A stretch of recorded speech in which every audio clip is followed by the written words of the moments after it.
There we go. I think we're getting here now. I think we've got it. I think it's working. Talk to me. Well, let's find out. Yes, I got it. I got it. All right. Woo! I don't know what happened. I have no idea. None whatsoever. You had some RF feedback. Bro, all of a sudden it just went crazy. I don't even know. Even know. So I hurried up and hit close. Oh, fuck. Here we go. Now we need to get Justin back. Justin? I thought I shared it to him.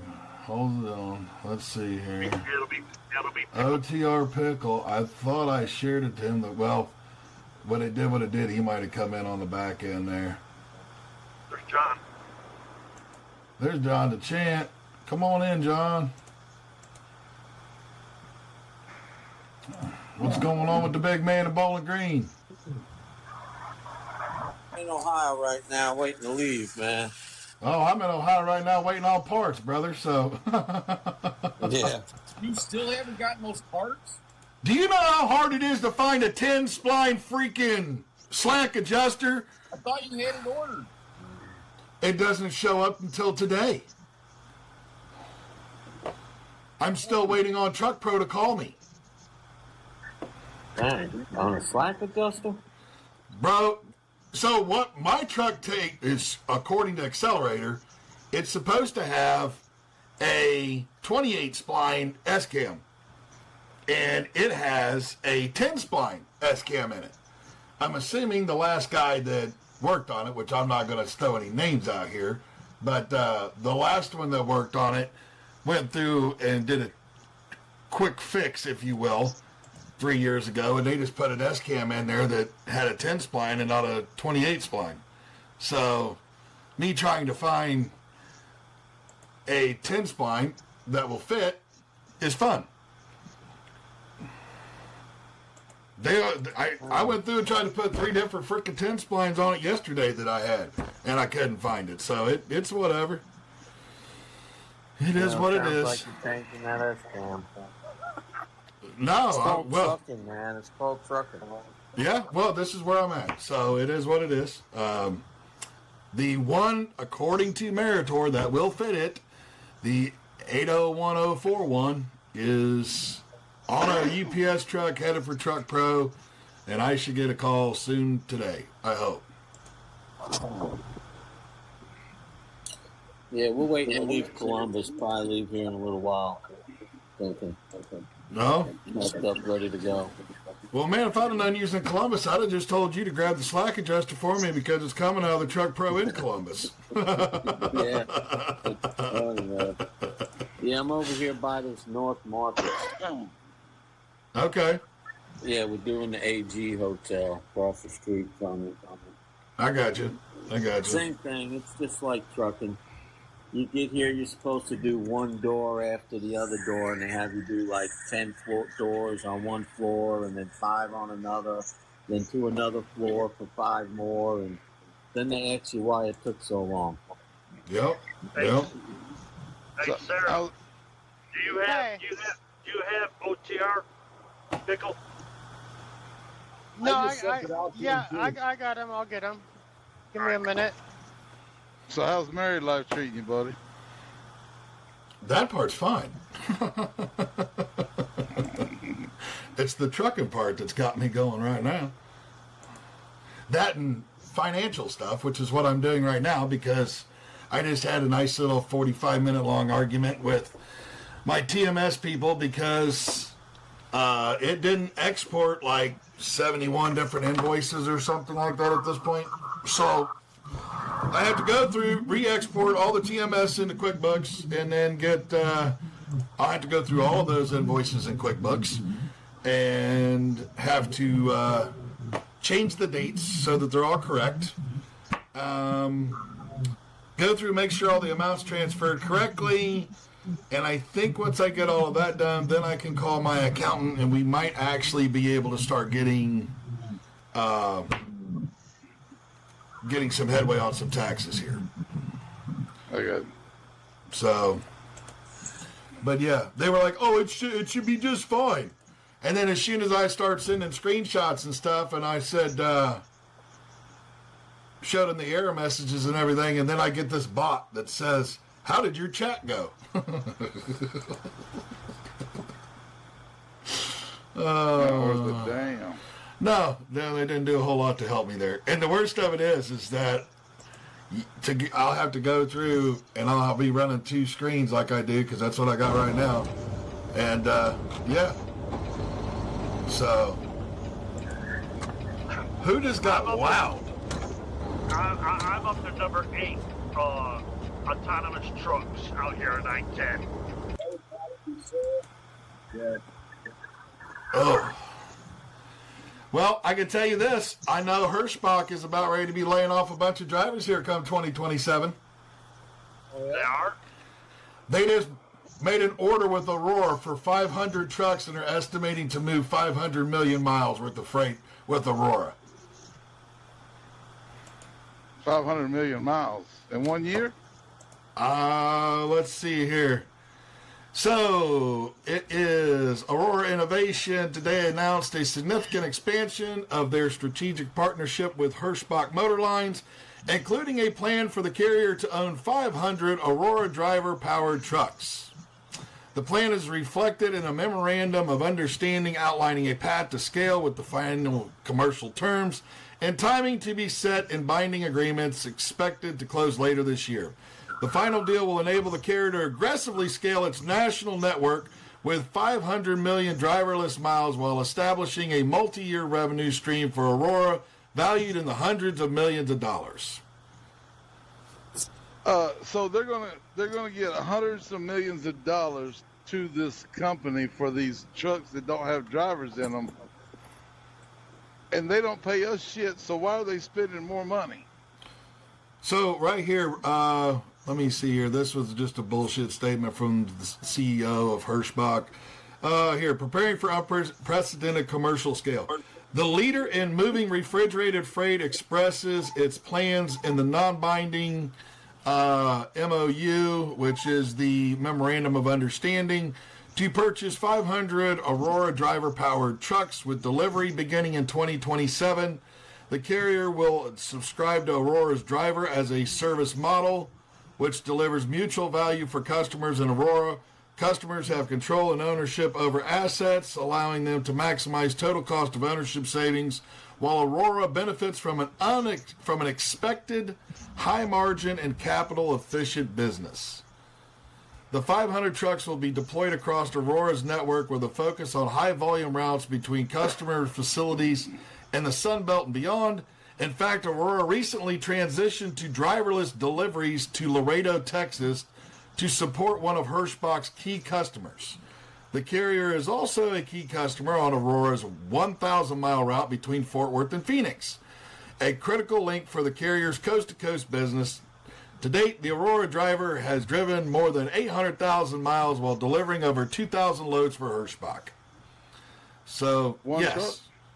I don't know if it's one truck, sir. I don't want to bore you, Brett, with reading all 4 pages of this press release. If you would like, I will share it to you. Yeah, I can share that to you here and let you read it. So, Well, I just seen 8 of them already since I've hit the New Mexico line. right. Yep. Run them off the road, man. Run them off the road. Well, I'm going to tell you, either we're going to have to do something in trucking at this point, boys and girls, or it's coming for us. I tell you how you stop that shit once and for all. If all of them had worked at Hirschbach, had a set of balls on them, every one of them would take their truck back to the terminal, park it, clean it out, and walk off today. Today. That's right. That's how we fix this. Or, Well, I mean, see, So Aurora's not taking a purchasing Hirschbach. Hirschbach is investing into Aurora. yeah, Is that that's what what. I'm getting? That's basically what it is they're partnering, is what it sounds like, for 500 trucks. So, Anybody that's stupid enough to keep driving for that company and generating them revenue to buy the autonomous trucks that's going to replace them is an idiot. Brett, I just sent that directly to your DM, Thanks, sir. Yep. And I guarantee you, if they'd stick together and walk off the job and quit and never go back, nobody'd go to work for them. They'd be bankrupt in a week, and then I'd send the message. Autonomous don't fly. And then if another company was brave enough to try it, the first time the logo went on an autonomous truck, everybody quit it and they go bankrupt. That'd be the end of this shit. Well, this is where when I say all the time about we need to bring people together and we need to get together and we need to quit with the bullshit. This is the stuff I'm kind of talking about, you know. But that's the thing. Everybody wants likes and clicks and fucking follows. So, you know. I got a question about that. So, if we was to see a Hirschbach driver out here and go up and tell them and try to get them to quit their job, could we get in trouble for that? No. No. Because they might actually not know what's going on.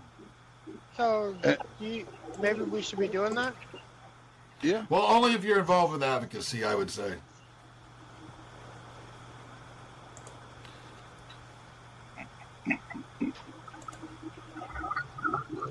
I wish they had autonomous truck mechanics. Or how about this? I wouldn't argue with that. How about we work up until they bring in all the autonomous, and then when they replace us with autonomous, we get to go home. All our bills are paid off, and we get to relax. They're not going to do that, Brett. They're not Yeah, going to. Okay. Look, Well, I'm going to okay. tell you right now, robots have been coming for our jobs since I was in high school. When I was in high school, I went to what is called the Upper Valley JVS, and I took machining, or machine trades as it was called. Learned to be a machinist. And one of the jobs, and I was recruited by Moto Man, which is a company there in Troy that builds robots. And they already were coming for our jobs back then. And it's just gotten better and better and better over the last, I graduated, 29 years. I mean, I remember when I first seen it up in Kalmbach, feeds up in Upper Sandusky, they had, used to be a couple of guys that stood there at the end of the bagging conveyor, and after the bags of feed came down the conveyor, they would stack it on a pallet. And then, another guy would come over with a forklift, take the pallet away, yada, yada, yada. Keep going, right? Next thing you know, there's a big robotic arm over there with this massive plexiglass around it.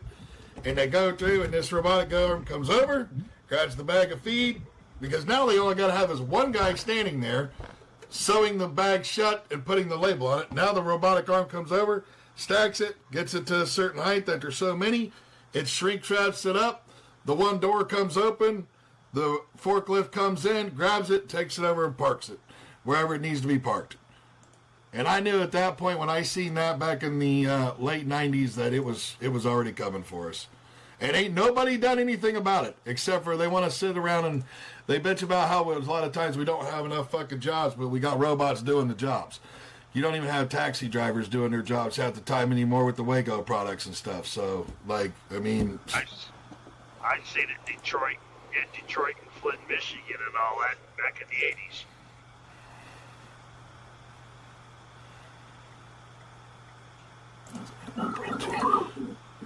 Yep, it's coming though, folks. Seen that article? It was written yesterday. You'll see that 4:30. So good times at Ridgemont High, boys and girls. I think at this point I might need to start going back to college and increase my education a little bit. Just change over a major or two, and I'll have an associate's in nursing and I had to go for like a bachelor's in management. But you have a certain look. You look like you would make a great pizza maker. You know what, John? I am more than glad to come down there and make pizzas with you, buddy. I am more than glad. You say the word, bro. Matter of fact, since I'm waiting on parts and I'm probably not going to be able to leave until Monday, you want me to come down this weekend, brother? I'll see what I can do about getting to Bowling Green. We'll make some pizzas. Yeah, no, I'm not. We're not doing anything this weekend, man. Oh, okay. I'm stuck. I mean, Usually I'll make the dough tonight, but I'm in Columbus, you know. right. So I did get the metal for my other oven, so I'm going to be trying to get that done this weekend. That would be great if I can get that done in between this weekend and next weekend. Right. You already got the metal taken care of? Yeah, I got the metal. It's that aluminized sheet metal. They bent it all up and water jetted the holes in it I needed and stuff. So I'll see how it goes replacing it. And, I still got to get a sheet for the bottom, but that's regular. I could use regular sheet metal on that. This other metal goes all around the food, you know. Yeah. Have you got it taken care of financially, as well as asking, kind of? Oh yeah, I got it, man. Okay. I had a better tax season this year than I thought. You know what I mean? Yeah. I hadn't done my taxes in the last 2 years, and I thought I was going to have to pay doing this lock job, but it worked out for me. Good. But I appreciate it, though, bro. Yeah, man. The next project is trying to get all the, you know, sandblasting and shit, cutting the rest of the metal out of it. Hey, trucking history, they're already doing it out here in Texas with heavy haul and out here in the oil fields. What's that? The autonomous trucks. Oh, yeah. They have autonomous car carriers now, too.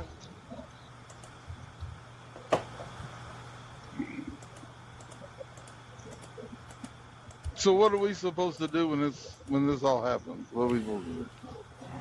That's already going on. Huh? It's been going. It's already going on. It's been going Well, on. I know, but what are we supposed to do when they come in? We're done.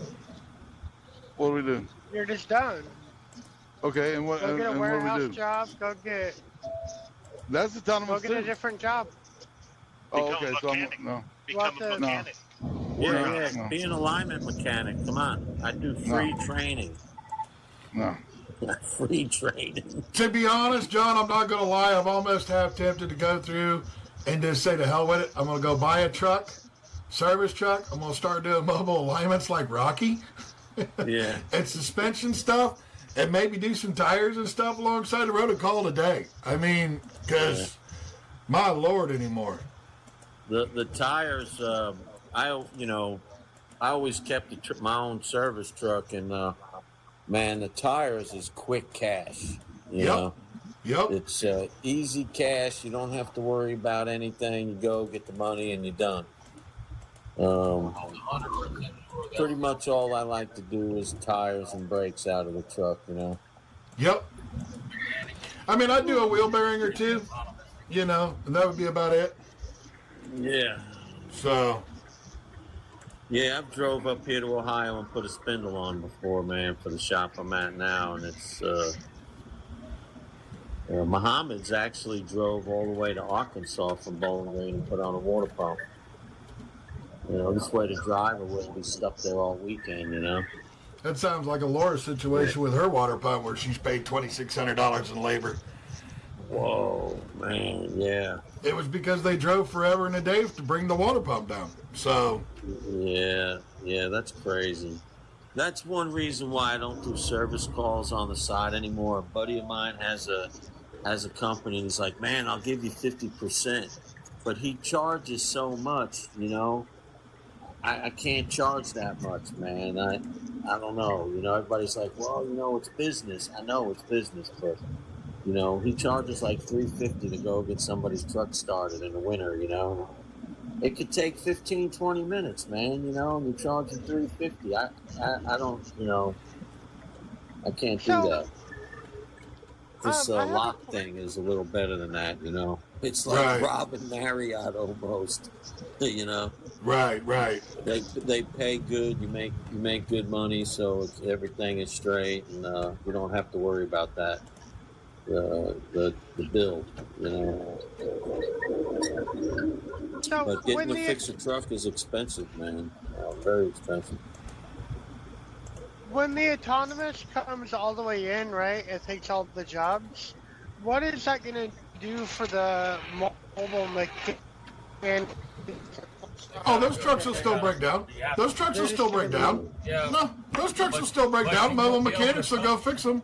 You won't be able to touch them unless you go get a certification that says you can touch those autonomous trucks. You can't work on stuff without getting a certification now. Yeah. And you can touch brakes without a certification and you get in trouble. So that's no different. So you can do it without a certification. They got a deal right now going this month down here in Texas on becoming a mechanic and working and getting certified to work on the autonomous trucks down here. Yep. Yeah, I just got an email about that.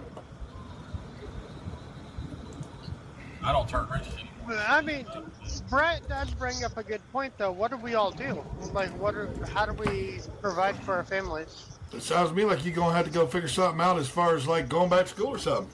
It's the same thing that I watched happen here in the Dayton area when the truck and bus plant and all the GM plants went out here in the Dayton area, which also affected all the other sub that were out there, because you had a lot of businesses that were supplying all these different plants in the Dayton area. And when GM shut all that down, there was tens of thousands of jobs lost. And when I was But did the jobs teaching go the somewhere else, though? no, they didn't really. I mean, some of them went to Mexico and some of them didn't. They just kind of slowed down their production. But I can tell you this, there were a crap ton of these guys and gals that worked there. They just went to Sinclair Community College, which is one of the better community colleges in the Dayton area. And they went down there and they just went and they were on unemployment. I know GM gave like a severance package or something like that. And they went down and they got an education.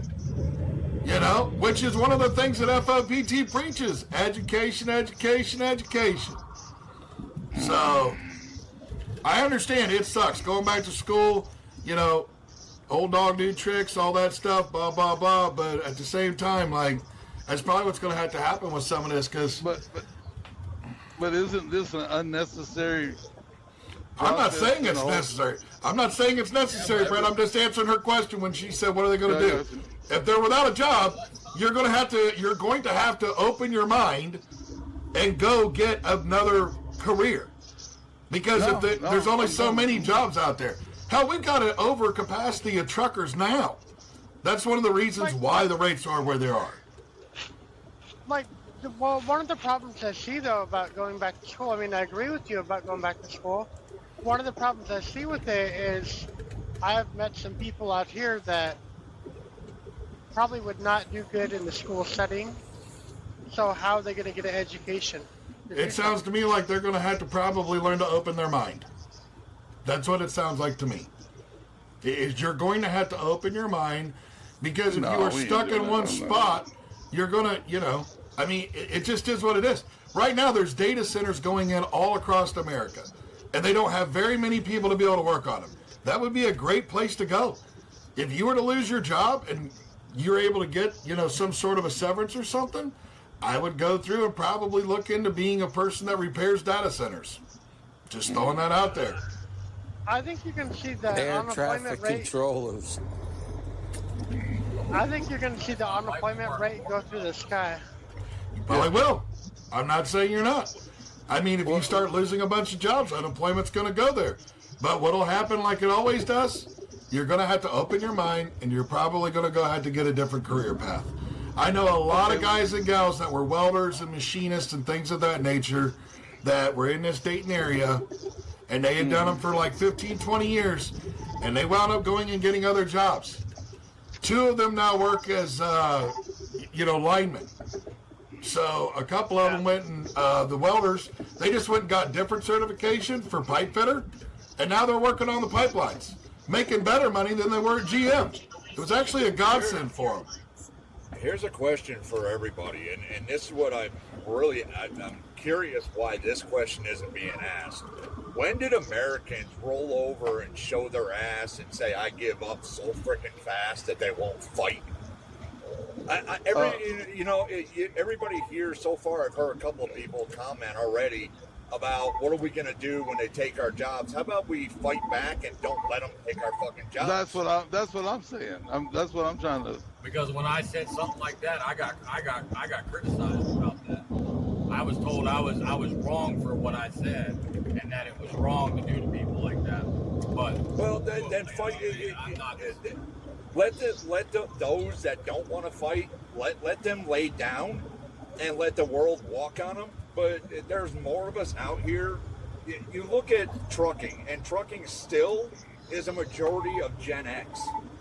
Why is Gen X just laying back and going, you know what, whatever you want to do. If you want to take my career of 30 years, go ahead. We don't have a problem. Yeah. That shit. I know, right? I'm going to the house. You're going to pay me.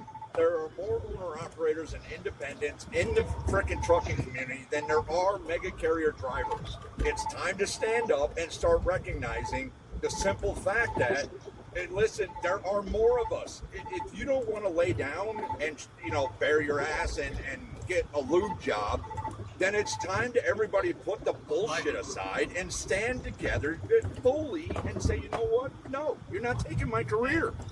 And I think that one part right there that you said about leave the BS aside, right? I agree. They all get caught up in money. Sorry, my phone cut out. So many groups on this TikTok and every platform, it's not just TikTok, it's everywhere, want to bang heads against each other and then sit and complain, well, they're taking our jobs. I wonder why they're doing it. I wonder how they're getting away with it. I wonder if it's because we can't get along for 3 freaking minutes and agree that this is bullshit and we're not going to allow it. All right. Or if you want to take my job, you're going to take care of me the rest of my life comfortably, not what you want to give me a little bit of. The problem is everybody gets sidetracked on one thing and they don't see what's happening in front of them. Like, they worry about money, but you're not even going to have a job to worry about money about. Yeah. And that's everybody's so worried about losing what little they have. This is where the problem is. This is where the problem is. This is what the Federation has been trying to tell everybody. Everybody in here has got some platform. And every platform, it's different discussions. How about we all start discussing the same damn thing and start putting it out there? We're not going to stand for this anymore. This is not okay. Mm-hmm. This is my career. This is your career. This is what we do. You can't. Many of us have been trying. Many of us have been trying that, man. But we get put in the shadows, man. We get throttled hard.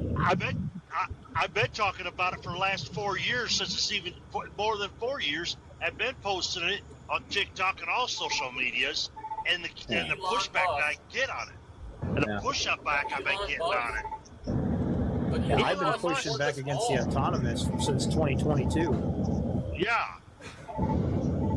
And it's the same thing all the time. It's not going to happen. It's not going to happen. That's all everybody says. It's not going to happen. It is happening. It's just announced 500 trucks with Hirschbach. That's going to happen. It's going to happen. Bullshit. I've just seen 8 of them right here on I-10. Yep. 8 of them. I just counted to 8 of them. I wouldn't doubt it at all, Big Bird. I'm curious. I wouldn't doubt that at all over on I-10. I'm curious because I'm not sure how many people in here know, but there has actually been, when all of this autonomous started going to the government, do you know they have a mortality rate, an acceptable mortality rate of 1 million people that the government has deemed acceptable for autonomous to be put on the highway. 1 million lives is acceptable. Yep. How is this acceptable? Because the government doesn't care about us. They never have. Exactly. This is where, so going to them for the solution is a moot point. This ought to be the number one. If you want to bring the truck drivers together, this is it. This is it. This 1 million lives. This is where everybody should be sitting. Every single platform on every social media should be sitting there going, no, but this is not okay. Yeah. But see, that's been the problem. That's been the problem for years, though, is everybody just keeps talking and talking. But when we go to court, we go to Supreme Court, all we do is negotiate. We give a little here to get a little of this. We give a little of that to give a little of this. Mm-hmm. In all reality, and I've got a pretty big group that I'm part of, they all agree on the same thing. You need another 1776. And a lot of people don't like hearing that. There's another side of that whole thing that people don't talk about. The problem with 1776 is you had people fighting in 1776 that were shoeless, starving, and dying, and still willing to fight. What do you think's going to happen? You are going to find that's exactly what's going to happen if we don't fight. 1% of the population. Exactly. Yeah, everybody's really concerned about what they're going to lose if they stand up. They're worried about getting in trouble. Yeah, but they don't understand that the plans of the globalists are you're going to lose everything anyway. Right, exactly. If we don't stand up, you got nothing to lose. Right, and that's why everything I told to gain. That's why I told Sarah the other day, I will give my life for my cause, because it doesn't matter if I don't win. It's over. Exactly. Well, I just don't believe in your cause, but whatever. Well, you know what? It's the one thing that will finally put everybody together, and they'll finally figure it out. They'll have to get pushed. Yes. Are you talking about calling the cops on people again? No, I'm not. I didn't call the cops.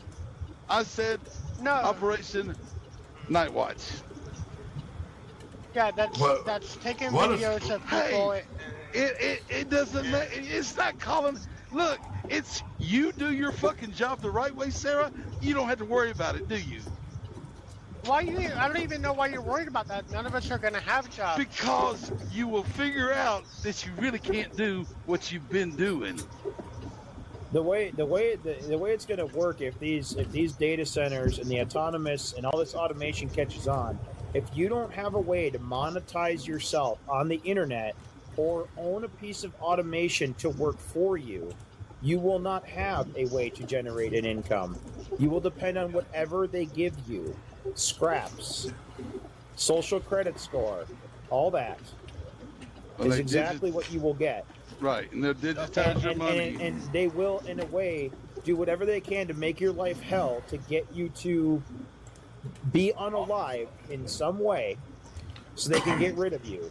The globalists have said they wish to see the Earth at 1 billion people or less.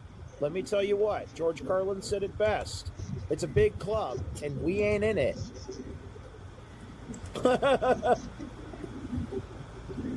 All this information is publicly available right on the World Economic Forum's website if you care to read long enough and deep enough. I started reading all this stuff and looking into all that when Elon Musk said what Elon Musk said, 10 years ago? Yeah. When he started talking about the Tesla truck, the Cybertruck, he said flat out in an interview that there will be no humans working. It'll be all robots. Mm-hmm. And then he also go ahead. What good is Earth with no humans? Well, because then they own it. That's the thing, is they want to own everything. They want everything in their control. This isn't a matter of the Earth without humans that they're talking about, so to speak. This is a matter of an Earth without a massive amount of humans. Yes. This is an elitist. It's when we talk about elitists that we're referencing here. Exactly. So, and the elitist, this is that thing that I talked about a few weeks ago or whatever, or months ago, about billionaires and that being the problem. Most people don't even understand how much $1 billion is. Right. Mm-hmm. You have to make $28,800 an hour, 8 hours a day, 7 days a week, 52 weeks a year for 31.57 years to amass $1 billion. Yep. And people want to sit there and go, well, I don't really want the billionaires to have to pay. That's because you're a fucking bootlicker. Thank you. Right. No, Audrey, you didn't walk into a conspiracy situation here. I'm still struggling to see how people say that it's a theory at this point, when all you have to do is read the globalist website information that's publicly available, and if you know how to read between the lines, they tell you what they're gonna fucking do. Yep. So you have they don't that even right try to hide there it no more. tells me that You Audrey's have- mindset, she's a part of the problem if she can't wake up yet. You've got 2.5 million truck Yeah, drivers. I'll tell you that to can- read. I will. 2.5 million truck drivers right now that you could pull together and make real fucking change. And the problem is everybody is not on the same page. Nobody will get on the same page. Their lives are in jeopardy. Their jobs are in jeopardy. Their security in this world is in jeopardy.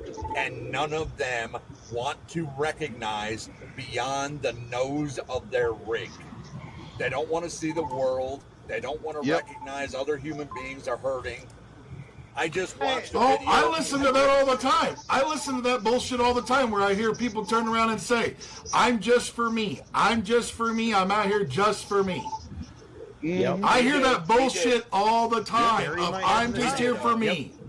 We did a video. We have been fighting for this sexual predators off of the CDL's list for a couple of months now. I watched a woman actually stitch a video, and it was only a minute. Curvy Trucker. Let's just say her fucking name. Curvy fucking Trucker. Who stitched a video and destroyed what was an hour conversation, a 1 minute clip, destroyed and made it okay for them to be out here. And I'm sitting there going, have you? Because she can take care of herself. She doesn't see the. She can't take care of shit, dude. If somebody walks up behind her with a fucking taser, she ain't taking care of shit. Yeah, she's done. But she's not. There's no thinking beyond the cab of that truck. Nobody The nose on the thinks front of their face. They can't think of the communities that these people are going into, the truck stops that they're going into, which at this point we're getting into summer, so that means parents, kids, wives, girlfriends, everybody's out here. This is summertime. This is getting to the point where literally whole families will be out here. But it's okay. It's okay to allow these people to be in our community. This is the problem. We are not all on the same page. We are all not thinking the same fucking shit, and we really should be. All of this is getting old. We are the most. She calls every truck driver a predator in her comment. We are. Oh, really? The most. I'll read the comment right here. I'm gonna hold your hand when I say this, but there are reports of 50 to 90% of female truckers have experienced harassment from male truckers. And even if they are caught in the act, reported to a company, it's never prosecuted and often pushed aside. So if you want to take all the predators off the road, there wouldn't be any truckers, and that's the reality that every single female knows, because the U.S. is not a safe place to be a woman in any industry. Oh my gosh. That was her. That's her comment here. It's right here. The reason I bring this up, and I'm bringing this up for a reason. The reason I bring this up is we are trying to take these people out of trucks, and we have got half the population that are saying it's okay if they're out here. Or we get the victim blaming bullshit. I love the victim blaming bullshit. There is something wrong with this community, which is the most important critical infrastructure of this and any country. Trucking is the critical infrastructure. It is literally the backbone that keeps a country standing. But this is what we're getting inside our industry. Yeah. And once we got to understand that this is a fucking problem. Yeah. Right. We got to understand what kind of alternative infrastructure we're going to have to create to take back control of it. That's it. We have somebody standing up for a fucking pedophile, because I am a survivor of a child molestation. We know, sir. So am I. So, 8 years old. 8 years old. So am I. Fucking 6 to 9, and the deacon of a God blessed church. So, but the fact is, I can't stand when people take fucking their backs. I don't even believe they should be alive. So that's my opinion about that. I would agree. They don't need to be out here. And right now, there is a loophole so big that you can drive a semi-truck straight through it without touching any side. It's that big. There are literally no backgrounds on a CDL before you even obtain a CDL to sit there and say, no, you can't have one. There are no backgrounds when you go to buy a truck. There are no backgrounds for an MCDOT number. There is no safety check at a DOT weigh station where they run it and go, what, do you even have a CDL? There's nothing. There's nothing against them in the rules to get a CDL. I mean, literally, you have to get caught in the act while driving a CMV in order to lose your license and never get it back. That is the only stipulation. Yep. They'll take gun rights like any felon out there, whether they're non-violent or whether they're violent. All you have to do is just get caught with a little bit of that nose candy, and you're good to go for losing your losing it. You got somebody used. You gotta use something. You gotta use a P5 or you can't use that. P3PO. Yes. We have an industry that needs to, not has to, needs to stop with all the nonsense and start coming together on a regular basis. And I don't need to care. face the issues. We don't care. It shouldn't matter who you're running an organization with. It doesn't matter. Mm-hmm. You might be catering to a certain specific area because I don't care. Well, let's use. We met some amazing people at MATS, the African American Women's Trucking Group. I can't remember the exact name. They cater because they have specific ideas for that group of people. That's great. But you still believe in the same thing we do. Right. Why are we not all standing together in the same damn room and saying, you know what? Every one of us stands for the top 50, these top 15. Every single one of us believes that this has to be dealt with. Every one of us. Right. This nonsense where, oh, well, no two truckers agree on any bullshit. That's bullshit. You're so talking out your ass, it's not even funny that you're creating excuses. Right. And that's all we hear on TikTok, Facebook, Twitter is excuses. So many get caught up in the egotistical battle of original thought that they lose sight of the overall problem and where they do agree. But the overall issue is, with all the other issues going on in the industry, if we don't start paying attention to the autonomous driverless, the AI, all that, if we don't start paying more attention to it, while we're working on all the other issues, and maybe the industry is going to have a little bit more of one more economic boom, the next recession comes around, they're going to be rolling those things out like crazy. And we're going to find ourselves fighting for jobs. And they're even looking at the local replacements. Let's keep in mind, I have not seen a regulation or a law, and I might be wrong, and I'll have to look into it, but I have not seen a regulation or law that states that those mega carriers that are pushing autonomous don't have the legal right to push stop on any one of those trucks at any given time. Which means now that all they've got to do is have their finger hovering above the fucking button. Okay, well, you know, we're 90% autonomous, and all we have to do is push the button if you don't do what we tell you to do, and nobody gets anything. Oh, that's real smart, isn't it? Yeah. They're right now asking for exemption for triangles to be able to use a flashing I think light. they've already been given that. Let's look that out there. Yeah, I was gonna say that's what I thought. I thought they'd already gotten approved for the no approval for it. Yeah, they got approval to test it, to test out their method of the flashing lights. Well, they've been testing it already, but they've asked for an exemption on it. Right. Another exemption by a mega carrier for autonomous trucks. Oh, yes, that's right. ATA rules the trucking industry because none of us will come together and stand against a few with the Right here it is. October of 2025. DOT has approved its warning device exemption. Okay. They got granted full exemption. Yes, yes. Well, what it is they are approved to use a cab-mounted warning beacon instead of a traditional reflective triangle for their driverless trucks. Yep.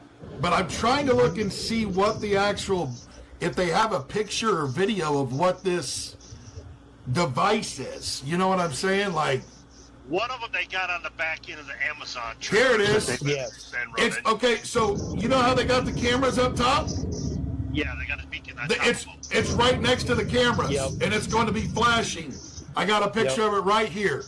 So if you go to ccjdigital.com, they put the article out on October 23rd and updated it on the 30th with a picture, and you can see how that light is going to be up there. Oh, that's great. So that's going to help us on a 90 or 45 degree turn where you're coming around the fucking corner. And I didn't say it was going to help. I'm just trying to tell you what it is. I didn't say it was going to help, Matt. I'm just telling you what they did. I know, buddy. But okay, and here's the point, though. They preach safety. That's not fucking safe. No, the like twist and turns of the mountain passes, and that thing's flashing, and you come around a fucking corner, you got no time to react.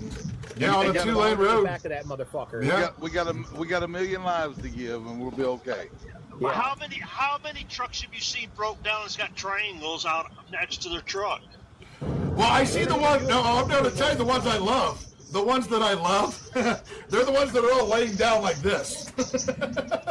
They all went to sleep. The triangles all went to sleep. They set them out there, but the triangles went to sleep. It's like they got tired from standing up for 5 seconds, and they just fell over. They don't always, they're not very they're not very fall over resistant a lot of times. They're not well built. Well, they are actually. It's just where you turn that bottom. Turn that little bottom. Yeah, you gotta turn the bottom, but it depends too. If you're on enough of an incline, they still fall over. If you put them out right, they will stand up.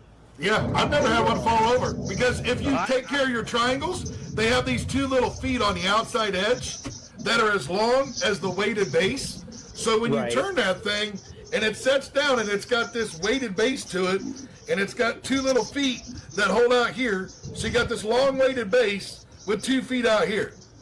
And I think they're designed, and I'll look that up here, but I think they're designed to be able to withstand 60-mile-an-hour winds. Are they really? Yeah.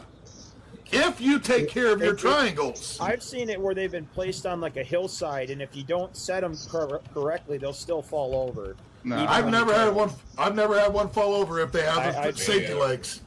So, I've never seen them fall. My question to this group is very simple. How much longer are we going to wait before we all stand in the same place at the same time and say enough's enough? Great question. It's a very tough answer, though. 40. I misspoke.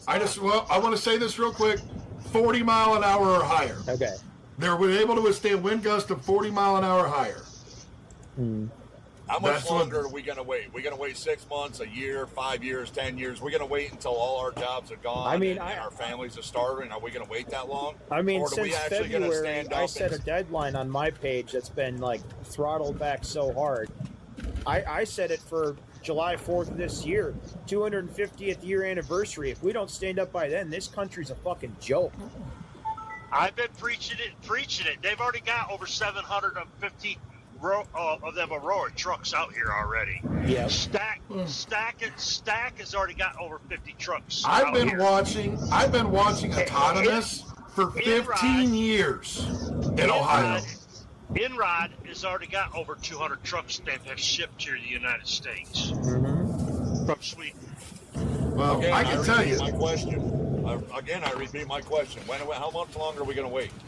How much longer are the truck drivers going to be okay and make excuses before we actually stand up and say, you know what, Gen X isn't quiet anymore. We've had enough. We're done. We're not tolerating it. We're finished. We outnumber ATA. Yeah. We outnumber the fucking FMCSA and Department of Transportation. It's time to stand up and make our demands very well heard and make a stand.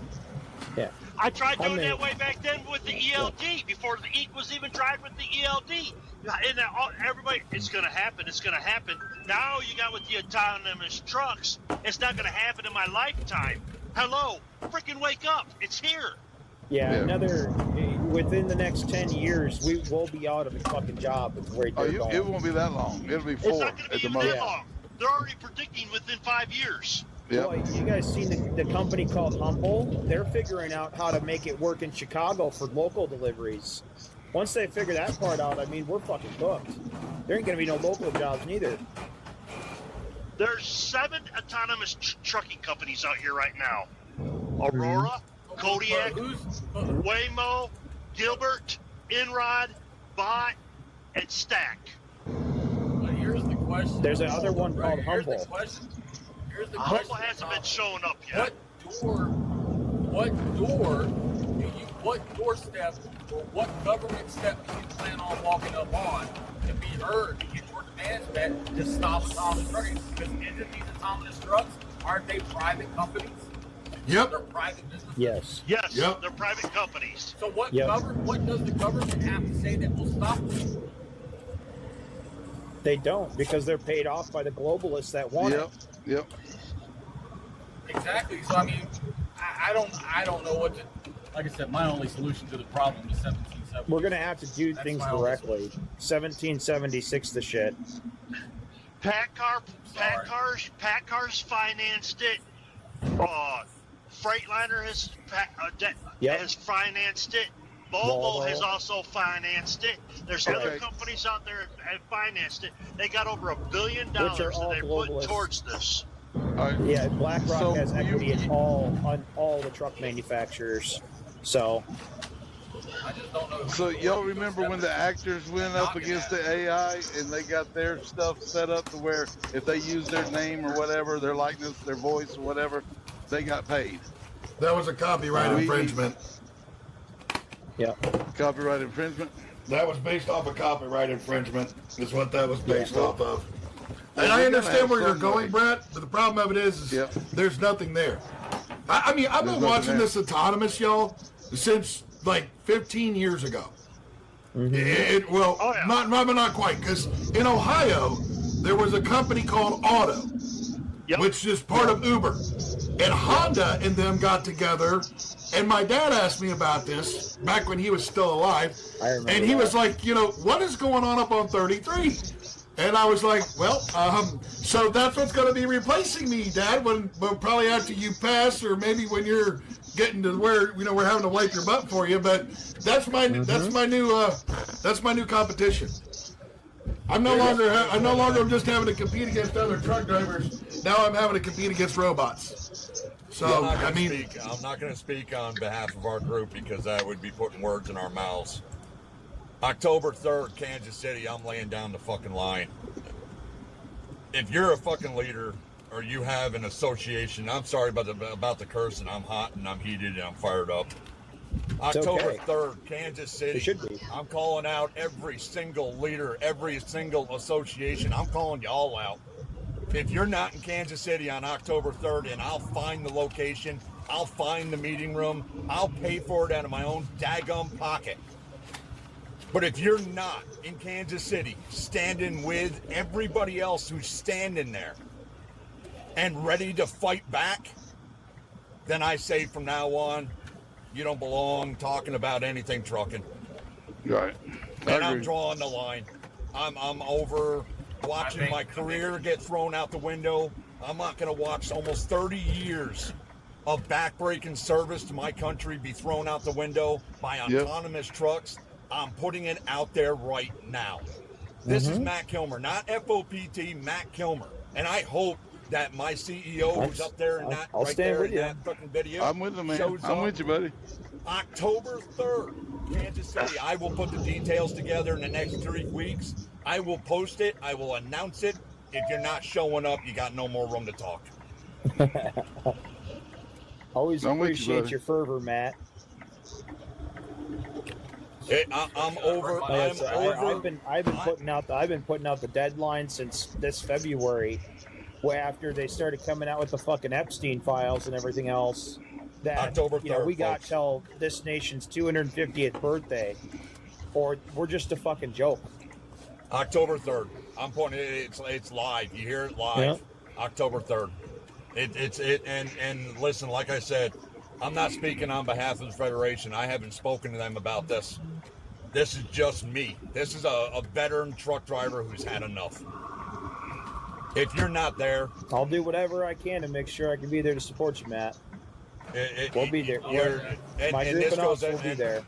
I hope this goes out. I hope this goes out to every freaking individual out there. The line is now in concrete. You're going to have trouble spreading the word. I'm going to say that right now. It's not a line in the sand. If you start posting it on your social media and all that, step up against the autonomous vehicles and start even saying something about the Hirschbachs. Let's make it clear. I understand that, but automation. Yeah. We are the data centers, all of it. We are. There's a lot of people standing up against it. The flock cameras, all of it. There's already a growing movement of people doing it. We are the backbone of this nation. We are. Let me emphasize that. Are the backbone of this nation. It's time to straighten out the crooked and twisted backbone that is right now. Make it straight again and take back our country. And I don't mean that in a revolutionary way. I mean for the best of not just the trucking community, but every single community that we serve. Right. Yeah, I agree. If we go down, if the people in these trucks go down, the protection out here dies. The superheroes without capes die. Yeah. They don't want us out here. Everything on the road die. Everything dies. Yeah. You should be tapping on that. You should be tapping on that screen, getting this out there so people can hear it. Well, I've reposted it. If you're in a box, don't tap because it actually hurts the algorithm. Oh, wait, if you're down in the chat, definitely tap. I'll talk to Mike after this is all over with because Mike and I, I'm sure we'll have a long ass conversation about this. But like I said, I am not here on behalf of FOPT right now. This is just Matt Kilmer, a veteran truck driver who's got almost 30 fucking years in, who is not willing to watch my career be taken away from me. So I got 4 generations. I stand with you, bud. I'm not watching my generation and every generation since 15, since the first truck rolled off, watching every one of them be buried into the ground and forgotten about. It's not happening. Absolutely. October 3rd, Kansas City. Let's make it happen. Let's do it. All the associations, OIDA, I will post a video on my private page. Everybody. I will call the line. I will lay the line on the ground. Do it. I hope it does, and I hope we can push it through the algorithm better than what I've been trying to. I do hope. Honestly, because I've been calling for it for a long time. Just we gotta do it. We gotta stand against the shit. Somewhere, somehow, we gotta, like you say, we gotta draw the line. No more bullshit. No petty this, no petty that.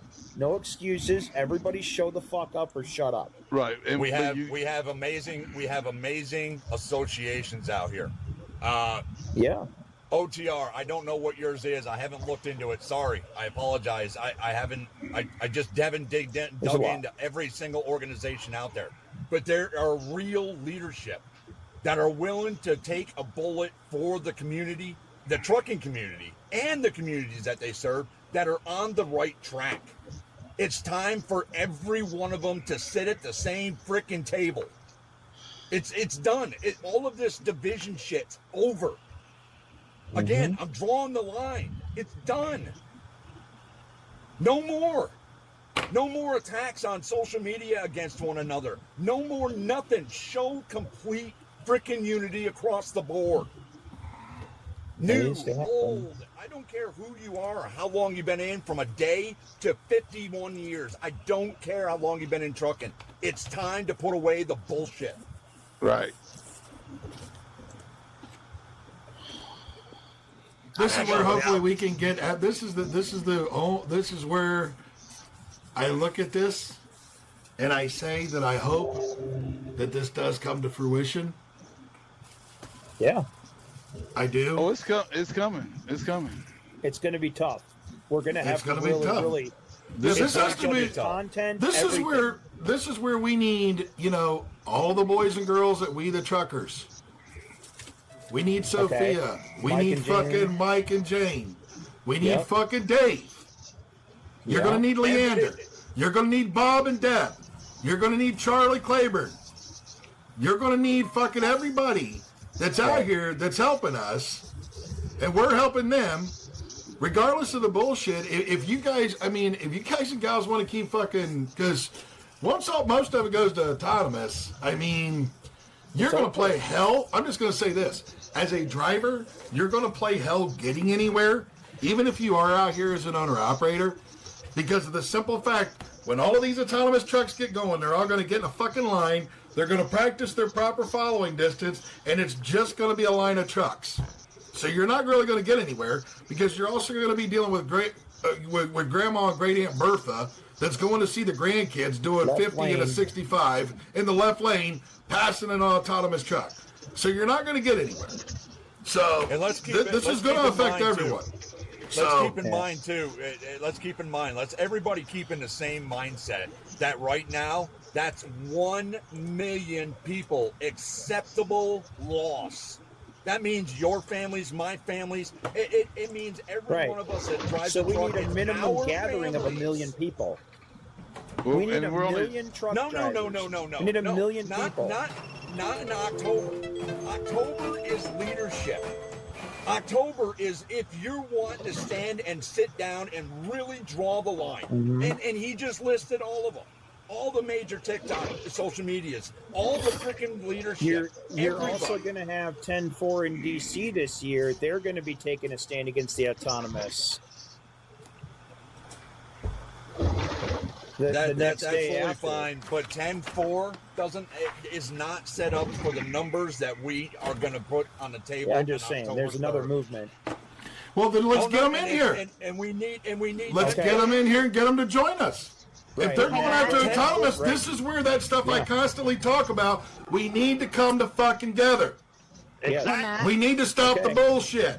I have Okay. said it for fucking months, and I even said it years before I got back into advocacy again here with helping Dave a fucking year ago, and then we moved off, and Matt and I are doing our thing with FOPT. We have to fucking come together on some shit. At some point, this has got to be something where we can leave the We have to other collaborate. bullshit along and fucking. Do Yes. you want to have a fucking truck driver job in 5 to Exactly. 10 years from now? Exactly. Hey, Matt. I'm not trying to interrupt y'all. Matt, I need you to go check something out. This is my backup. You know who this is. Yep. Yeah, what's go, up, go Phoenix? check that out. Please go check that out that I just posted, and I need you to check that out. I really do.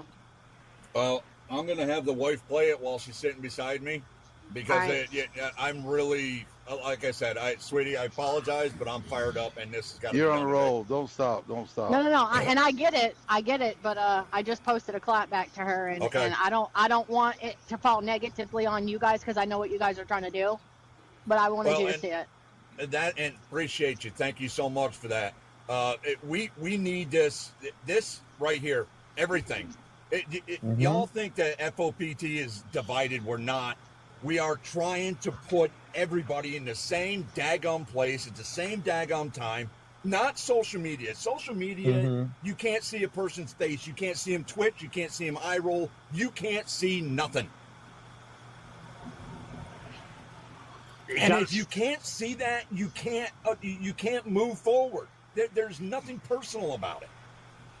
And they're gonna use the autonomous is gonna use the throwback on the broker transparency, this $5 and 531 bull crap and all that.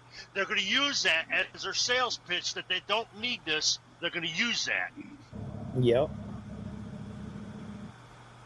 Let me tell you something, Big Bird. I'm going to make something, and this is just me, okay? I know I'm a little naive about a lot of things. I really am, because I believe that the world can change, that I believe that we can fight back, that we can make real change, and I'm a firm believer in that.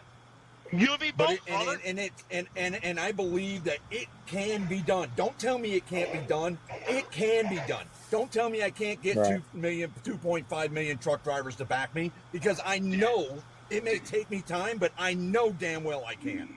I'm not saying you can't. I'm not saying you can't. I'm there with you, brother. But this has to start somewhere, and TikTok is not it. This is where we draw. We just laid down the freaking gauntlet. The gauntlet will be laid down again, and as soon as I'm off this live, I will lay it down again. As soon as I'm done laying down the gauntlet, I'll call Mike, because Mike and I are going to have a long conversation about this, along with the FOPT. But this is me. I'm not speaking, and I said this already. I am not speaking on behalf of Mike or the rest of the group and Federation. This is just me. It's all right. I'm doing this because You're not I'm alone tired. in your sentiment, brother. I've had enough of the interfighting. I've had enough of the who's bigger and badder on TikTok. I'm tired of the social media influence crap. If you're not influencing the way that you should be to bring everybody together, then shut up. Enough's enough. The gauntlet is laid. October 3rd, Kansas City. You will be there, or I promise you on October 6th, I will call out every single one of you that isn't there and shut you down. You have no more right to speak anymore. You didn't show up. You didn't stand up. You're done. I don't care who the association is. I don't care who the organization is. I don't care who the individual is. If you ain't got the gall to stand with your brothers and sisters and stop this crap from happening. And I'm talking the autonomous. I'm talking the sexual predators and CDLs. I'm talking all of it. If you're not ready to stop the shit, then on October 6th, I promise you there will be 10-minute video after 10-minute video after 10-minute video, and I will call out every last leader of every association and organization that deals with trucking and shut you up. I gotta jump, Matt, but I'm at my receiver, so but hit me back later, all right? Y'all have a good one. Will. Have a good one, Phoenix. There, the gauntlet's laid. It's done. Show up or stop bitching. It's over. I'm surprised we haven't gotten nannered yet at this point talking about this stuff. I put it as 18 and up on the audience, so I think we'll be all right, brother. Look, I'm sorry. If you all haven't could tell, I do not have a filter, okay? I will run down and get the fucking shirt that Bobby bought for me that says my mouth is not a bakery. I do not sugarcoat anything. So I'm sorry, and I'm going to apologize. I'm apologizing to my CEO. I'm apologizing to Luscious right now. I apologize, man. I'm just done. My limit is over. I am tired of the bashing, the bashing one another. I'm tired of the truck driver 6 feet from me not even bothering to wave a hand when we're sitting next to each other for an entire fucking weekend. I'm tired of all of it. It's over. It's done. The line is, there's no more. You're on one side of the line or on the other. And if you're on the wrong side, I promise you, I may not be able to speak on the Federation. I might end up getting booted from the Federation just for the shit that I'm about to say. Because if you're not there on October 6th, I promise you, I'm calling you out and I'm tearing you down. You that down. It's right there. Oh, way down there. No problem, man. You have a good one too. Just came, man. What are we talking about? October what?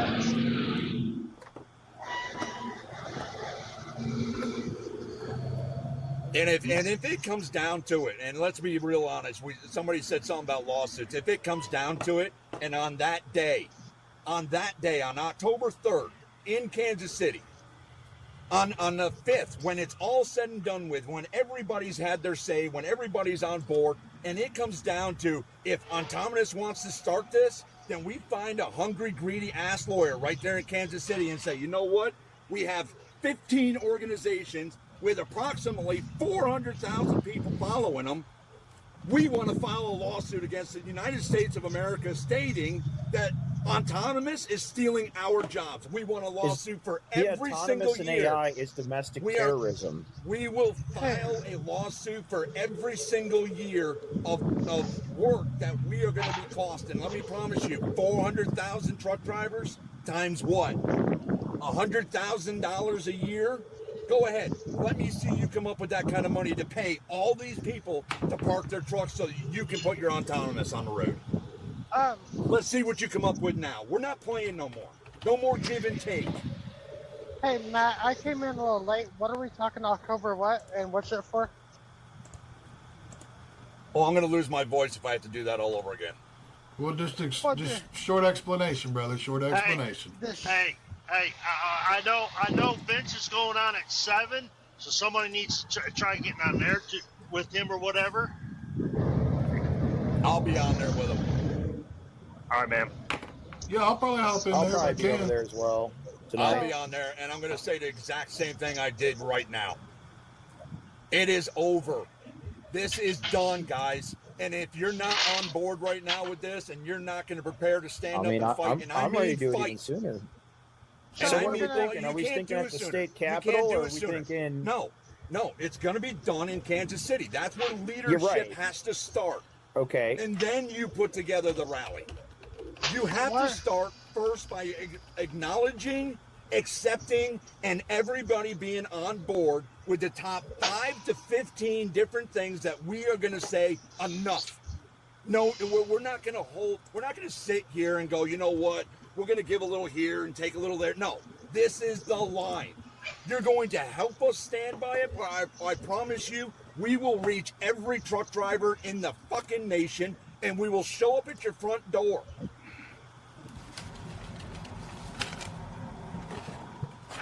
Enough is enough. Your color shouldn't matter anymore. Your sex shouldn't matter anymore. This is our careers, our livelihoods, our families are on the line. Mm-hmm. Enough. Okay, so that takes care of all that. All right. This is over now. Today is where it stops. When I get on live later, this is where it stops. The line is here now. Not tomorrow, not next week, not the next day. Here now. So you don't need October 3rd, Kansas City. I will find the fairgrounds. I will find the location. I will put it together. Be prepared to pay your own way. FOPT ain't millionaires. We can't pay your way. Show the fuck up and stand up. You get the whole works figured out. I'll definitely pass on the word to those that are forming 10-4 in DC this year, and see where they plan on being a part of it. Because I know OIDA's involved in that this year. Yeah, of course, OIDA is. Of course, right. What do we care about OIDA? But we're talking about and James Year, the main journalist that's going to cover it. I'm pretty good and tight with him, so he's gonna.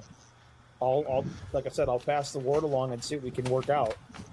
I don't want to hear excuses from them as far as conflicting. We're done with excuses. Create cooperative effort. We're done with excuses.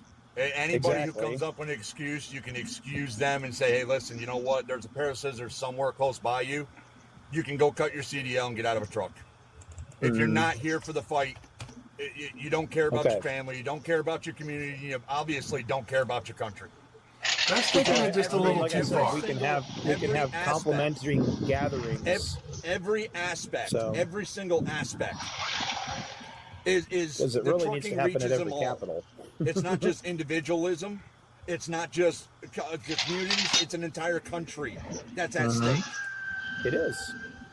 And is there going to be a place for us to park our trucks around there? Or?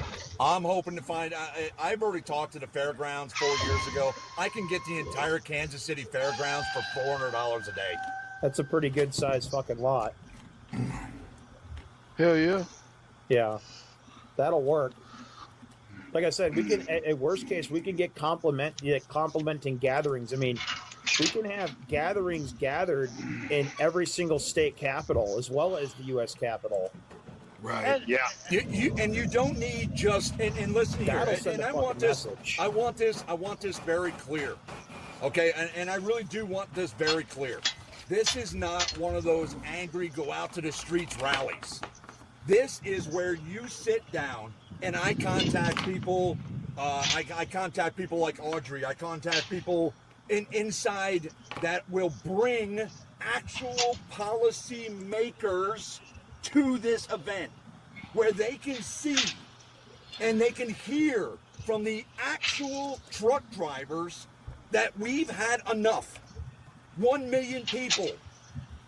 1 million people is not acceptable. One person is not acceptable. 1 million definitely is not acceptable. This is our community. This is our livelihoods. We're not going to let you take them. There is no give and take here. Dude, we can do the best we can.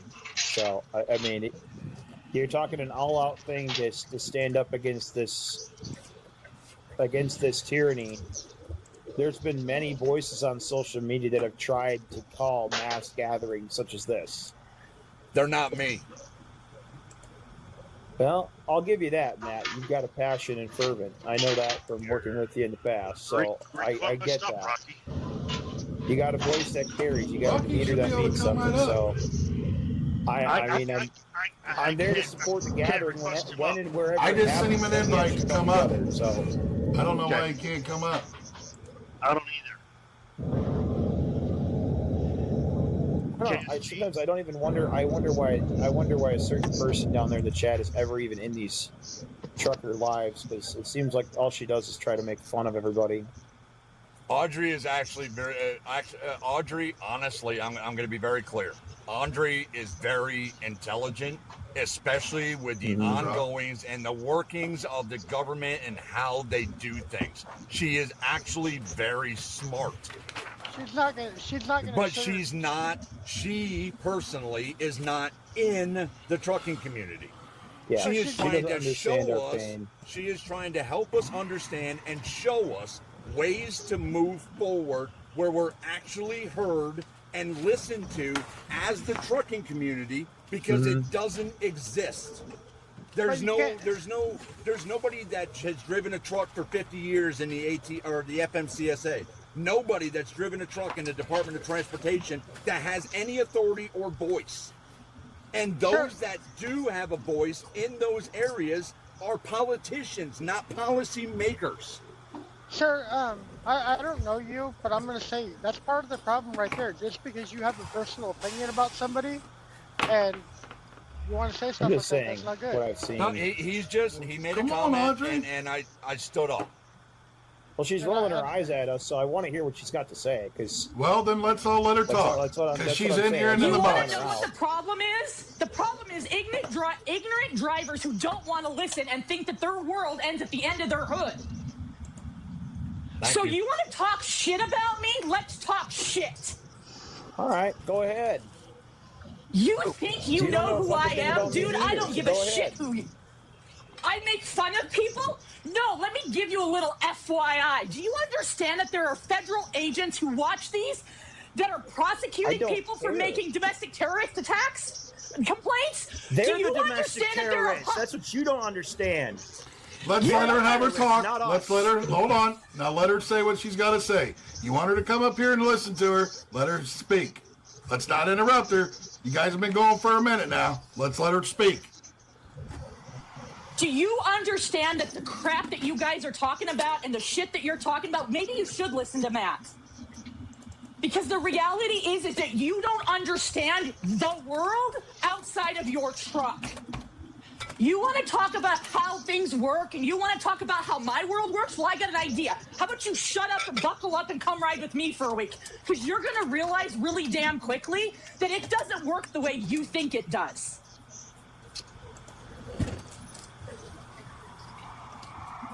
Well, it ain't working no matter what we're doing. So I don't know anything about the globalist agenda. I don't know anything about the corporate socialist environment within our government.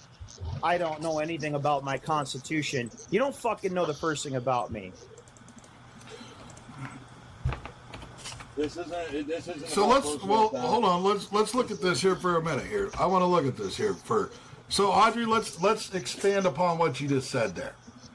How and what that has just been brought forward here by Matt, how and what in moving forward with that?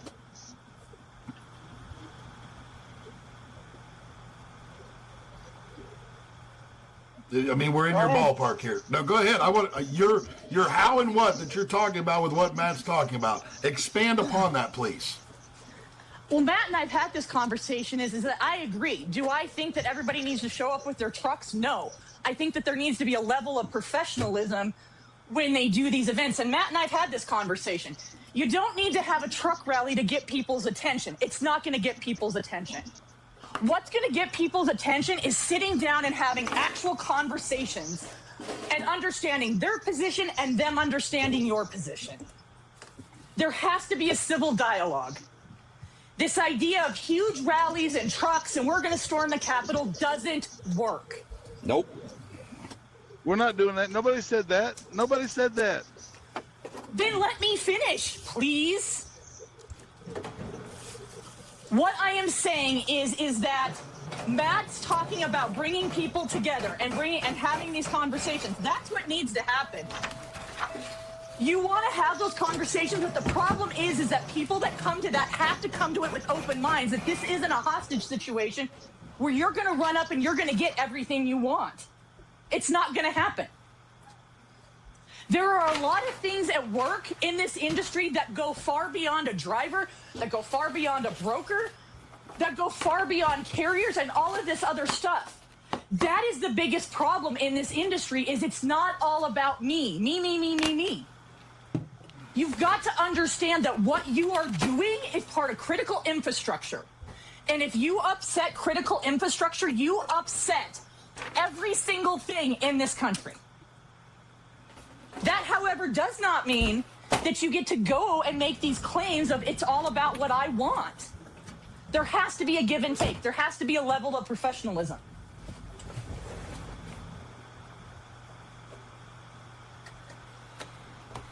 This is true.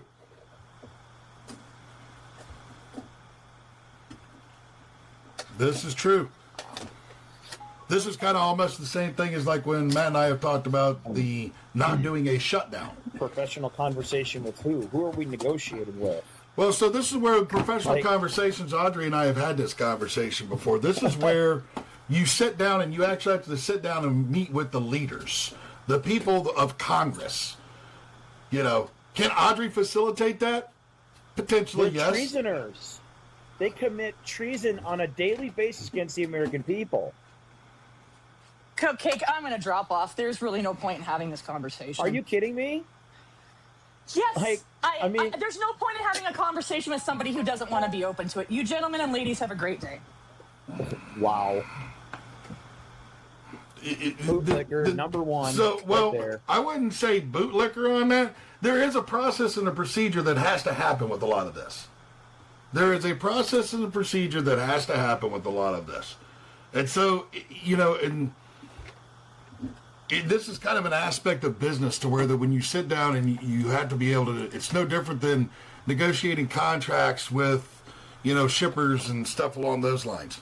You know, I understand that a lot of people are not happy with what goes on in Congress. I'm not happy with what goes on with Congress. Full of treasoners. There are good ones in there, but the most part, they commit treason on a daily basis. Who's really the domestic terrorists? So ask yourselves that question. Who in here understands their founding documents? The thing is, when you say the word treason, you're talking about trying to potentially overthrow the government. There is a difference between trying to overthrow the government, which is the definition of treason, and actually like being, because, you know, that just doesn't, and I don't necessarily say they're betraying the country.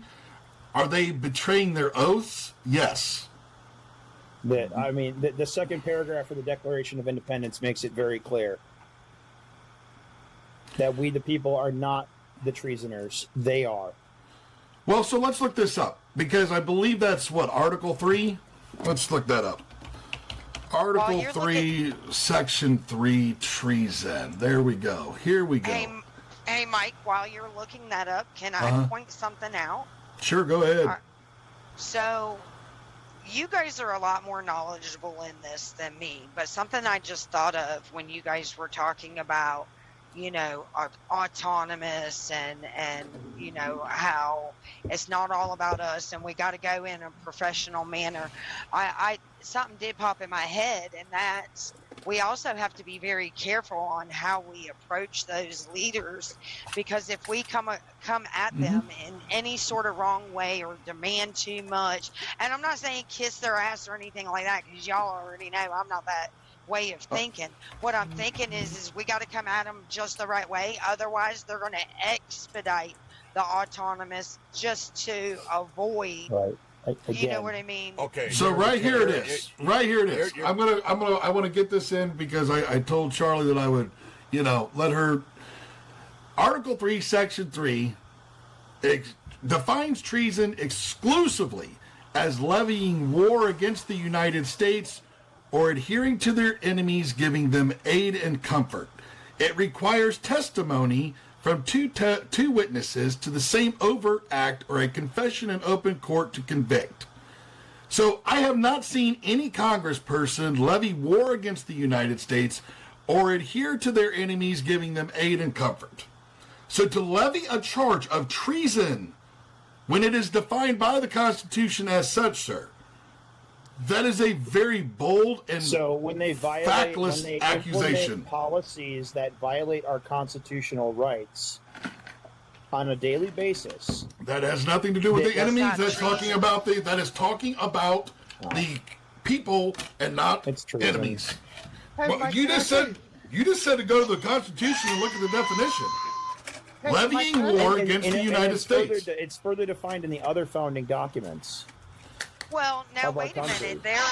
Okay, I'm in between both of you because I see both sides. We do have politicians that under what you just read, Mike, have committed treason. The only thing is it's not been provable. It's known, but it's not been provable. Take COVID, for instance.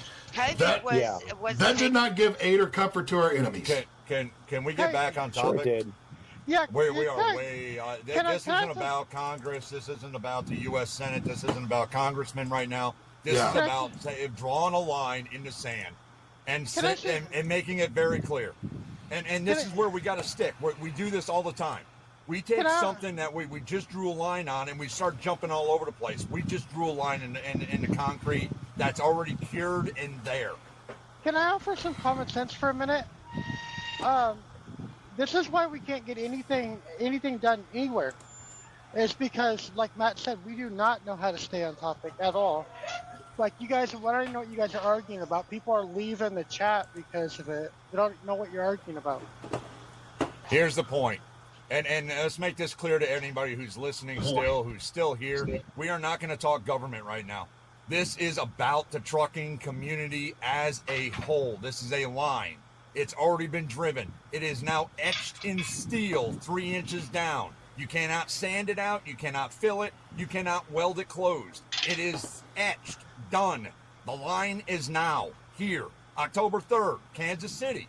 If you're not there, any association, any organization, anybody who considers themselves an advocate of the trucking industry for the proper reasons, not personal gain, not financial gain, not political gain, but for the entirety of the frickin' industry, you better be there, because on October 6th, if you're not, then Mr. Kilmer is going to get on live any way he can and make sure that everybody knows you don't belong advocating for the industry anymore.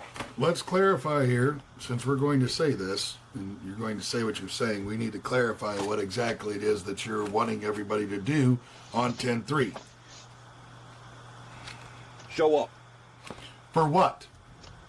Yeah, exactly. A full-blown, I don't know. What is the mission?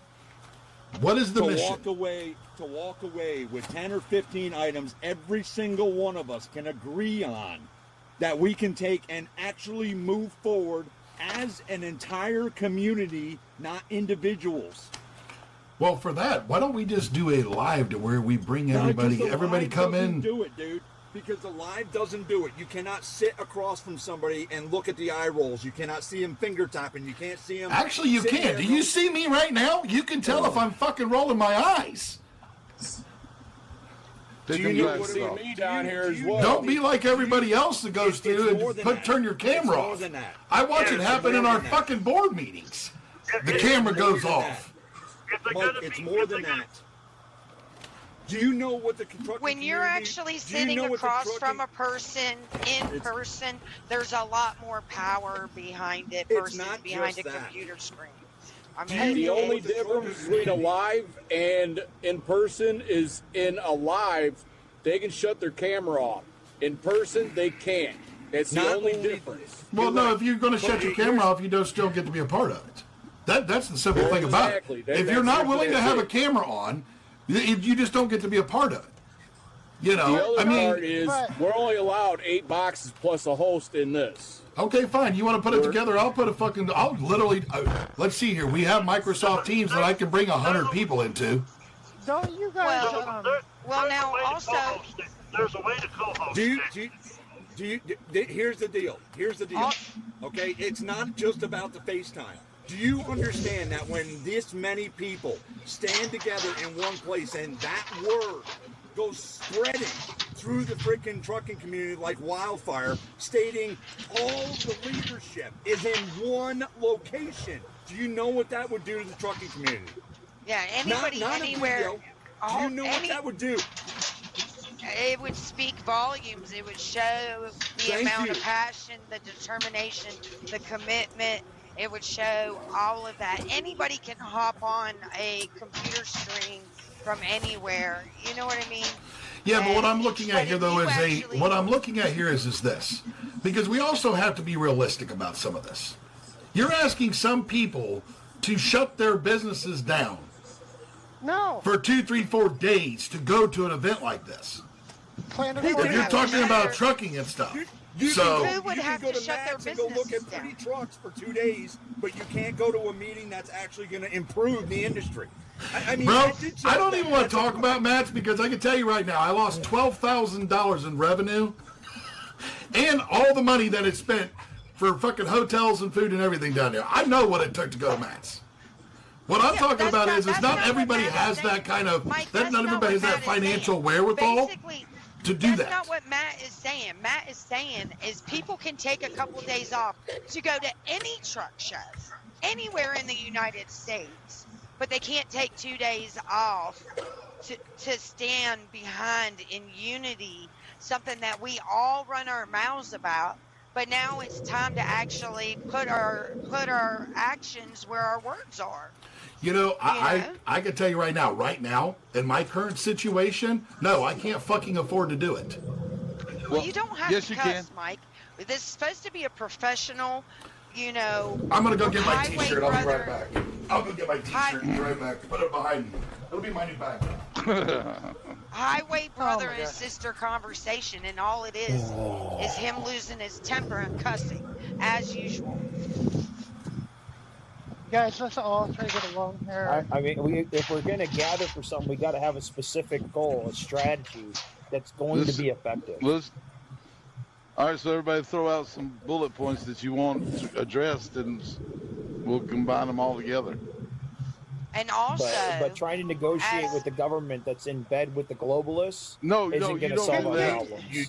You don't negotiate. The problem is most of the policy writers are listening to people who aren't in trucks. In the industry, right. You need to put those policymakers in the same location as actual truck drivers and let them so you're talking about the legislative assistance to the offices. I'm talking about the actual policy writers. The Secretary of Department of Transportation is not a policy writer.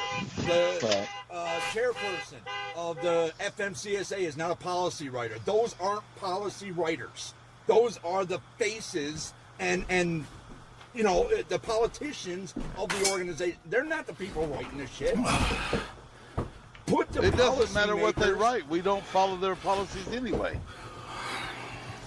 You're killing me, man. What? I figure I go get my shirt. Bobby bought it for me. Because apparently everybody didn't catch the message the first time. Yeah. What policies do they write that we follow in this industry? What policies do who write? The FMCSA? Yeah. So every one of those CFRs. Okay. That's all rules and regulations. Do we follow them? Oh, those are only followed whenever people really feel like it following them. Other than that, no. Okay, so what difference does it matter what they do? What difference does it matter what policies they write or don't write? Okay, so right now the policy. So right now, let me just put this out there so that you understand. Right now, there is a policy that states that the FMCSA can't do anything about a sexual predator inside a CDL truck unless they're caught in it. But you don't want a new regulation or a new law that states that a full background check should be done on anybody receiving a CDL. And if the sexual predator level 2, level 1, whatever the case is, actually applies, they're told no immediately, that they're not allowed to cross state or county lines. I could agree with that. Will the government? I can agree with that. Will the government agree to doing so? Will the policy writers agree to doing That's a regulation that needs to be codified and made law by the truckers out here that believe that needs to be done. And that's leadership out here all standing on it going, you know what? Somebody's got to make sure the states are held accountable. We're not going to allow it no more. This is going to end, and period, this is it. This law now stands into effect. Okay. Enough. Oh my God. That is one. Okay. Because right now, according to CFR, hey, we can have 70% sexual predators inside a CDL commercial motor vehicle, and they can't do anything unless they are caught inside a CMV doing the act. Yup. That's the regulation that's on the books. That's it. That's all it says. Did anybody else out there see the video that Munchkin made? She's a prime. I met her making a delivery at Walmart, and I didn't know that. But yeah, her trainer held her hostage as sexually assaulted her over several weeks. And then when they finally did a real background check on the dude, they discovered that he was a sexual predator. And this is why we want to put the fucking codification that removes them all. Hey, I'm in full support of it. Y'all gotta stop using that. You gotta use the P3. Read. Sorry. Read the T-shirt. Read the T-shirt. We can't read it. What's this say? Mike says, not talking about that aspect. He's talking about TikTok turning around and saying something. About what? You can't use the P word. You got to use P3. Oh, sexually dangerous persons. I apologize directly. You're right. You're right. It's TikTok. It's not us getting our feelings hurt. Yeah. Sexually dangerous persons. Let's just stick with it. It's what a little does your difficult shirt when you get say, heated. Mike? It says that my mouth is not a bakery. I don't sugarcoat anything. That's a great shirt. Nobody's asking you to sugarcoat anything, Mike. We're just asking you to tone down your temper. And so everybody was perfectly acceptable with cussing until you got in here. Oh no, I was cussing pretty bad. I'm not saying anything about the cussing. I'm saying the word that it's coming up across on the feed of the other word. No, he's talking about when Charlie turned around and said something about the cussing. That's all it is. Yeah, because I'm unprofessional because I cuss. It's about the same thing as about me being unprofessional because I make a video in bed. That's not what I'm saying, Mike. I mean, we're all supposed to be in unity here, and all I hear out of your mouth towards us is anger, okay? And it's being exemplified by anger saying, about what? Fuck. Well, that's because I drop F-bombs better than I drop deuces. I mean, that's just me. Talk to me on a personal level. I drop F-bombs better than I drop beers. I mean, what are you talking about? And I do. Look, you want Sam, you were just spent an entire 5 days with me, sir. Look, I was going to say, does anybody want verification on that? Everybody knows I cuss too. I'm not saying, but this. Never mind. You're just pissed off that I said it, Mike, because it was. No, I'm not. It has nothing to do with you, Charlie. It has. Anybody says it, I'll say the same thing to them. I don't care who you are that says it. This is me. You're going to call me unprofessional because I decide that I'm going to cuss or whatever. Fuck it. I'm going to turn around and say the same thing over again. Fuck it. Well, you know, as someone who has not fulfilled a membership application to FOPT for my own reasons, you know, it would be nice to know that maybe every once in a while you could. Then that way, when we do sit across the table from politicians and leaders and stuff like that, I never once said I'll be the one to sit across. I've always said it since the beginning, Matt. I don't be the one to sit. And you can ask Audrey, you can ask Laura, you can ask Matt, you can ask my old lady. I am not going to sit bed across. I am not going to be the one sitting. I am not going to be the one sitting across from politicians. I'm a felon, Charlie. I can't go talk to the fucking Congress. Why not? I'm a felon. Yes, it does. I'm a felon. I cannot go talk to Congress. I am a felon. I've said this since the beginning. I'm a felon. I'm a recovering drug addict. I spent time in prison. I am not able, due to my background, I would never pass a background check to allow me to go sit and talk to any politician in Congress, at the White House, hell, even at fucking hip hop if I wanted to, or Dunkin' Donuts. It will never happen. You're the leader of the FOPT. What do you want me to do about it, Charlie? It doesn't matter. They'll look at me and go, sorry, sir, due to your background, you're not able to join this meeting. Mm-hmm. They don't give a fuck if I'm the president of Timbuktu. Yeah, they'll censor his free speech. Yeah, Lucius Clay, I have to drop you. You'll have to come back because apparently you said or did something. Okay. So just drop and come back.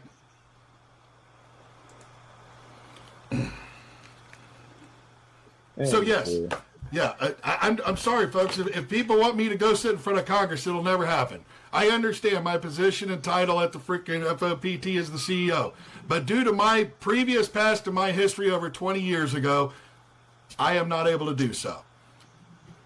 Even though I have been in recovery and have not touched a drug since 8/25 of 2006, it'll be my 20th anniversary this August.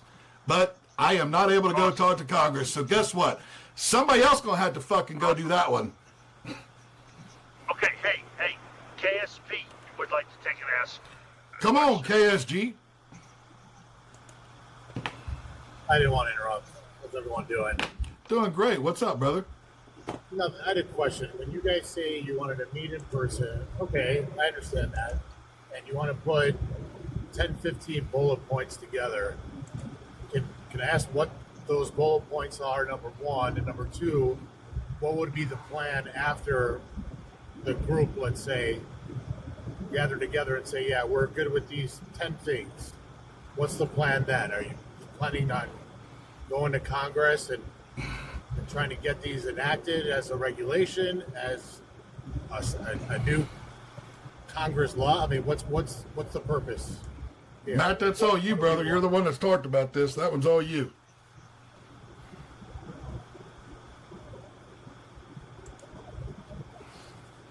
He's Matt? muted.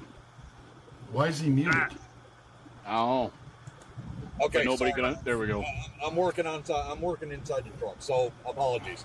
October 3rd you're is the good. starting point. Okay, that's where leadership all comes in. There, you put a big ass fucking whiteboard on the wall, and you go around the room. Okay, what's most important to you? Bam, there's number one. You go through. You can create a list of 40 of them, and then sit there and go, okay, where do we agree on? Okay, number one, autonomous trucks. None of us want this. Number one, bam, there's number one. You go down the list. Do we want sexually dangerous persons in a CDL? No, we all agree on that. Great. There's number two. Okay. You create the list with the people that are there. Then you sit there and go, okay, well, now we've got a list. We have the problems that we need to handle. Any possibilities of answers. Go around the room, listen, and take notes. Allow them to speak. Don't cut them off. Allow them to speak. I got some ideas on that one. I got some ideas on that one. Great. At the end of day 2, you should have bullet points and you should have answers. By then, you have every leader that's going to show up is actually there. You then do a full-on monthly follow-up. Everybody follows up that's in that room, then goes to, I don't care, you can use whatever meeting room that you want to use. Every month, you meet with those people. How are we looking? How are things moving forward? How is the social media going? Are the numbers coming? Are we bringing the fucking community back together? Great, we're getting there. We are showing the community we can actually pull this off. By the time you got the numbers and the frickin' and the bullet points, now what you're gonna see is people wanting. You don't even have to go look for it. People are gonna want to finance you to push this through. The communities That's the biggest complaint I hear about. Hold on. The communities are going to start hearing about it. They're going to want to get involved. People are going to back you to get this done because they know without trucking, they don't live. So now you've got your list, you've got the following, you've got the community coming back together. Now you've got the money. Now you sit down and go, guess what? We've got all three. We need the top 3 strongest people here. Unfortunately, without a criminal background, because some of us have them, that are going to actually do this without personal gain, financial gain, or political gain. Who are they? And you pick out of that group, whether it be 100 people or 50, you pick 3. And you say, stay on topic. If you don't, guess what? We're going to remove you. You're going to be out of that position. We're going to find 3 more. Stick to the topics. Now you've got an entire trucking community. You've got all the bullet points. You've got the 3 they're going to fight for you and the money to back it all there. And guess what? Now you've got change. That's what I was going to say, Matt, is the number one complaint I hear about people on why they don't support the various trucking advocacy groups is because there's a lot of talk, but there's not ever any organization or action. So I like that plan. And exactly why I'm drawing. Yeah. Is the date going to be? I mean, that's set in stone, and the location.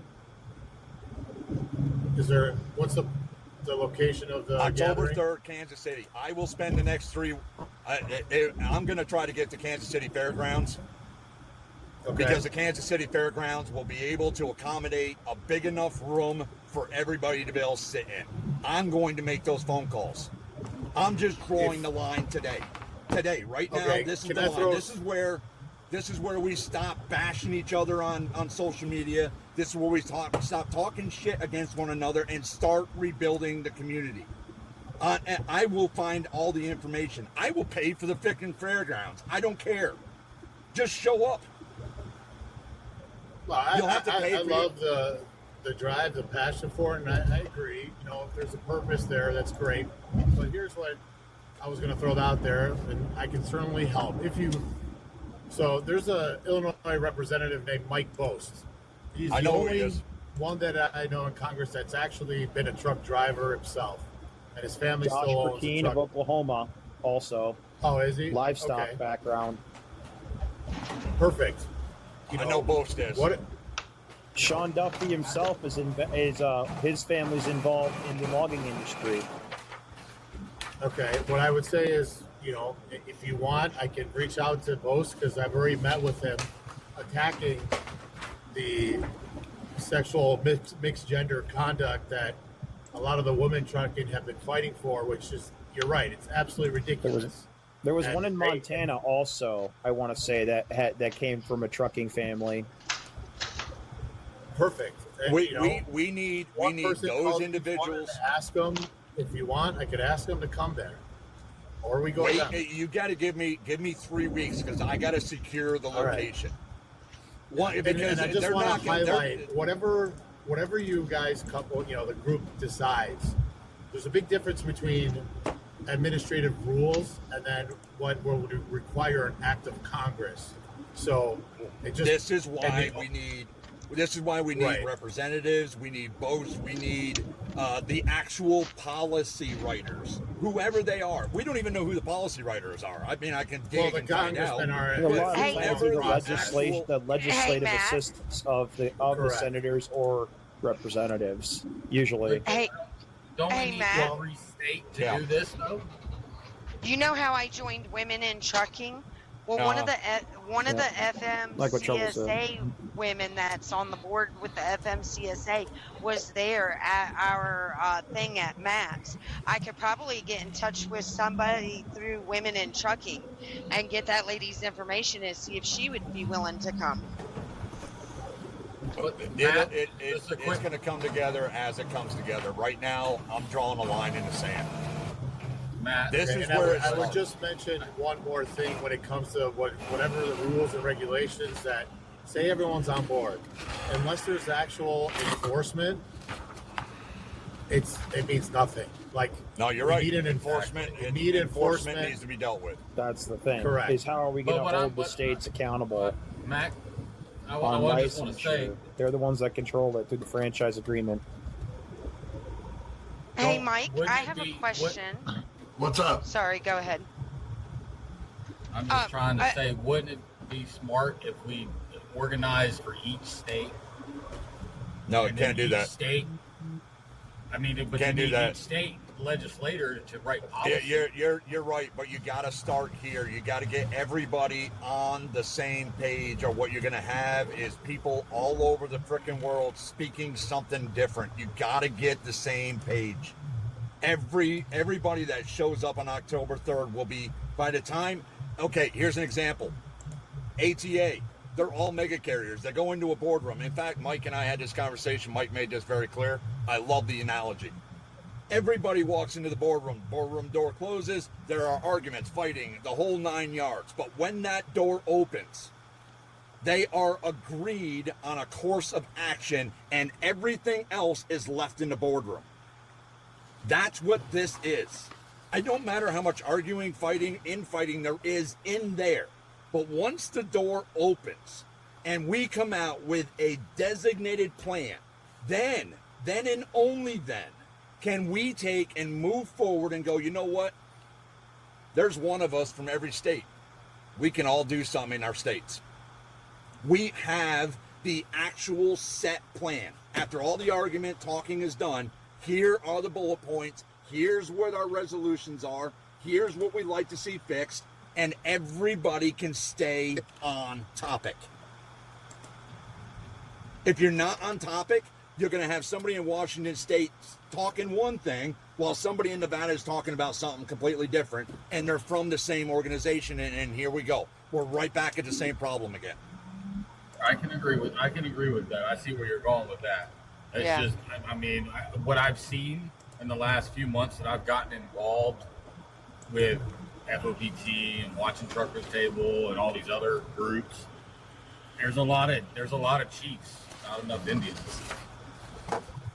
Matt, how many times have I told you that one? Yeah, more times than we can count on fingers and toes at 15 of us. And how many times have we seen?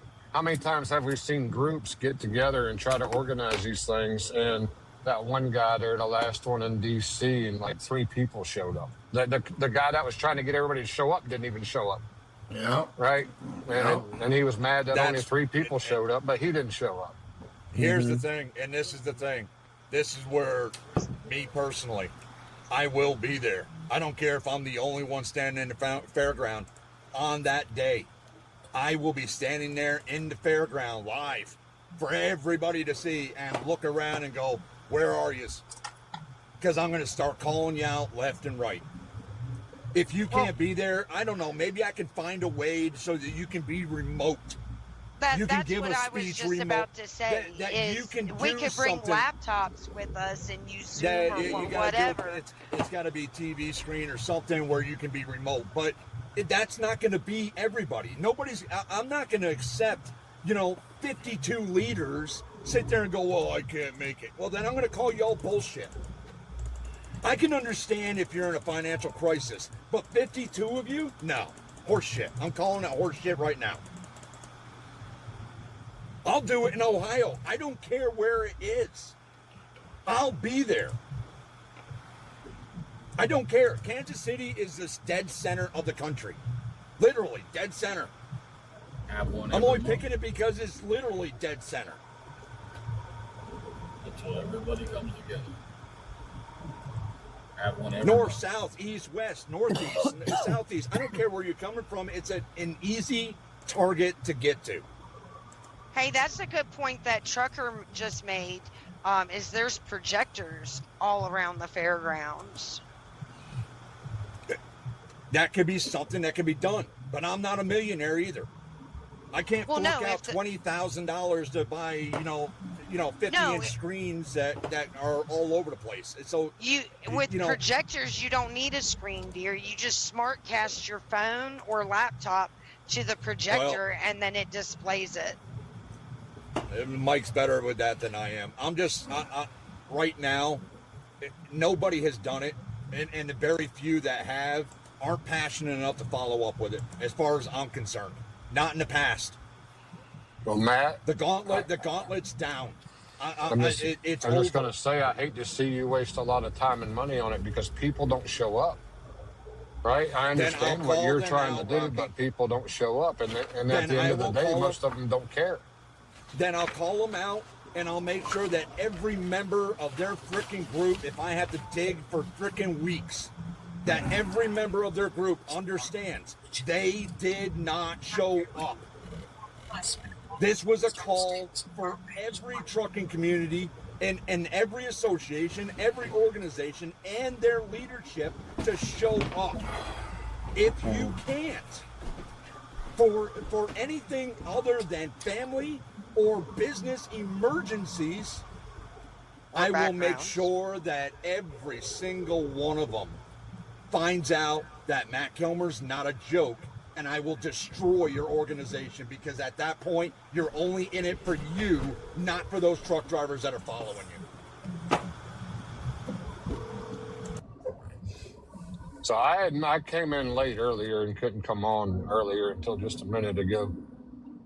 Are you trying to get the other organizations together in a location, or all of them? Drivers yes. and no organizations. The organizations have to be the first step, Rocky. These people that say that they're the leadership of the trucking community have to be the ones that first step up. Lead by example.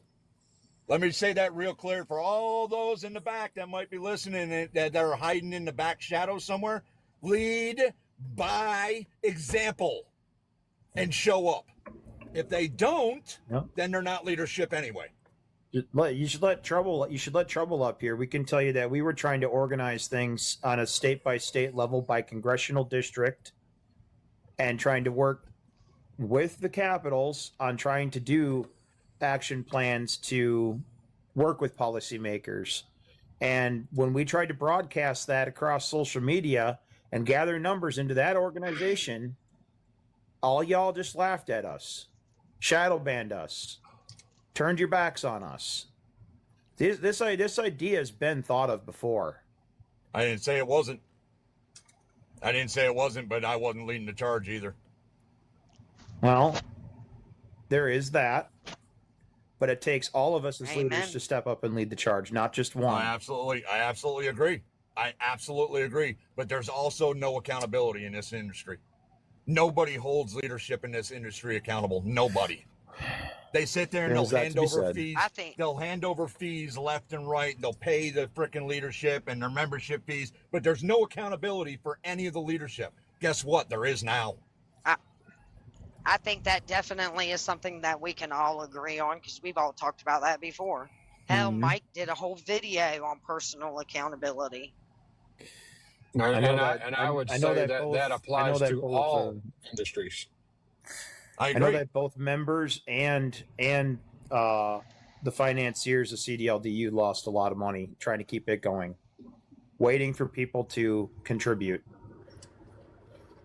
Well, there's a lot of people that can sit behind their phone or their laptop and are keyboard warriors, and they say that they're going to do this and they're going to do that, but then when it comes down to brass knuckles, they don't do shit. Well, a lot of people expect.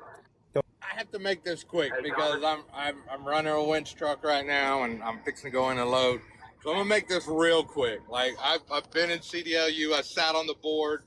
I've been in the meetings with Congress. I've sat next to Congress. You do not do a mass get together. Like if none of y'all know what ABATE is, then y'all should do some research if you don't know what ABATE is. ABATE is a trucking organization, is a motorcycle organization, and they keep helmets and change laws and do things by lobby. They don't attack Congress. You don't go to Congress. You do not go up on the Hill. You do it state by fucking state. And if you haven't learned this yet, you're fucking ignorant. And I don't think anybody's talking about attacking. I don't think anybody's talking about attacking Congress. If you don't organize by state by state by state by state by district by state by district, that's how you get votes. What you do is, if you do not know how many CDL holders are in this state, in every state in the United States, you better do your research because there's more of us. We hold the vote. We hold the vote. So if you don't organize state by state, the Oklahoma chapter, the Kansas chapter, you have your Oklahoma chapter. That's what they do. Whether they do truck washes and what, they gather money for, they are lobbyists. That's what ABATE does. And you know what? It fucking works. And they kept helmets off of people's heads.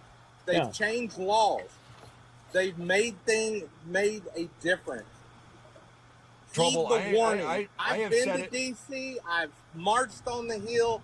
I will do a fucking video when I'm done with this. Hollywood Hutch. Mark my words, one of my greatest friends. First one up there. I agree with you 100%, Trouble. I have said the same thing for a long time. Forget Washington. You got to go state to state. You got to start at Washington State and go all the way down, all the way up, all the way down, all the way. You got to hit them all. We talked about it on our first podcast. Make them understand. That's what the Driver Advocacy Network was supposed to be about at CDLDU. You have to give facts. You have to lay shit in front of them. Lay down so they can see it. You know how many CDL holders are in the state of Oklahoma? I know. I actually know how many are in my district. We hold the key. We hold what they want to be in office. Now, if you don't want to do this, you think about this. For every one CDL holder, there's 100,000 CDL holders in the state of Oklahoma. I'm gonna throw that. That's a roundabout number. I don't have my paper in front of me to tell you the fact. For every household that has one, you're gonna get 2 votes at least. I remember the numbers back in Iowa. Husband and mother, husband and whatever. Who can vote? They're going to vote to change. You're going to persuade them to change because they want what's best for their family. So now your 100,000 is actually 200,000. Do you think you're going to get the CDL holders, because, utility workers, linemen, all those guys that are not out over the road, do you think they're going to care? Yeah. Well, I think if you get enough. See, this is where we talk about trying to bring the community together. But I want better. Right. I want better. I want more money in trucking's pockets. Like, why the fuck are we paying tolls? We already pay a fuel tax and a road tax. We're paying 4 different fucking taxes. You got IFTA, you got your tax at the pump, you got your fucking road tax. Like, we're taxed beyond tax, beyond tax, beyond tax. Just like the American people are. This is where we talk about, like a lot of us have talked about in here, of where we're not just trying at FOPT just to bring truck drivers together. It's the ecosystem. It's the whole ecosystem, which is the transportation industry, which affects every single person, regardless whether you're a legal immigrant, illegal immigrant, or a citizen naturalized in the United States of America. All this shit affects every single person. From the newborn all the way to the people that are just about ready to go meet their maker. It affects everyone. The entire thing. Because shit rolls And down so if hill. you get enough And- people together, regardless whether they're truckers or not, you know, I said this to Ben here a while back. We had a conversation. Even if we get 5% of the truck drivers, that's like 100,000 drivers. That's a lot of voices. So it doesn't matter whether it's just getting the truck drivers. If we can get the truck drivers' wives and girlfriends and husbands and boyfriends and fiancés or whatever their situation is, and their grandparents and their aunts and their uncles and their friends, it doesn't matter whether they drive a truck. If you get enough damn voices together, you make a change. So yes, Rocky, it doesn't damn matter whether they're a CDL holder that drives a freaking lineman truck, or whether they're a cattle hauler from Idaho, or they're a local guy that's hauling beer back and forth. Right. My question is how do you get them all together to do that? I think there's a lot of people thing. in America right now where I can look at it right now. If we just talk about gas prices, I would say every person driving right now is a little bit tired of the gas prices and the diesel prices. We can talk about that. I think a lot of people in America right now, when we talk about taxes and tolls, I think there's a lot of people in America that are kind of going, after a lot of these DOJ reports that came out, and they kind of went, damn, dude, we're spending all this money to all these countries for Haitians to have condoms or whatever the case it was. You know, and all this money's coming out of my paycheck every single week. Because only the top 5% are really high. Only the top 5% are the only ones that are really kind of hiding their money from the taxes, or business owners that have really good accountants. That's how you keep from paying taxes. Everybody else that pulls a W-2 paycheck, it goes right to the IRS. So there it You is. know how to file exempt. I agree. Or if you're like me, I'm I 1099. I just mean- fucking refuse to pay taxes. Fuck you. Well, Yeah. and there's that too. I'm So. 1099 in the same way. Hey, can I touch on something that was mentioned earlier by Trouble? I agree that we do need to also go state by state, but I think that the Kansas idea, I don't perceive that as attacking Congress. I perceive that as showing Congress that truckers really can unite even though we may have other opinions and differences and beliefs on smaller topics, but on the bigger topics, we all pretty much agree on them. And it's not a strike, it's not a riot, it's not anything like that. It's a bunch of truckers coming together. We can try and get some vendors and all kinds of stuff going. We've done this. We've done this a million times. It don't work. You have to attack it on a state-by-state level. Like if you planned and you got all these people and a lot of people together per state, and you attack each, and when I say attack, you know what I mean.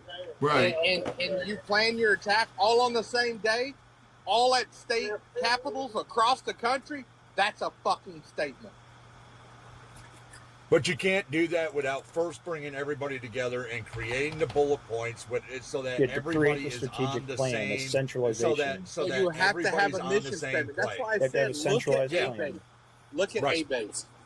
Yeah. Look at A-Bait. I'm telling you, do your research. They are organized from top to bottom, every state, every district, there's A-Bait 79 that's across the county line. There's A-Bait 69 that's in my district.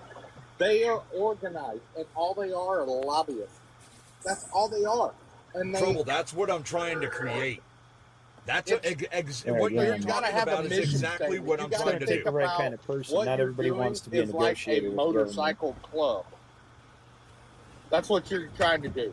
You're trying to. You got to attack it like that. You got to have a mission statement. You have bylaws. You have certain things. If there are dues, like everybody's got to pull their fucking weight. Shit don't pay for itself. Period. But you gotta. Hey, Mike. Yes. Hey, listen, buddy. My grandson has tried calling me twice. He's waiting for Grandpa to get there to see him. I'm gonna have to get off of here for a little while and go visit him today. So. The thing of it is, I don't know exactly what your plan is. So when people start asking, brother, I gotta kind of have you here. So send them to me. We'll talk later on as soon as I'm done visiting. I'm only going to be there for a couple hours tonight. I get it. Birthday party. I'm just letting everybody know that might be listening that have. Matt's the one that brought this up. This first time hearing of it. I don't even know what his plans are. So if anybody's got any other further questions about it, we're going to have to wait till he comes back, which is going to be whenever he gets done. It kind of sounds to me like it's in a brainstorming phase. He literally just said it today, Charlie. So he even said that. So I'm going. Well, I just wanted to let everybody know that once he leaves, I can't answer any questions because I've not had a conversation with the man. He did say it was a Matt Kilmer thing. It wasn't an FOPT thing. Right. So you guys, if you got questions, please, most of you are following me anyway. Send them to me. I'll do everything I can to respond. I'm going to start posting videos here by the end of the evening on this and start rolling it. I'm going to have a conversation with Mike, and I'm going to have a conversation with our group. But like I said, this is a Matt thing. I'm not overstepping my bounds with our organization and putting them in a pickle. This is a me thing. So, if you guys have any feedback, any negativity toward it, please come at me. Do not come at the Federation. The Federation is not behind this. This is me finally saying, well, we could be. I've had it. I'm done. We could be. It's just we haven't put this thing into like an actual It has to be fully conceptualized. You know what I mean? Yeah. Well, this is literally just bringing today. So it's like Trouble makes a very good point. We need to organize similar to what Abate is doing. I've heard of that organization. I've heard they're very well structured. When they execute a plan, they execute a plan. They stand with one another. And trucking brings a different dynamic than motorcycling. Some other complications involved, but nevertheless, the structurization of what they're doing, we could follow suit with if we have the right. Matt, go spend time with your grandson, bro. We got you. Later, man. I will get back to you guys later. We could have the right people to stand in front of government people. Not all of us are built to do that without. Hell no, I'm the last person you want in front of the fucking government. Unless you're a truck driver. Come on, I fucking talk like this and fucking lay it on the line. You either fucking like me or hate me. I don't give a fuck. I'm better. I love you, Trouble. I love you, Trouble. I love you too, brother. I love you too. Everybody I'm better off solving things with two-way and road than building infrastructure after and before. So. Just so y'all know, I'm dropping a podcast. There is a podcast coming out, and it is raw. This is raw. This is trucking. This is raw. This is uncut. This is like in your face, fucking fact and fucking like the real deal. I don't want no bullshit. We're not sugarcoating anything. We're not gonna fucking we're not gonna just hear one side of one thing and make it good. Can I ask Trouble a question? Come on with it. Can I ask Trouble a question? You kiss your mother with that mouth? Go ahead. So Trouble, I mean, you're a part of Abate, right? No, I am not part of Abate. I never have been a part of Abate. I have friends that ride with Abate. I used to be a 1%er, so yeah, no, I don't fucking fuck with Abate. So my question not with a diamond on, you don't. Let me ask your opinion on why do you think, would you agree with this statement? Let me put it to you better this way, that motorcycle riders are pretty much all on the same page because they're all doing the exact same thing. Would you agree with that?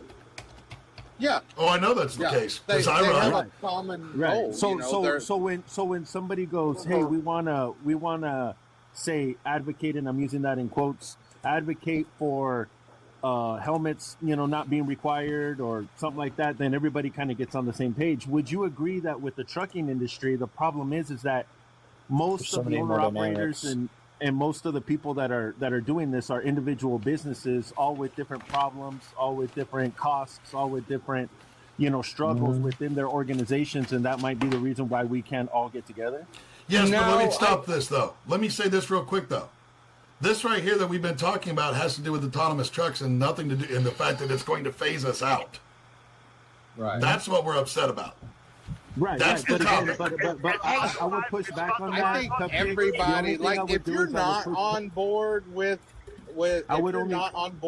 not having, let me rephrase this, but let me say it slower. If you're not on board with not having autonomous truck, then you haven't been driving fucking long enough, for one. And two, you never planned to be an owner-operator. You're okay with clocking in and clocking out, and you're okay with your family, and as far as I am, feeling unsafe. Well, let me respond to that. There, Trouble. I mean, would you agree with this statement as well? Do you think that we're speculating? Speculating about what? Enough information to really understand what's going on, or what the repercussions of autonomous trucks will be, or even if they'll be viable. I mean, in the industry as a whole. I mean, I know that they're doing testing. Let me back this up here, Cisco, because I read the article that was just posted yesterday. There's a million articles out there. No. This is a contract between Hirschbach, who has ordered. They are going in with Aurora with 500 units to run from Fort Worth to Phoenix and do 500 million miles. I can share you the article. It was just released that they are joining together on this. This is why we're saying this, because, and it's going to come through as of 2027. The orders are there. Let me ask you this question. I believe Stevens Trucking was in on I understand, that, but let me ask you a question. Do you know what the repercussions are when Hirschbach and Aurora, one of their vehicles, unalives a family? Do I know what the repercussions of that are going to be? You know what's an accepted mortality rate with the government's decided on. No. I mean, let's be honest. I mean, the government's going to say a certain thing. I mean, not unless they're going to cap all these nuclear verdicts. I mean, do we know what's going to happen with them? I mean, do we know what the repercussions are? Do we know that if that's not going to dismantle their company or set them back 10 years, because of something like that happening? I mean, what I'm trying to get at is, what I'm trying to say is that all we know up to this point is what we read, but we're all we can do is speculate on the future, right? I mean, this is what I'm trying to say. Like, we don't know. Well, I can definitely not speculate and tell you that your insurance prices will go sky high. The first fatality, the second fatality. Absolutely. Because no matter what, so when Hirschbach has to pay a higher premium because they unalived the family in a vehicle that didn't have a driver, where they couldn't blame the driver, right? Because we've talked about that. But it's going to raise insurance across the board. Okay, for absolutely. So would you say that would be a setback for the industry? Yes, it's a giant setback. Absolutely. So maybe we're. Hold on one second, Bert. Let me just get this out and I'll shut up and I'll leave. But I'm just curious on how much speculation are we putting out there? Like, I mean, do we really know? Jobs are going to be lost because of autonomous trucks? Yes, we do know this. Jobs are lost every day due to drug use. Jobs are lost. No. This isn't a matter of. This is where we're having a robot takeover for humans. Wait a minute. Think about it this way. Let me make a point. Say something. There is already level 3 trucks out here on the interstate. There's over 1 million trucks out here on the interstate right now at a level 3. They are going for level 4 and level 5 right now. Level 5 is already here from Sweden, Inrod. There's already 7 autonomous vehicles companies out here pushing for this. I've gone over it several times. But we have been dummies out here already for autonomous. Every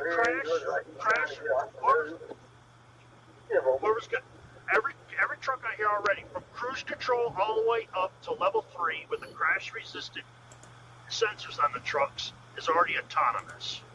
Right. And that's a fact. And think about it this way: when you talk about let's talk about self checkout. Look at it like self checkout. Like, you already see that in truck stops. You got it at Walmart. And it started since COVID. Yeah, since COVID, that's what autonomous trucking is going to do. You're going to lose jobs. Like, it is going to wipe my career. I'm a 30-year truck driver. A lot of stores are taking it out due to the fact of theft. Well, it's more expensive for autonomous checkout right now than actually having human beings. Oh, yeah. It's been a disaster for them, so I encourage you to look at it. If it was to kick off and we would, I got 30 years out here. I don't know how to do a fucking thing else. I'm too goddamn dumb to do anything else. So hell, I can't even eat fucking crayons without the government telling me what colors I'm supposed to eat, because I've been wiping my ass for the last 30 years because the FMCSA tells me when and not. So then what do we do? What do I do for a living? So just you make the alternative impossible, and I will explain that soon enough. But it's you have power in numbers. Don't forget that. It's not just 3.5 million CDLs. It's closer to 8 when you include all the trucking. So you have a lot of there's power in numbers here. Don't forget that. Back in 2023, the statistic was that there was 9.8 million CDLs. Only a portion of those are active in purpose and use. Right. Correct. Hey, Cisco. Not trying. I just stayed back and let you guys talk about the other stuff. But I wanted to answer one of your questions, and I think that Mike and Trouble, who obviously have some biker background. I was raised in a family with nothing but truckers and bikers. The difference between truckers and bikers nowadays is this. Bikers still have camaraderie. The camaraderie in the trucking industry everybody's isolated. That's why it's so hard to bring them together. Well, can I push back on that a little bit, Charlie? Of course, you always do. The camaraderie that we have within my organization would probably be comparable to your camaraderie that you have with your motorcycle people. The thing is again, we're talking about business, and within the organizations where the camaraderie that you talk about should exist. Why should it exist outside of that when we're competing against each other at the end of the day? That is what we do. We compete against each other. Like Rocky has said it a million times. Now, I'm not saying we have to be assholes to one another. I'm not saying that. But I'm just saying Rocky has said it himself a million times, and correct me if I'm wrong, Rocky. That guy that's parked next to you is your competition. At the end of the day, he is your competition. But see, y'all are looking at it the wrong way. That's not how we used to look at it. Right, exactly. Because now we're talking about. Hold on, let me just finish real quick, and I'll be quiet. But you're talking about trucking culture, sir. And again, I've put it out there. My dad started driving in 1976. My dad has only been a driver his whole life. He actually drives a truck for me. He drives one of my trucks. So the thing is when I talk to him about, trucking, and when he tells me his stories, he talks about trucking culture. The way it used to be, the way we used to have barbecues in the back, the back 40 there at the TA in Ontario, and we did this and we did that. I get it, but the trucking industry has become a business now. And we have to admit that. And Cupcake and I had to talk about this the other day. And he flat out told me, it's through educating these people on how to do business. You want to make changes? This is what it is.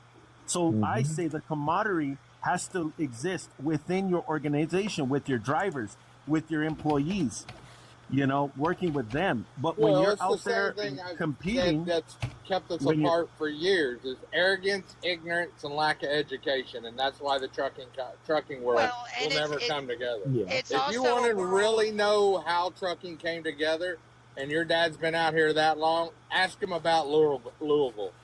Ask him about Louisville. And if you don't know anything about fucking Louisville, anybody, I suggest you go back through the history books and check it out, because that was truckers coming together to make a statement. And I've said it before: you'll never change trucking without violence. Isn't that why Max is there? What's that again? It's no different. It's no different with Fort. Yeah, Max was in Louisville. It's no different. Like I'm asking if that's why they put Max in Louisville.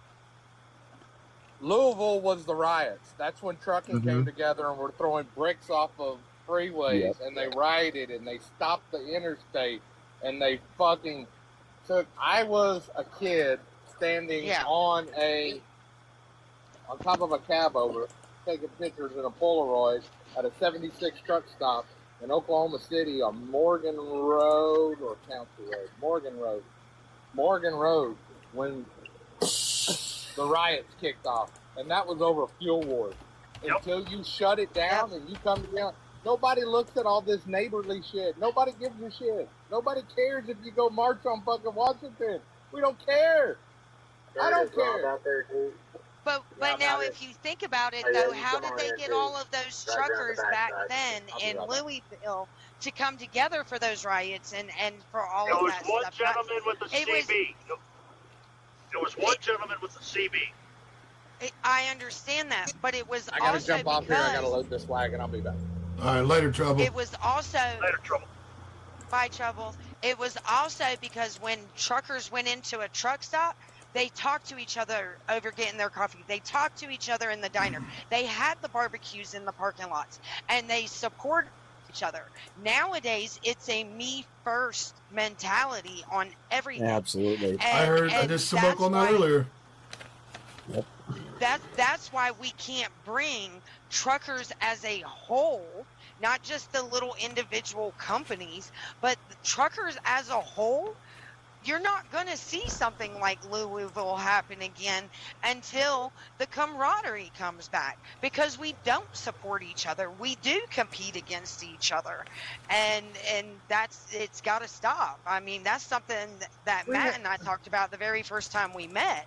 Is all of us that are passionate that the camaraderie needs to come back, needs to start initiating those back row parties. You need to get on the CB and start talking to people. Don't just get on the CB to find out what lane is ending and to bitch at somebody.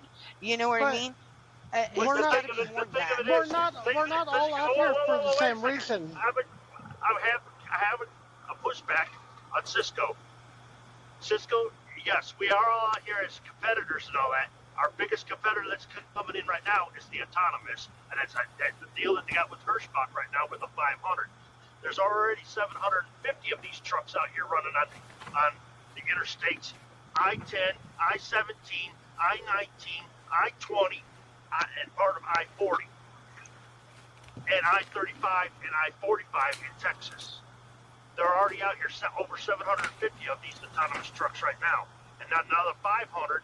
And they are already projected, Aurora's already projected over 1,500 by 2030. In 2027 is another one of their marks of putting more of them out. And then we got the Sweden group of InRide, who's already got 200 trucks that have been shipped over here that are starting to run on the interstates, besides Fort Worth, Texas, and Dallas. They are also vamping them up over in Tennessee and in Florida. Okay. It's got to go deeper than that, though. You can't just have autonomous trucks and that be it. I mean, what about all these DCs, all the shippers and the receivers? How they're going to have to change their whole infrastructure? Mercedes-Benz up in Alabama there, BMW over there in South Carolina, they already have autonomous jockey trucks out there already. There's a few more of them. And if you go back even a little bit farther, the forklift trucks that are running in Busch, Budweiser, Miller, any of the breweries, you go to Amazon, they got, it's already, the autonomous is already there. They already got a deal, 10 minutes of a skid deal that goes into the trucks and can have unloaded within 15 minutes and have the truck reloaded and on its way. See, the technology's already there to move them at the DCs, because the technology that they would use at the DC is already being used in the intermodal industry. There's already robots moving the containers and everything around. They've already got the robots to move the trailers around. So as far as the DCs go and the autonomous trucks going into the DCs and stuff, that's easily controlled. All they have to do is just bring in the same technology that they're using currently at the intermodal ports, institute it in the DC, and when the autonomous truck shows up, it goes in, it drops the trailer, it comes over, the robot grabs it and moves it out of the way after it's in the dock, or moves it into the dock if they're putting it in a drop lot. It's that simple. It's easily put together. It's already there. The union did they lobby against that autonomy at the docks? Didn't they catch mayors doing it? I thought the union blocked that. They can't. I'm not saying all of them will. She said how would it be handled. The other thing is you have a drop lot, though. When it goes into the drop lot at the DC, you're still going to have a yard jockey then go over and get it, whether it's a robot or you have a person in a yard dog. Either way, it's still going to go into a drop lot. I do have a comment that nobody has mentioned yet. Not one person that I've heard since I popped in here has talked about. I did. There is state legislation, or I don't even know if it's passed. I don't care. I don't have time to keep up with that crap. But the state of Colorado has something lined up that you have to be, if you're a fleet of so many trucks, you have to be like 80% electric by this year and 100% electric by this year. And I can only imagine them pushing that. They're going to be pushing the autonomous part of that as well. Can I push back on Bert? I'll look into that, Laura. I didn't hear that, but I'll look into that for you. Can I say something about the camaraderie, right? So, Charlie, you got to understand, you talk a lot about the camaraderie, and we're friends, I have no problem with you, but the mentality of the driver out here now versus back when they all did that stuff is not the same. I agree.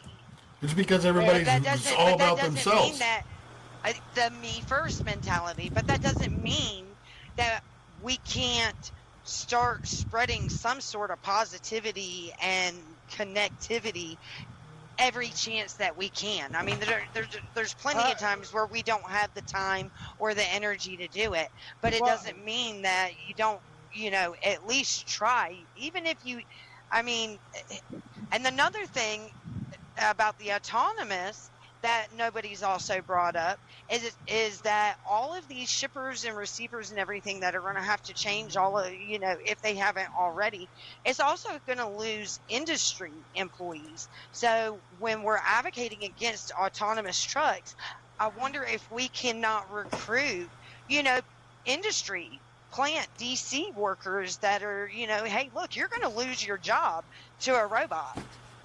You know what I mean? If they bring autonomous trucks in, there's not going to be somebody walking a BOL in to check in. And somebody stamping it and doing all that. It's going to all go automated. It's already going automated.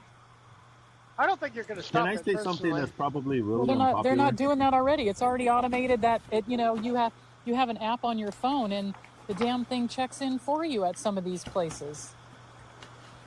I don't think you're going to stop autonomous at all. I think this is one of the arguments, like the e-log. Everybody said, oh, when the e-log comes in, I'm going to be done driving. But we're all still driving. This is the problem, though. This is where that lack of unity that Charlie has talked about, Matt's talked about, I've talked about, Trouble's talked about. You have to bring together people, and a lot of people actually have to get them together and be willing to stand on all 10 toes to make that change. That's what has to happen. You have to not just talk about it, you got to be about it. There's a difference between just talking about it and being about it. That's exactly what I was saying earlier. There's a bunch of keyboard warriors that'll talk a big game, but when it comes time, for brass knuckles and to put your words into action, nobody fucking shows up. But so get off the internet, go find 10 people, right? Go find 10 people, right? And see what they tell you. Every one of them say, oh, I don't get involved in that kind of stuff. I don't get involved in that kind of stuff. But there also be the same ones that'll sit there and bitch about the problem. And those are the ones that I call out all the time. This is why I'm one of the most disliked people in the world. And you know what, though, Sarah? Majority of those people, ask them, why do they not get involved with it?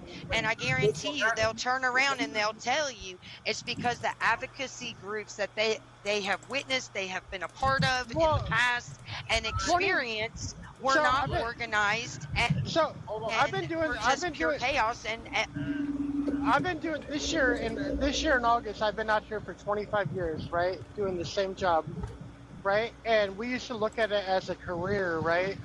That was a career. They look at it now as a job. Just as a job.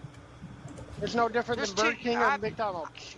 I've been saying that from the very beginning. There's two different types of truckers. There's those that do it as a job. All they do is drive, sleep, eventually get burnt out and go somewhere else. And then you got those of us that actually live the lifestyle, that give a shit, not just about ourselves, but our fellow highway brothers and sisters. And those are the ones that we need to bring together, because there's more of us than there are the other. I want to push onto that whole Sarah. Then we're talking about ABATE, and I don't know who I don't know who was in something.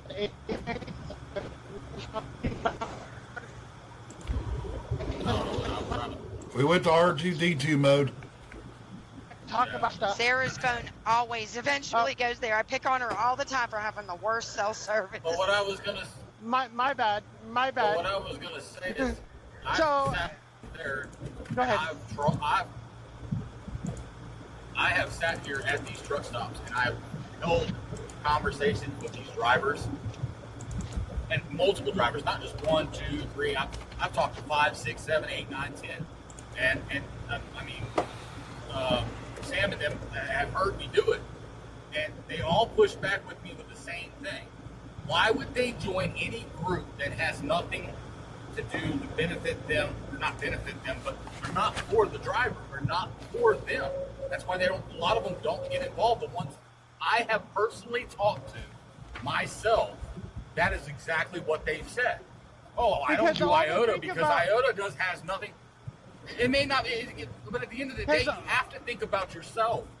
At the end of the day, self-care and your health, your mental health is important. Why would I put my neck on the line for somebody that doesn't care about me but says they do, but all they want is my money? But the new Well, I can tell you this. The new drivers only think about the money, though. The new drivers only think about the money. They don't think about trucking in general. That's all they're worried about. But most of these new drivers are millennials like myself. We were brought up so I was brought up poor. So yes, a lot of my thought is I'm bringing money into my family. They have to eat. They got to have clothes. I want them to have the things that I did not have. I do not want my kids to have to sit there and eat every night PBJ and chicken.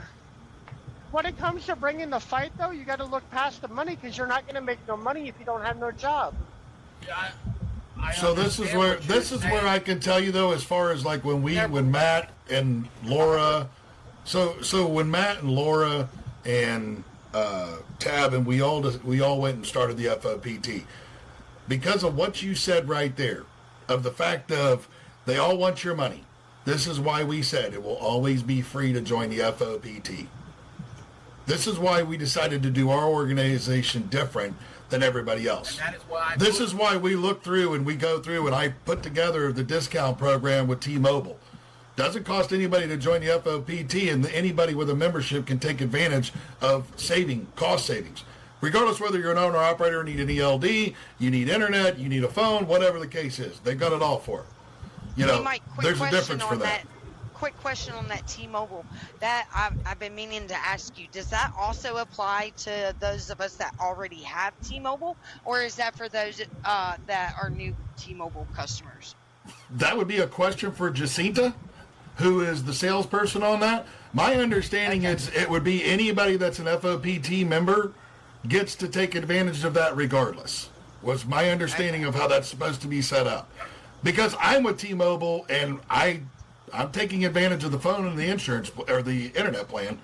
So, I mean, I've got two mobile. I've got an internet, home internet here for the house, and I got one that I keep in my truck, so that if we're doing podcasts or whatever the case is, and then I've also got I think I got 18 lines on my plan or some nonsense because of family members that I've put on my plan and everything else. And that's why it's like right now. I think we set it up. It's $25 a line. 4 lines is $100. So if you only need 1 or 2 lines, I know Jacinta talked about where she will work with them and figure out the best way to get it down to the $25 a line. But you've got to call and talk to her about that because she's the T-Mobile lady. I'm the dumbass truck driver. So they just set it up for everybody. Well, I know that when I talk to people at the truck stops or I talk to the other drivers at our terminals, I tell them about FOPT. Laura, I tell them that there's no. Hold on a second here. I got to jump out.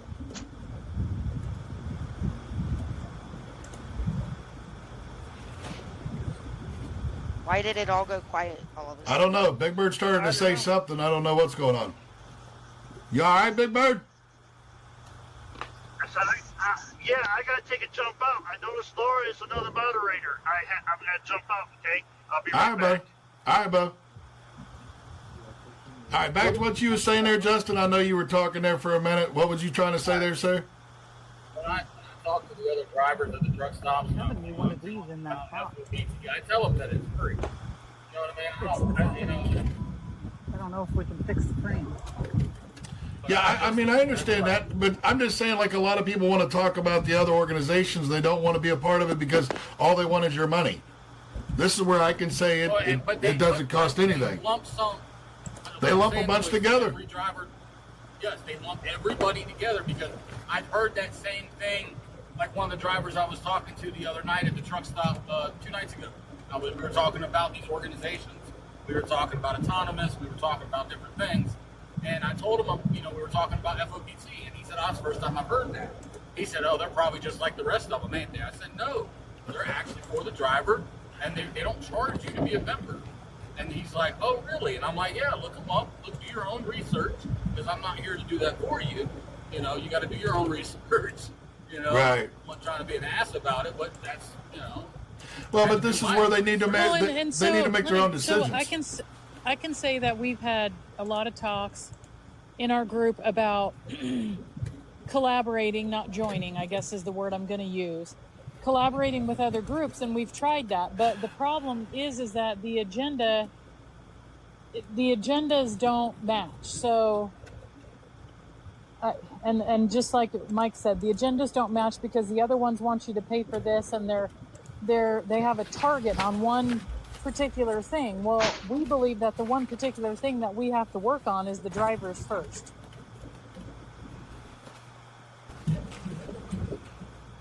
Yep.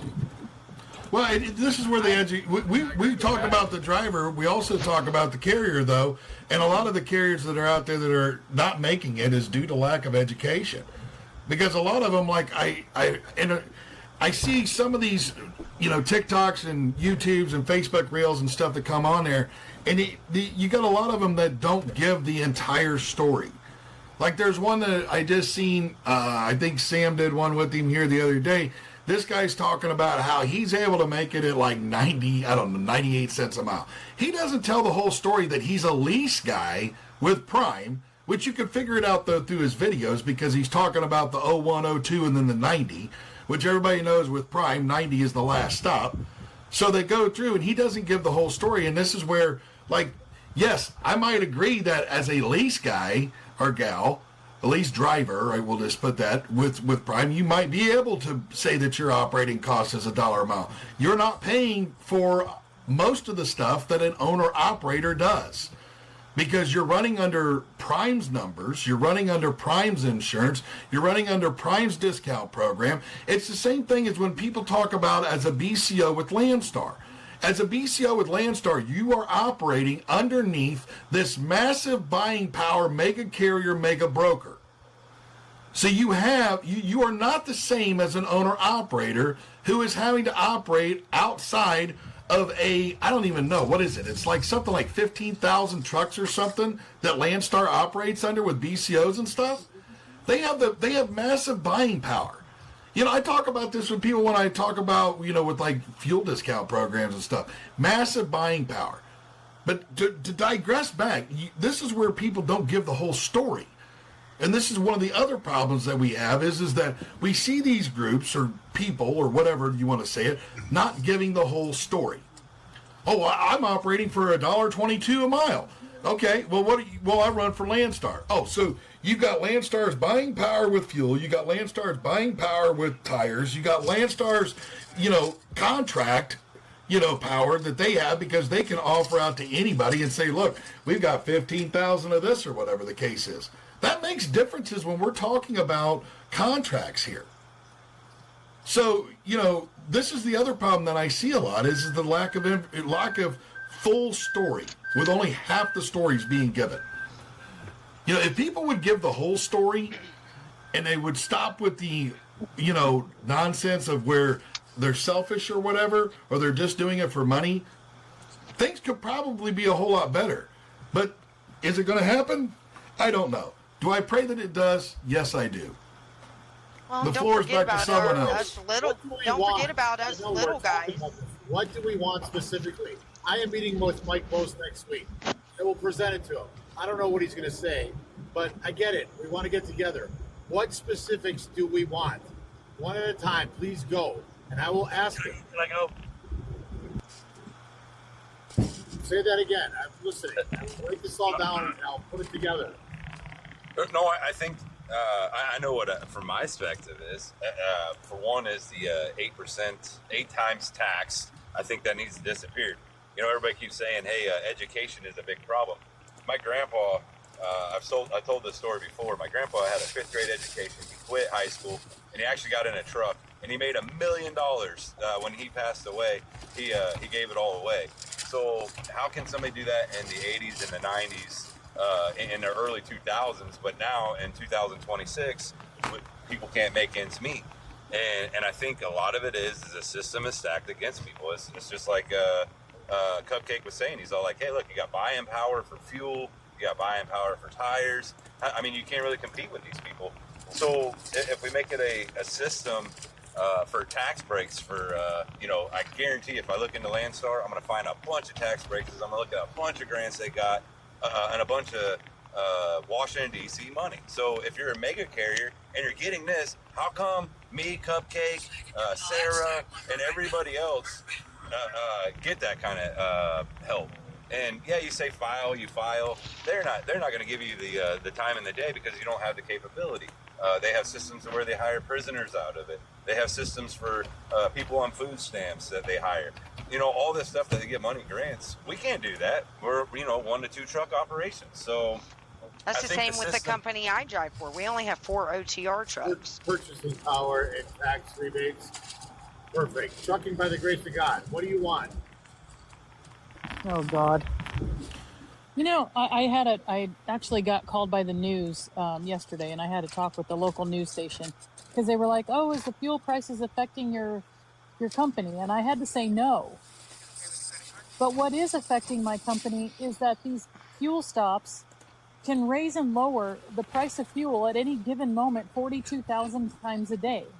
By 50, yesterday or the day before was 55 cents within an hour and a half. That's price gouging, but nobody's going to enforce price gouging. Well, I can back that one up there too, because I can tell you, like right now, here just around me, we have seen a almost $1.05 increase in the last week with gas prices, and diesel prices are well above $6 right now where I'm at. But when you look at the EIA report, and I'm in Ohio, so we would look at the Midwest, it is substantially lower, and it showed a drop from week to week on the EIA. But we have seen a huge increase in diesel just in this area around the Dayton, Ohio area. So you have to be careful with that report, though, Mike, because that report is a previous week look back. Well, it was done on Monday. I can't wait to see what happens Tuesday. Yes, this is true, and I'm looking forward to that to see exactly what they show there. But if we're seeing a downward trend, like you and I had talked about, Laura, downward trend that we had started to see in the EIA, why did we have this downward trend and then all of a sudden we see this massive jump that we've seen over the last week just in my area of Dayton, where we've seen gas prices go $1 a gallon, diesel prices are well over $6 now. I think Bobby sent me one 2 days ago that said it was $6.29 that she's seen. And it's the same damn fuel that's in the tank. They didn't get another load. Yes, ma'am. So the price shouldn't have changed. Yes, ma'am. Well, I mean, that's no different. That's no different than the price of oil, a barrel of oil going down, but all of a sudden the price of gas and diesel go up. One other thing that I want to ask, and I haven't witnessed it myself, so I'm asking, is it true that at some of the, I think it was at a Flying J that somebody said it, that they were at the truck pumps and it was one price, but if you went over to the car pumps, it was cheaper? I heard that too. I don't didn't know. hear that, but I didn't witness it myself, but I also haven't tried it. I always go to the fuel desk. So. Well, no, it's a difference between Charlie. What she's talking about, what they're talking about is if you were to drive up front where the cars can go. If you were to drive up front there, that price was different on the pump than what you and I was seeing when we pulled into the fuel island. That's what she's talking about. Yeah, it's different. I understand that. It's different because what they use is they use the cash price.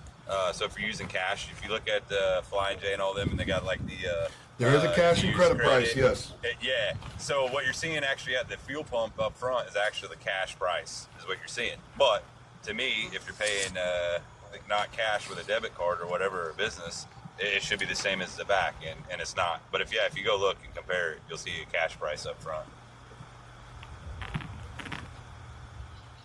Okay. Yes, that's really one of the only things that really jabs me right now. Well, the way they buy fuel at the fuel pumps, and I had. You want? Okay, she's talking. Sorry.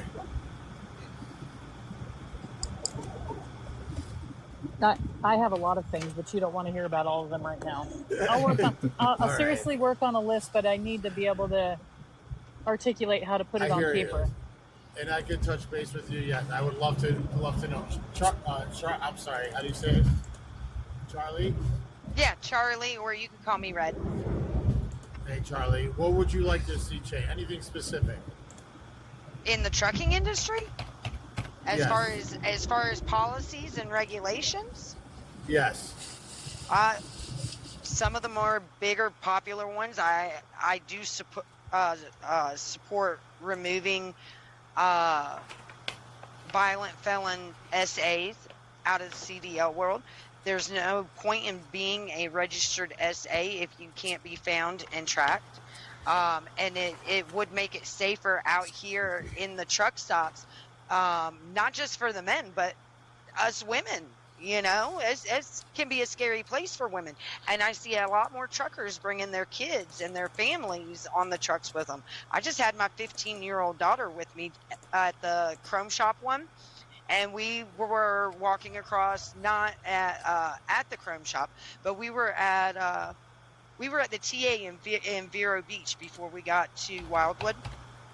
She's 15. She does not look like an adult. Okay, we're walking across the parking lot. We're getting horns, marker lights, headlights, and all kinds of shit flashed at us. You don't know who's behind those steering wheels. She does not go anywhere without me joined at the hip. Okay, so I do support the SAs being removed. And then the second thing is, I don't know if it's going to happen. I have wishful thinking. I have no problem with ELDs, but I don't think they should be mandatory. I think that they should be optional. I think that if you just got your CDL, then yes, you should be put on ELD. It teaches you the hours of services, it teaches you time management, it teaches you the whole process while your body is getting acclimated to not recognizing time zones anymore. We can sleep day, night. If you go to sleep in California, it's no different than going to sleep in Virginia. And then once they get done with that, it should be an option. Do you want to stay on ELD or do you want to go paper? If you choose paper, you get busted screwing up, falsifying, or doing whatever. Guess what? You're back on ELD. Those are the two top ones that, I support. Awesome. Thank you. And there's some precedent with the SAs. I'll explain that later. Rocky, I can't change mechanic prices, but what would you want to see change? No, even in trucking. Hours of service. Okay. I could care less about the ELD. It only records the hours that I work, but the hours of service themselves, going to a 14-hour clock to drive 13, drive 14, drive 12 and a half, whatever. Got 14 hours a day if they want to leave it at 14 hours, but get rid of the 11-hour deal and driving and let you use your 14-hour day however you want. Okay. I agree, Rocky. As far as just any rules, regulations in trucking. Let's try to stick to trucking. That's not really. I mean, I didn't have any problems with anything else. I've just played chess, Perfect. OTR, what do you got? What do you want to see change? I want them to actually enforce the rules that they put in place against the frauders, double brokering, all of them. So enforcement on the fraud. Okay. You want me to play by your rules, enforce. Everybody else is already hit, but I was already after the FA and all that. I agree with you 100%. I just want to see them enforce it like they do everything else. I mean, they have enforcements in the mechanic industry and all the other industries. I don't understand. Trucking's been around for a long time. Oh, I also want to see shippers and receivers held responsible. Okay, I agree with you 100%. Florida, Sarah, what do you want? 35% tax against car haulers? Go ahead. What do you want to see different? 35% tax against all Sprinter van owners? No, on a serious note. I would like to see stiffer training, right? Get the people that don't have their heart in trucking out of trucking, and quit making it so easy for everybody to get in. Like all of these, I've been hearing people talk about 6 days schooling and whatever it is. No, we need 6 weeks. Make sure it's 6 weeks schooling. I think that's gonna. And integrity, okay. You what? Spirit, entry, and integrity for Yep. So I would. Okay. Yep. I'm listening. So I would like the training to be better, right? I would also like to change the hours of service. I agree with Rocky with the 14-hour clock. I just don't think you need a 10-hour break. I mean, people don't sleep 10 hours. We don't. So. I agree with you on the training. I think an thing. 8-hour. I think an 8-hour break would be plenty enough. I don't think you need 10 hours off.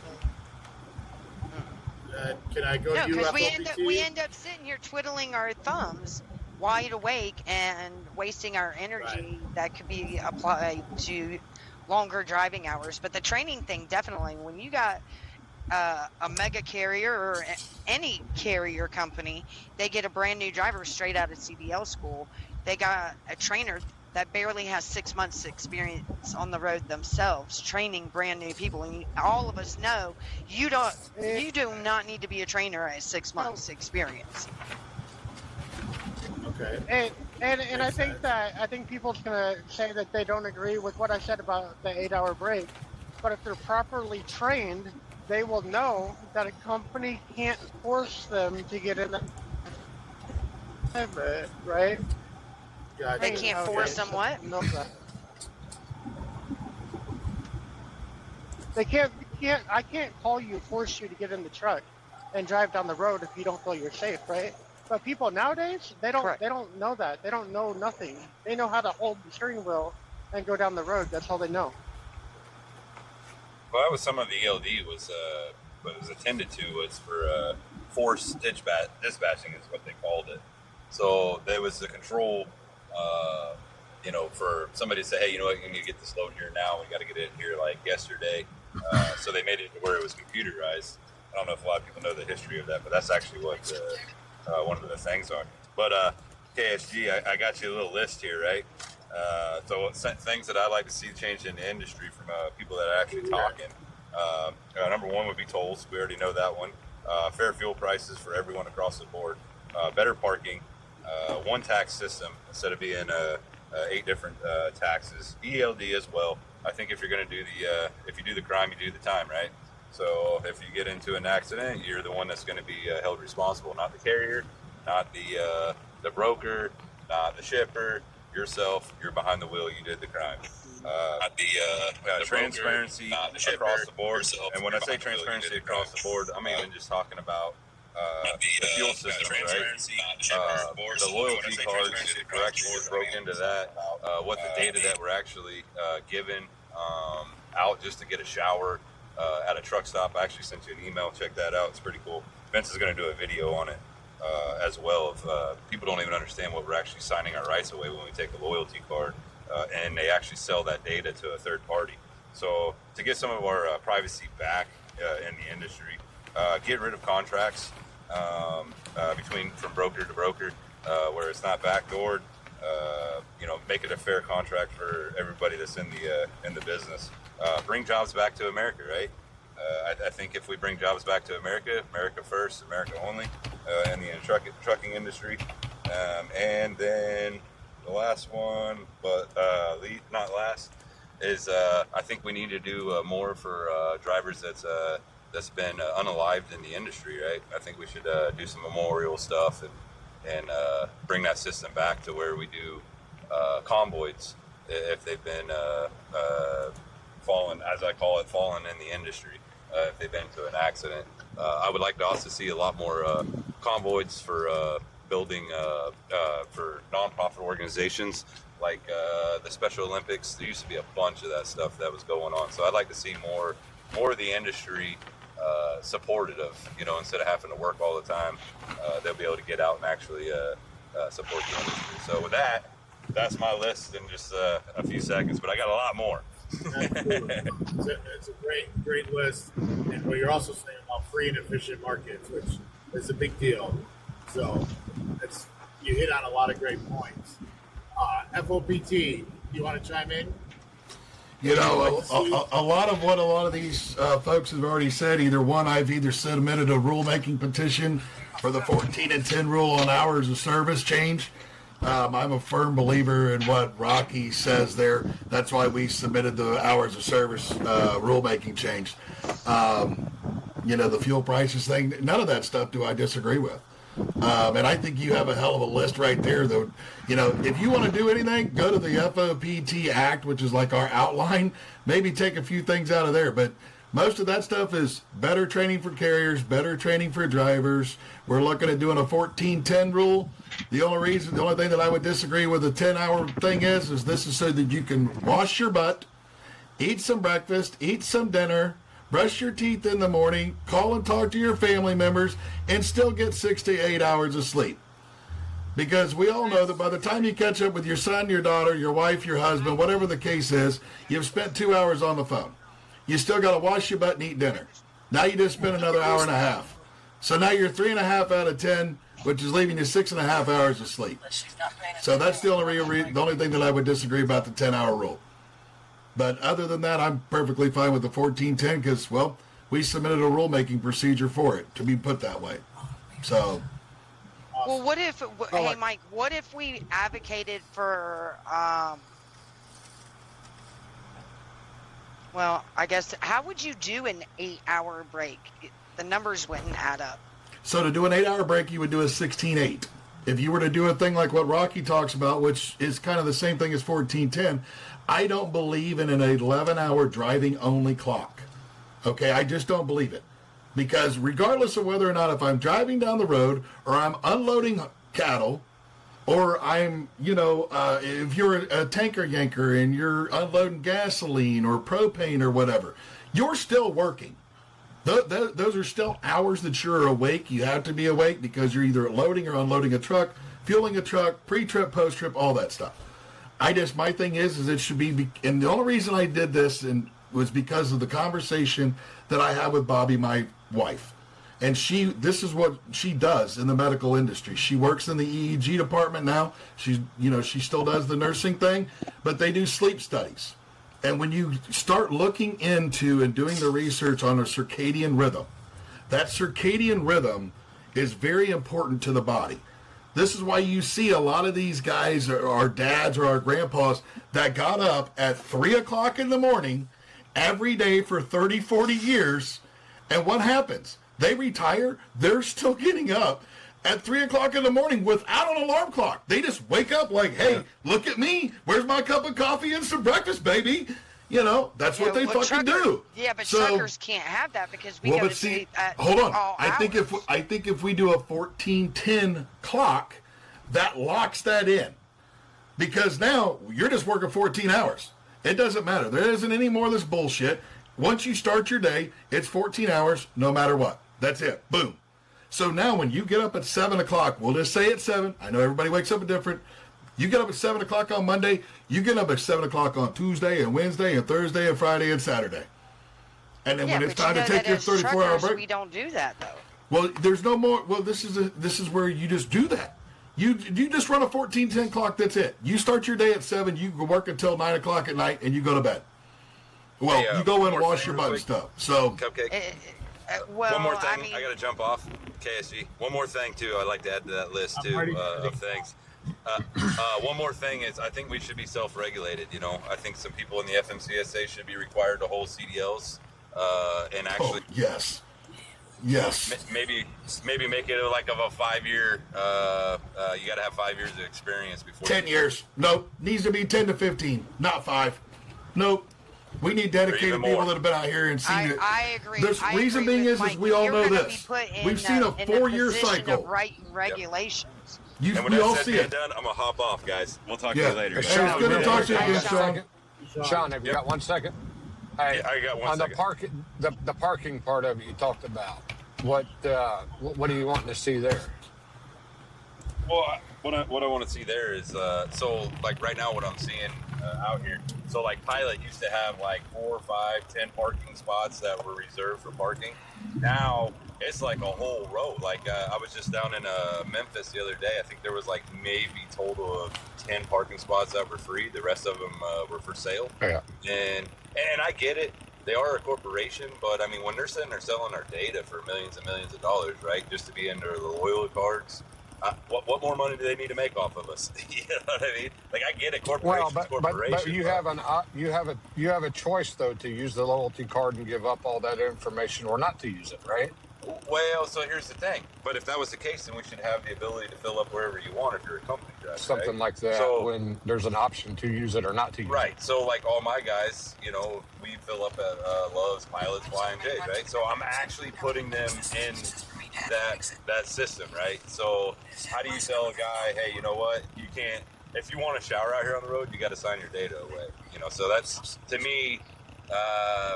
It's like holding a carrot in front of your face, right? Saying, hey, you know what? You want to shower? You're going to take this when you buy your fuel. So, I don't know. It's kind of hard to say how do you get rid of that system. And again, it's corporation. The only thing, and then the other thing with the parking spot is, right? So when you go to these truck stops and they say no parking there, they're actually using state law to say, hey, you can't park there so they can tow your truck away. So is this property public? Or is this property non-commercial? It's private property, right? So there needs to be a line there, you know. So like if it's private property, like they claim, when an accident happens, but if you park in the wrong spot and they tow it, then they're like, oh, whoa, you know. Now we're getting your stuff towed. So I think there's a lot of stuff that we need to fix just in the parking part of it. I would love to see. I don't know why we're not using off-ramps. I don't know why we're not using off-ramps or on-ramps and building a space there. I mean, you could put 10 trucks there and actually build a fence or a barrier for truckers to park behind and put a little bath in there. I mean, there's no reason for why we have Instead, you see the no parking signs every 3 feet. Yep. I don't think Right. Well, it is. Interstates and highways is not a safe place, and you're not supposed to be parking standing. Well, I think that's why Sean is saying. You would widen it out more. Sean, can I push back on that, Sean? I mean, let's look what just happened in Florida. Do you think that's going to be safe? What happened in Florida? The car hauler got hijacked. Well, and that's the thing. Like, you'd have cameras and everything on it, just like we would do a regular rest area, except for it would just be on the on-ramp side. I mean, you could park 20, 30 trucks there if you wanted to. They already have the property there. The space is there for, 20 foot in. And It's just like when you go to Montana, they got it, and they got the trash cans on poles. Yeah, absolutely. Out there, Yep. and you're away from the active traffic lanes, Absolutely. and you can still park there. You still got trash cans, and I've even seen them have little portage on outhouses too, in case you got to use the bathroom. Then that way you're not pissing on the ground. But I think that And the they have big a camera chain. sitting up there too. I They have a think that camera the- appointment. I think that the big chain truck stops that are making a shit ton of money by marking everything up inside the stores and everything like that shouldn't charge for parking at all. I mean, this reserved parking is getting out of hand because, I mean, it's ridiculous. We pay enough Pay for that everything. property then. Who should pay for that private property then? Well, that's the thing though. Then we need to label it as private property, right? So you can't use It already is. Actually, no, it's not. Property. Actually, this A is where the flying J difference. is No, not hold on. private property. No, it's not, because this is why this is why DOT is able to come right into a truck stop, because DOT classifies it as public domain. Did they just pass a rule or a law about that? That it is that part you are right on that, but it's their property. They can still do what they want to do on their property. Right. Same way that a city can take a charge for you to park in the city. Right. Didn't they Yeah, but just these pass big a law chains have about- created a freaking monopoly. Oh, I mean, but wait a we minute. only have so many options, and I mean, where are we Yeah, going but to Big park Bird- at? Big We're Bird, hold on, forced. check this out. What if I had your car, if my car was parked at your house, right, or my truck? Do you know they would have to get a search warrant to actually come and actually even have a conversation with me to look at my truck? But on a truck stop, they don't have to. They pull up and they say, hey, you know what? We're doing a level 1 inspection on you because that is the property that they call it. FMCSA can take and do a safety check inside your vehicle. They cannot search anything. All they can do is check to make sure that your mattress is fitted right in there, that you have the safety restraints in the back, and the bedding of the sleeper berth has enough bedding in it. That's all they can do. Now, if they see anything that's out of content in the back end of that sleeper, then they have to get a warrant to search that vehicle. That is correct. 100% correct, Big Bird. And Big Bird, I wanted to give you the opportunity to. I asked like each individual, what would they want to see change in the trucking industry? You got a couple items, like your top ones. Can you say what they are right now? A change in the trucking industry? Yeah, well, what regulation and the initiative that you would want to see in the trucking industry? Like a couple things. Well, number one, the hours of service needs to take and be redone. Or two, out here. Shit for you. But that's the only thing I can think of right at this moment. The hours of service does need to be changed. Hours of service and massage parlors at truck stops. I got you. Yeah. Like what? Massage parlors at all truck stops. I can't hear you. He said massage parlors and truck stops. FOPT. I didn't mean to take over and ask everybody, but I just wanted to write everything I love the down. fact that So you thank did. You're going to go meet with somebody that can maybe actually make some changes, sir. This is where Yeah, I talk on about I Tuesday. like working with people. This is how we get changes made, sir. Whether it's you or me or Charlie or Rocky or Big Bird or Sam or Laura or Matt, I don't give a shit who it is. We literally just sat in here and we all agreed on a multitude of things. And now you're going to take these multitude of things and go forward with them. So you have my support 100%, sir. I think each And one thank of you us for from letting me each talk. different state. Sorry, KFC, I didn't hear you. No, go ahead. Yeah, I just said real quick. I'm thinking that the hardest one Yeah, is going to be the tax. The taxes are going to be really tough. Right? I'm just being honest with you guys. From my conversations already with him. I think that list though that you just put together, and this is my opinion, everybody, and don't take it to heart, because I know things don't change big wise or large wise until every state or most states or majority of states come together. So I think, like for me, I would take a copy of this list and I would go see my state representative in Florida.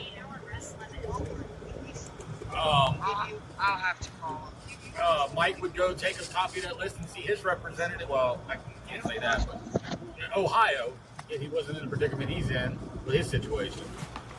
You know, I think going to each state and making that change would be a difference. And I know, as of right now, 4 of us in this room are Floridians. Yes. So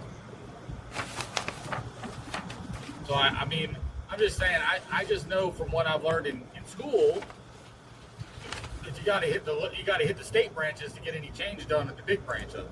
Yeah. Well, and you have to. And I've rode with ABAY, and I've got a friend that was in the beginning of ABAY, that started with ABAY, and he's a really smart gentleman, knows his stuff.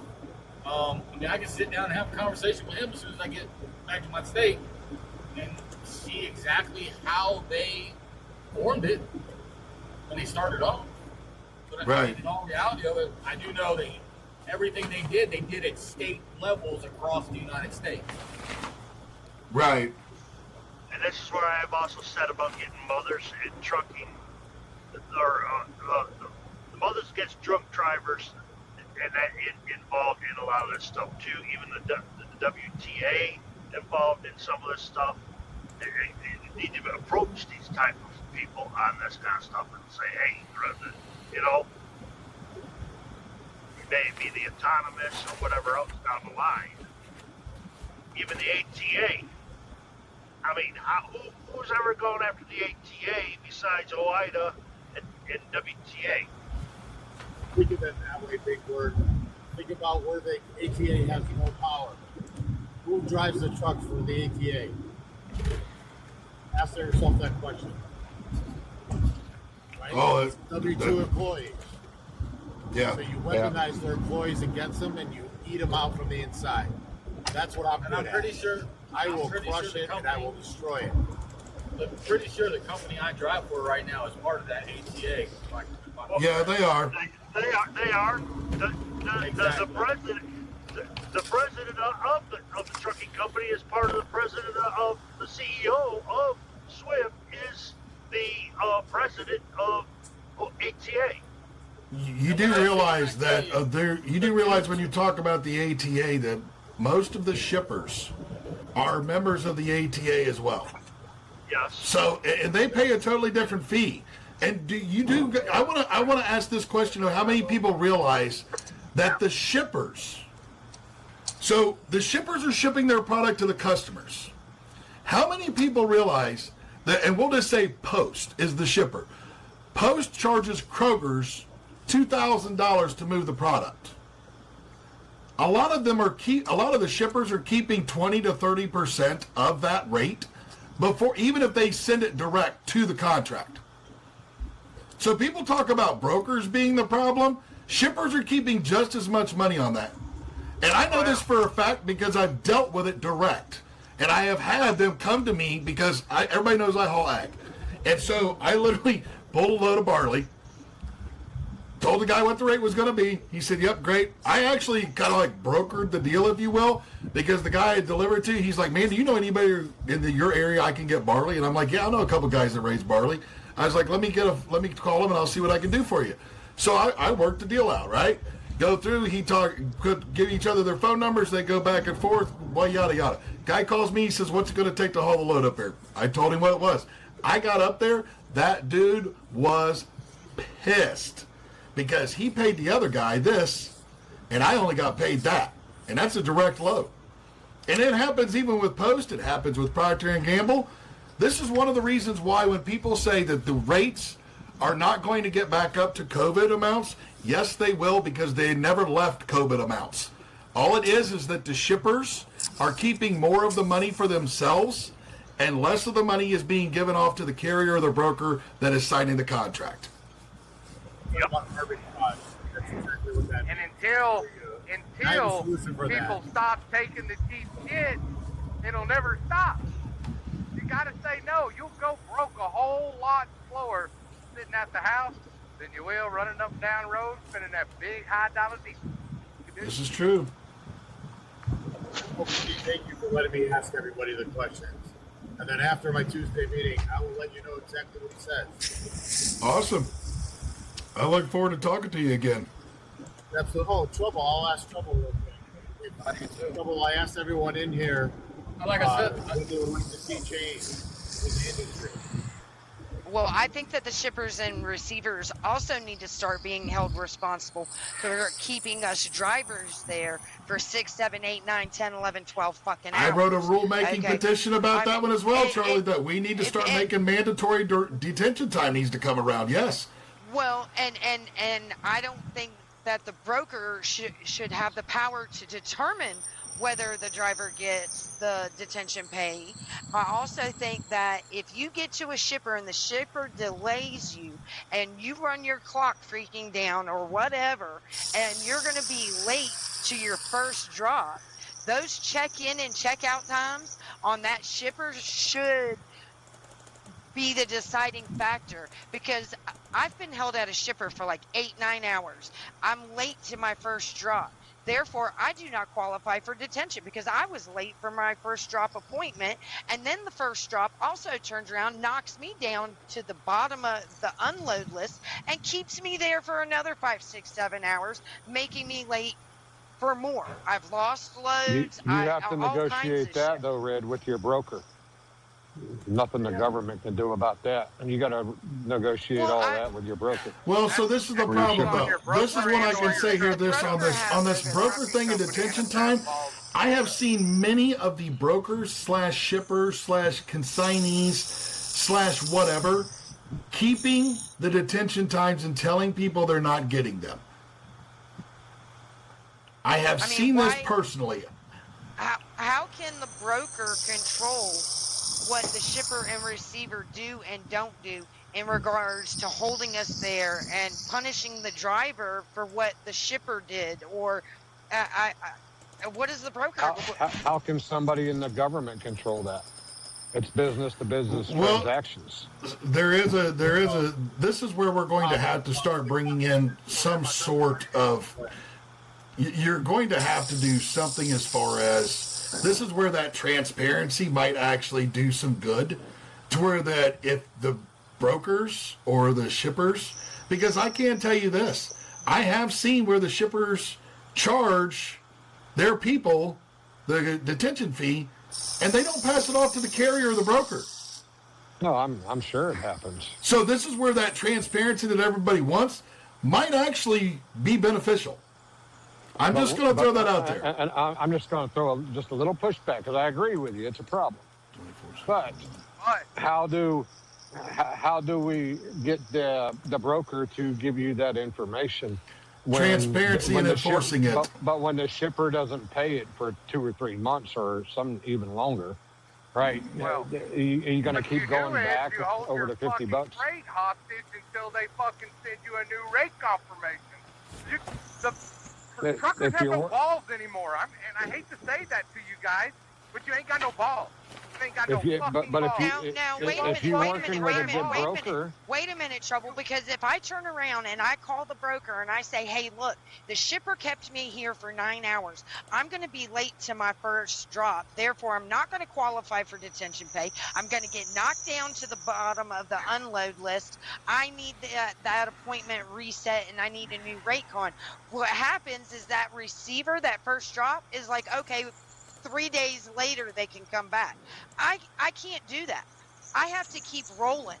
Okay, I can't sit there for three days with a load on me because they had to reschedule the appointment. I ended up making that sacrifice and sitting there for 6, 7, 8 hours just to get the load off of me. That's all the receiver's going to do. It's not a matter of balls. I got balls bigger than most men out here. I've cussed shippers out. Brokers. I've done it all. Okay, I don't care.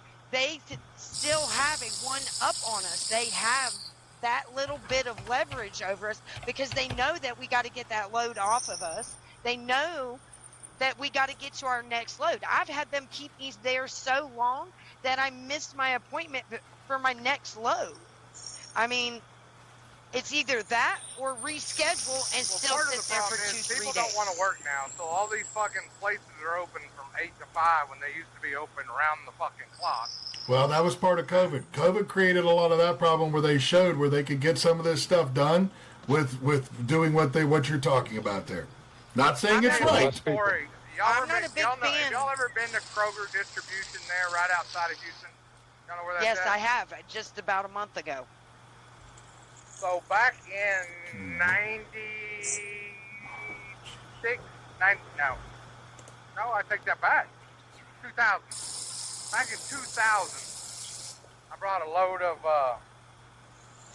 Hershey chocolate syrup in gallon cans. And I delivered. We were there early.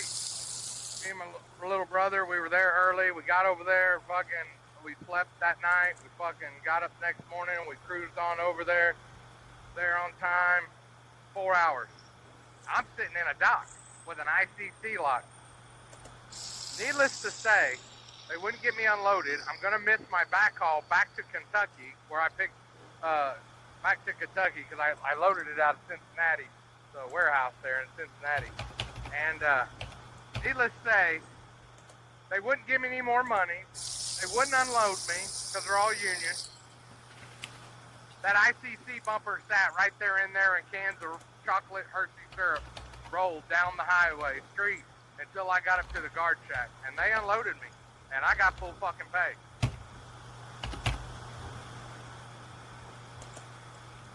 Sometimes you just gotta say, fuck it, and chunk it in the Yeah, fucking but I mean that is an exceptional I will tell situation, you, though. Not I all have of taken us a- out there can do that. I've taken a It- cargo it'll turn claim. into chaos. I'm just going to tell you, I've taken a cargo claim.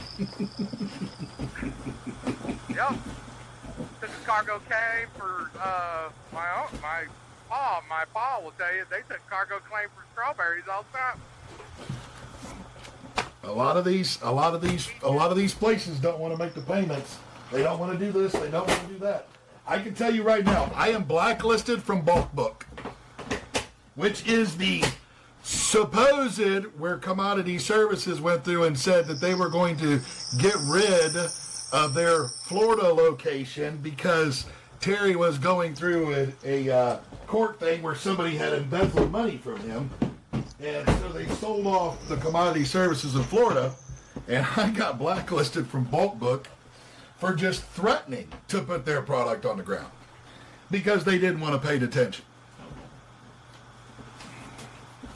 I've threatened to do that before. I threatened to pull the truck over, open the doors, and sell it out the back of the truck. 3 years ago, I told TQL and drove off because they couldn't find my fucking load. It was metal, some kind of fucking metal beams. I don't know. It was metal, and they couldn't find the fucking. It was there, but it wasn't checked in right, so they didn't know it was there. And I drove off. I already had my first part of the load on. I was on a flatbed. I had the first part of the load I put on, and I fucking drove off. They're like, where are you going? 45 minutes down the road. I said, man, I don't wait on freight, brother. It pays whether I pick it up or not. My rate confirmation is this. Total flat fee. I stopped here. They didn't have it. I gotta go. They paid me to turn around and go back. And my detention pay. That's a good deal. So Hey guys, detention is not a labor issue. It is a property issue that's already afforded. You have the precedent there. It's already afforded to the maritime and rail industries. They just got to do the same with trucking. That's it. It's a seizure of a capital asset, your property, to be used as mobile storage and warehousing for their inefficiencies. It's already a precedent. It is a property issue, not a labor issue. Yep. Hey guys, I got to get off here. I've Nice got meeting you, issues. Charlene. It's Charlie. Everybody always says that. I don't know where everybody gets Charlene from. Now, well, my name's actually Charlotte, but my dad always called me his little Charlie. So it's Charlie. Or you can just call me Red. Well, most people call me Red. No, I hauled a medical load, ingredients for medicine for some place to put medicine together, and so they need my reefer temp data log. I just drove almost 3 hours on my own dime to come to a shop that can put the flash drive in to get the data logs, because they have to know that the ingredients stayed a consistent temperature from pickup to drop off. They can't get the damn thing to upload to the flash drive. So now they're wanting me to drive to another place. I've been awake since the night before last, and I'm pissed right now. So, yeah. I got to get off here and figure out what to do. So why haven't you slept in between? Because I had things that I had to take care of, and what I did it myself. I'm on paper logs. What I did is I booked 2 loads back to back. I took a 3-hour nap. I took a 3-hour power nap, but I was supposed to be way off of the road by now, and I gotta go park and go to sleep.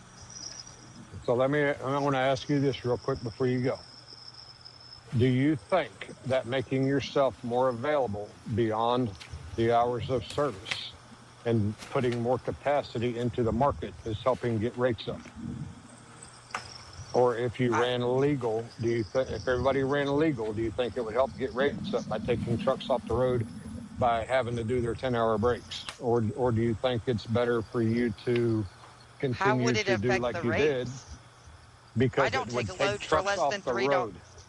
I know, but if there were less capacity in the market from people not running illegal, rates would increase because they want to get this stuff moved. But when you add more capacity to the market by running illegal, it makes more trucks and trailers available in the market. That's true. So they can reduce rates. So though you think you may be helping, and here's what I'm going to say, and it's going to piss probably all of you off. It doesn't happen very often, Rocky. I just did it because... But when it does, and you did it, and 25 other in your area did it, and 50 over here did it, and 100 over there did it, and thousands around the country did it, it adds more capacity to the market, puts more trucks available to haul these loads, okay? So we're all on here trying to get rules and regulations to change, and this is probably going to piss you all off. We're trying to get other people to follow the laws and the rules while we fucking break them all by running illegal. Does that make any fucking sense to anybody or just me? I understand. How can we go on? Do you understand what I'm saying? And that's why I'm saying this, because all I hear is this bullshit about somebody else. While we're out here breaking the fucking laws, right? We want There's a lot to that. We want them to do this. We want them to do that. But we're going to break the fucking laws. Because you want to know why? Because you want to know why? Because the rates are such shit right now that you have to do some fucked up shit every once in a while to get a fucking paycheck. Okay. What is the number one thing that affects rates? Supply and demand. Capacity in the market is the number one thing that affects rates. But everybody's out here running illegal, putting more capacity in the market, and rates stay down. Yeah, this is where I talk about we have too many truck drivers. Am I wrong? Listen, Rocky. Somebody told me I'm wrong. Listen, Rocky, I'll tell you right now. I talked about it earlier. We have too many truck drivers, which is one of the reasons why we have an overcapacity problem now. Because we have too many truck drivers. And the more, you are correct, sir, the more you run over your hours, the more capacity you are adding to the market. So if you are out there stretching it, this is that whole, if you running illegal and everybody thinks about running outlaw by running paper logs, and we had this accusation when we got the rulemaking comment period out there, oh, you just want to be able to go and break the laws. No. I run E-log now. I'll still run E-log if they grant that choice. One, because I'm a business owner and it makes my IFTA life so much easier at the end of the quarter. So, no, I'm not going to go through and change over to paper. Are there other people that want to? Yes. Are they going to run legal? I fucking hope so. Look, but I will say this here. What I'm hoping with that, though, is this, that this drives the cost down because of now we're going to be able to, if you give the choice, now you don't have that, you have to go have ELD, which will help push that price down on ELD. But to digress back to what Rocky's saying is, yes, the more that you run illegal, the more capacity you add to the market. The more capacity you add to the market, the lower the rates go. This is why I say if we remove, some of these drivers need to be pulled out of these trucks. But these shippers like these rates like this. These mega carriers like these rates like this. Because it helps keep them make more money. You want to know, but see, the thing is, though, is that's not the only thing that's affecting the rate. And who has the time It's the largest thing. It's the largest. Overcapacity is the largest. Overcapacity is the largest contributor to rates. Overcapacity is the largest. And the reason being is this. You have too many people fighting over the same load. If you go through and have a load, and right now you have 20 drivers or 20 carriers out there fighting for that load, and you're going to get people, and I watch it happen. I've sat there next to broker friends of mine that have literally, I've watched this happen, carriers coming in and cutting each other's prices down to where they're next to nothing. Well, if you got 20 guys out there, or gals that are 20 carriers, we'll just say, remove the whatever, 20 carriers doing that. If you drop that down to where we only have 5 carriers out there now bidding for that freight, instead of it going from $4 a mile down to $1 a mile, it's liable to only go down to like $3. Because all the rest of them are going to be smart enough to realize that yeah, this ain't gonna. This isn't working. But because we've allowed these in, that's the problem. So I got questions about. That is wrong. Supply and demand market forces are not prevailing in this industry, and the PPI numbers show it. The PPI for December 2025 was the second highest ever, close to the pandemic. Yet the truck drivers earning less than what they earned in 2028 when you factor in inflation. You know what that means? Well, let's separate. Delta. Hold on, KSG. Let's separate KSG. Let's separate company drivers and mega fleets from owner operators. I'm just talking about company the PPI, drivers are not the. The PPI, what the shippers pay and what the motor carrier gets. That's the PPI for long haul. Right. So it was 181.3 or 181.1. One of those two numbers is a relatively, and now the second. I mean, they are paying premiums to move freight across this country. Yet you are setting both spot and contract. Hold on, Sarah, 1 second. You know, spot and contract. When you factor in inflation, they are making less and have less purchasing power than the greatest recession in our lifetime. That means the delta in between, whether a shipper itself is taking a percentage or it's being layered from an intermediary, that spread is becoming bigger and bigger and bigger.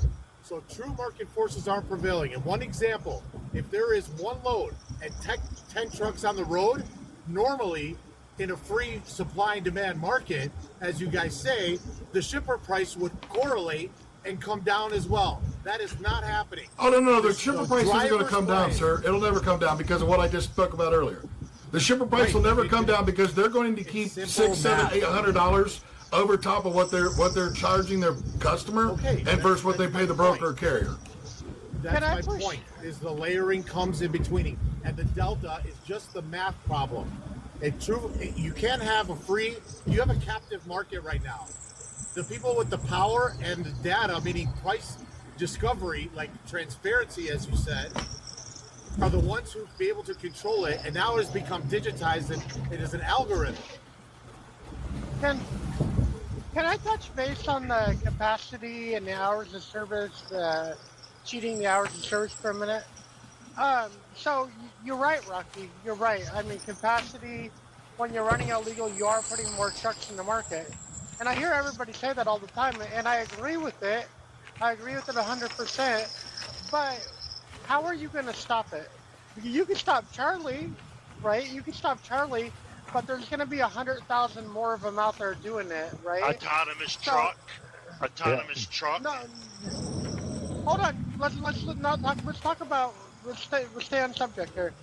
So how are you going to stop it? Give me one way you're going to stop it. We're not going to stop it because they all won't stop doing it. It's a sales pitch for the autonomous truck. The autonomous truck will be able to take a run 24/7, 365 days a year.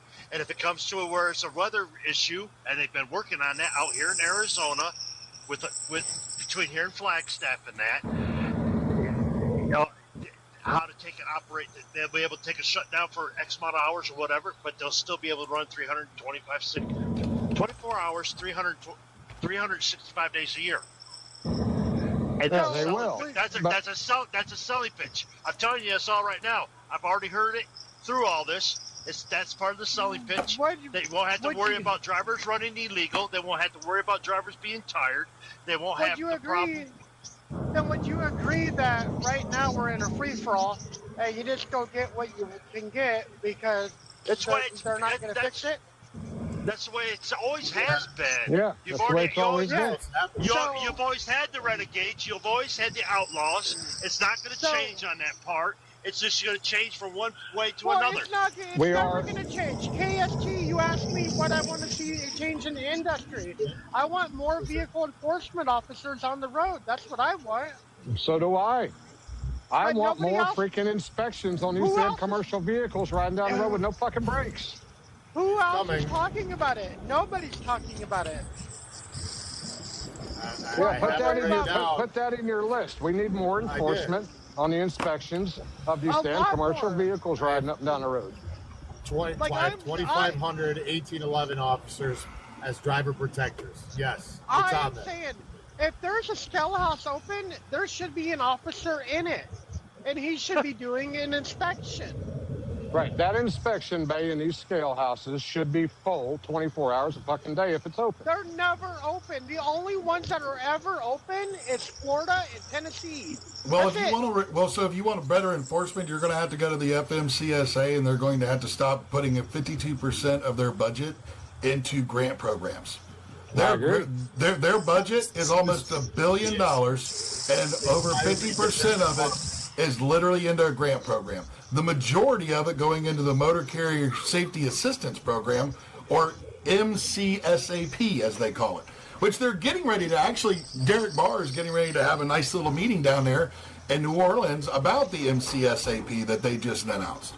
So if you want greater enforcement, that's one other thing you can put out there, KSG. How about you tell the FMCSA, why don't we put 75% of the budget towards enforcement, and their grant bullshit, they can send it down the road. You guys talk about old school all the time and back in the day and camaraderie, right? You guys talk about all that stuff.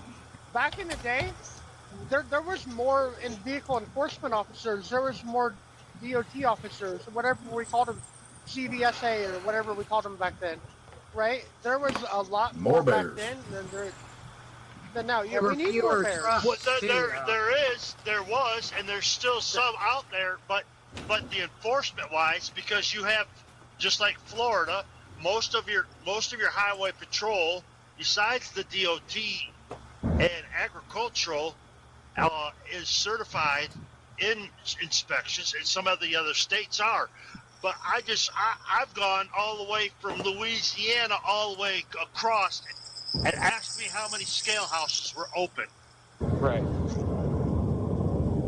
Right. It's a problem. Probably not. It's a problem. That's a personnel problem, though. They don't have enough personnel. So And they don't have the personnel due to the fact they don't have, that's it. It's all about the budget. This is where, if you want that, which I'm not going to disagree. As many trucks as I see drive by me that have the mirrors hanging off and the fenders hanging off and it's all held together with freaking baling wire and duct tape, I can only imagine what their U-bolts and their bearings and stuff look like on their S-cams and stuff right now. But to get that, it goes back to what I said. They have to raise you have to get them to raise the budget. They have $1 billion budget, and if you go look, 500, it's like 900 and some billion dollars, and $540 billion of it is spent on grants. Go look it up. I've already looked it up. You know, and I understand that part. But then again, until you get more vehicles, getting anything, you're just not. Sarah, you broke up there. Can you say that one What more was time? that? I said until you get more vehicle enforcement and hold people accountable, you're not getting anything. Nothing is going to change. Nothing. And when they pull a truck in for a damn inspection, use the system that is available to them with the tag readers. And if they're running paper logs and the damn truck is showing being up here when it was down there yesterday, and there's no way for it to make time, and nothing matches in the logbook with the tag readers that are all over the country now, and most of them are integrated into a system that it used to be, just a couple of states. Now they should be everywhere.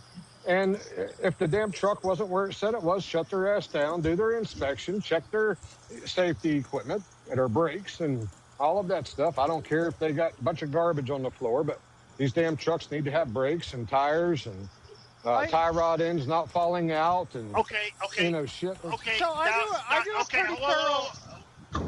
So they come up with the CSA score and all that, and the CVA and all this, and everything's supposed to be on a score. You take even one of the guys that's out here advocating on some of this stuff that owns a company.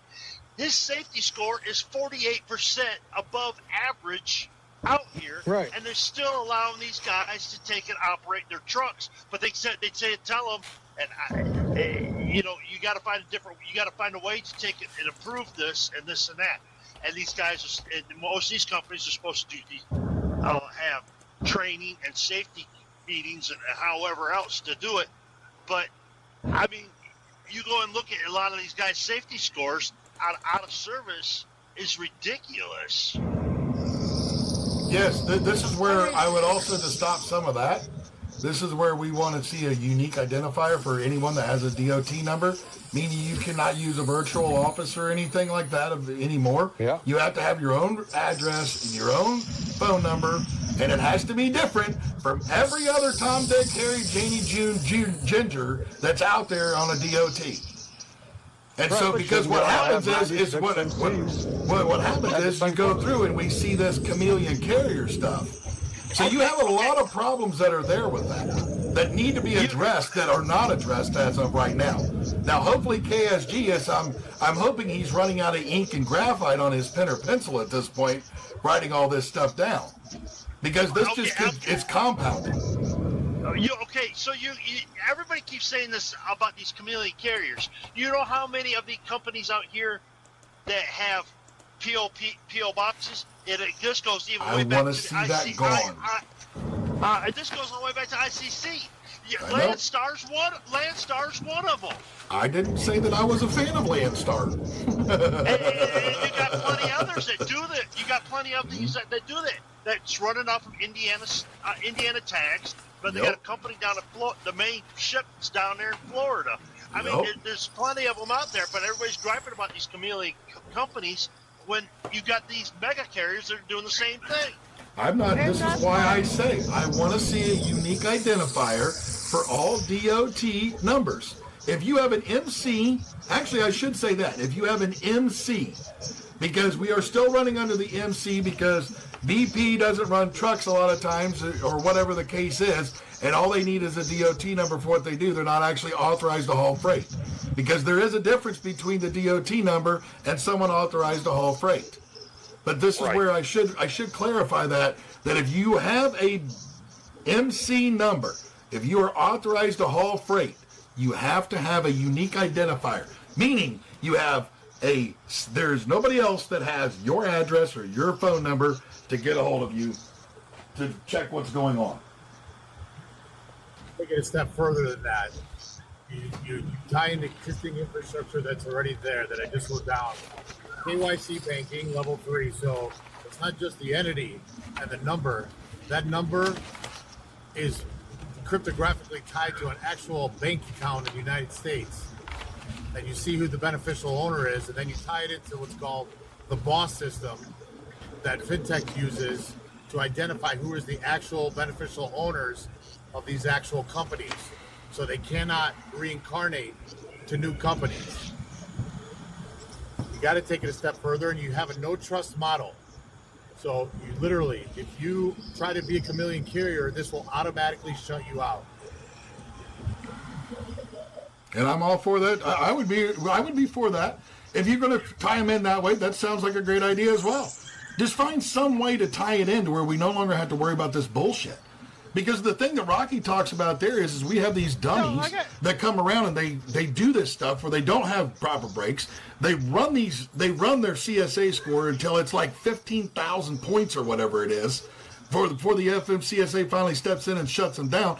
And 2 days later, they go through and they've already opened another one with some truck that's got I don't know, it might have 2 tires on it, but it's sitting in the backyard and it's got a VIN number to it. They have it fired up already on that. It's already an aged DOT number, so they can just go through, sell that truck that has nothing right with it to that company, and they're off and running again. But under the same address, the same bank accounts, and everything was before. Cupcake, I got a question for you. And I hear a lot of people saying the same thing, and I'm sorry if you get mad, but when are we going to see change? When are we going to see something happen? You know what? Tomorrow. You know why it's going to be tomorrow is going to be changed? Because it's going to be a new day. It's not yesterday. And there is no future in the past. Well, I mean, a lot of people that see us all on these groups talking, they make fun of us because, they're like, hey, you guys, is this on there talking? And you know what I can say here is this. I can say this tomorrow. You know what the change is that I'm going to have tomorrow is tomorrow I'm hoping that KSG calls me and he's had his conversation with the person that he knows there, and maybe we can start making change with that. The one change that I do know is going to be made tomorrow is I believe that check that we mailed out that we raised that money for all those kids down in West Virginia. The change there is hopefully those kids tomorrow when they get that check got a fucking big-ass smile on their face, because you know what? There's another $1,340 that we raised as the FOPT to put a smile on those kids' face. And you know what? On the 16th, we're going to make another change here coming up here in a couple of weeks. We're going to do another fundraiser to help John down there in Bowling Green, Kentucky. Those are the changes that are being made. It might not be on a daily basis, but baby, we're bringing it weeks or months at a time. So that's the change you're looking at, folks. So can I say something? The thing about it is, change can start with one person. Everybody's asking, what are they doing? What is this other group doing? You can step up and do your own advocacy, if you want to call it that. That's what I'm doing in my state. I got a bill that I'm going to submit to a representative to change our CDL training requirements. And that's, maybe it's a baby step, but it's a step. It's something. And it has to start somewhere, no matter how small. Mm-hmm. And we can all do it on our own if we really want change. I am tired of the talking. I mean, I do appreciate the talking. I do appreciate the education, the knowledge, the learning, the sharing. But I'm doing something. It may be little, it may be in my state, but I'm doing something. Congratulations, Trucking History. Congratulations. And I applaud you for everything that you're doing. And what have you, would you mind sharing with us, like what have you been able to achieve? Well, I just got the bill to the representative in my district yesterday. So there will be, it's to increase the behind the wheel time and the hours required for someone getting a CDL license. Because FMCSA has no requirement for behind the wheel time for a person getting a CDL. One person can have a half hour, another person can have 5 hours. Some states actually already require a set amount of hours. I believe Illinois is one of them, above what FMCSA requires. They are stricter because they said, nope, this isn't enough. And so they've added on to it. And that's what I'm trying to do. Okay, good. I would like to, you know what, could you do me a favor and send that over to me so we can start supporting that, ma'am? I would love to get behind that. Yep.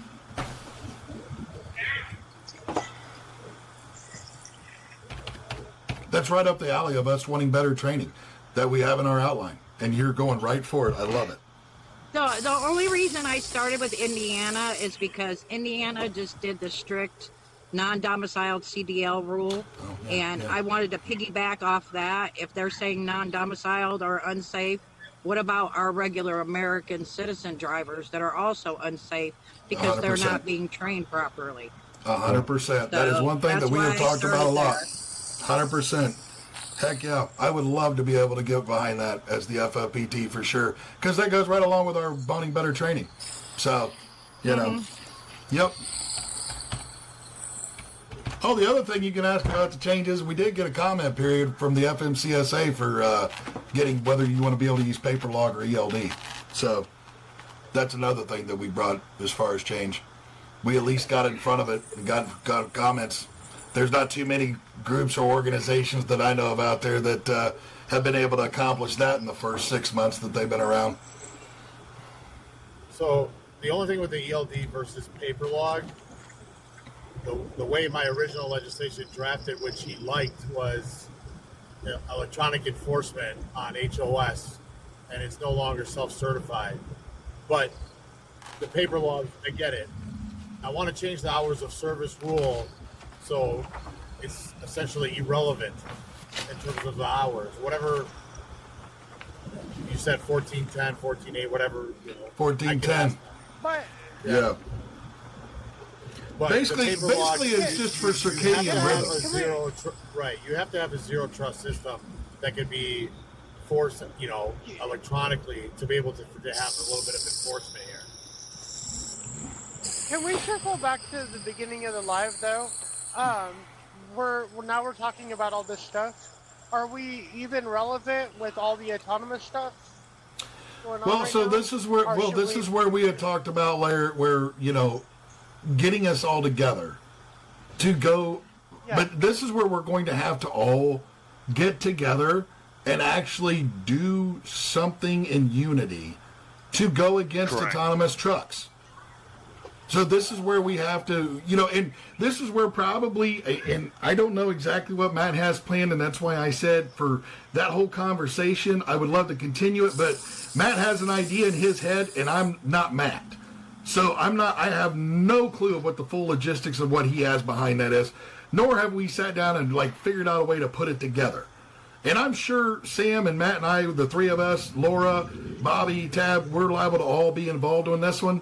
And, figure out the logistics on the side of this. Because I'm all for bringing everyone together. That is, and this is Leander, this is Dave, this is Vince, this is Sean, this is Ben, this is Audrey, this is all of us come together one way, shape, or another. KSG, Trucking History, everybody, we all need to come together with our platforms here and get it out there to the people, that we are not going to allow our jobs to be taken. I've been watching this go on for 25 years. This is one of the reasons why I did the industries that I've done. When the trucking recession hit in 08, I stepped out. And I went and ran restaurants for a few years because I'm a hell of a cook. I'm actually culinarily trained.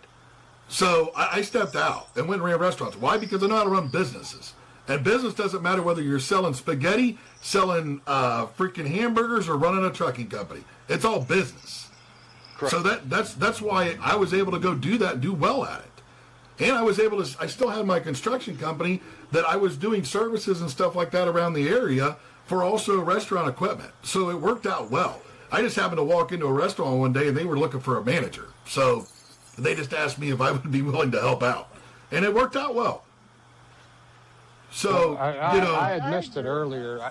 I didn't know what Matt was talking about earlier. So Matt's upset about the autonomous. I can send it over to you, Rocky, the article. I'll send it over to you right now.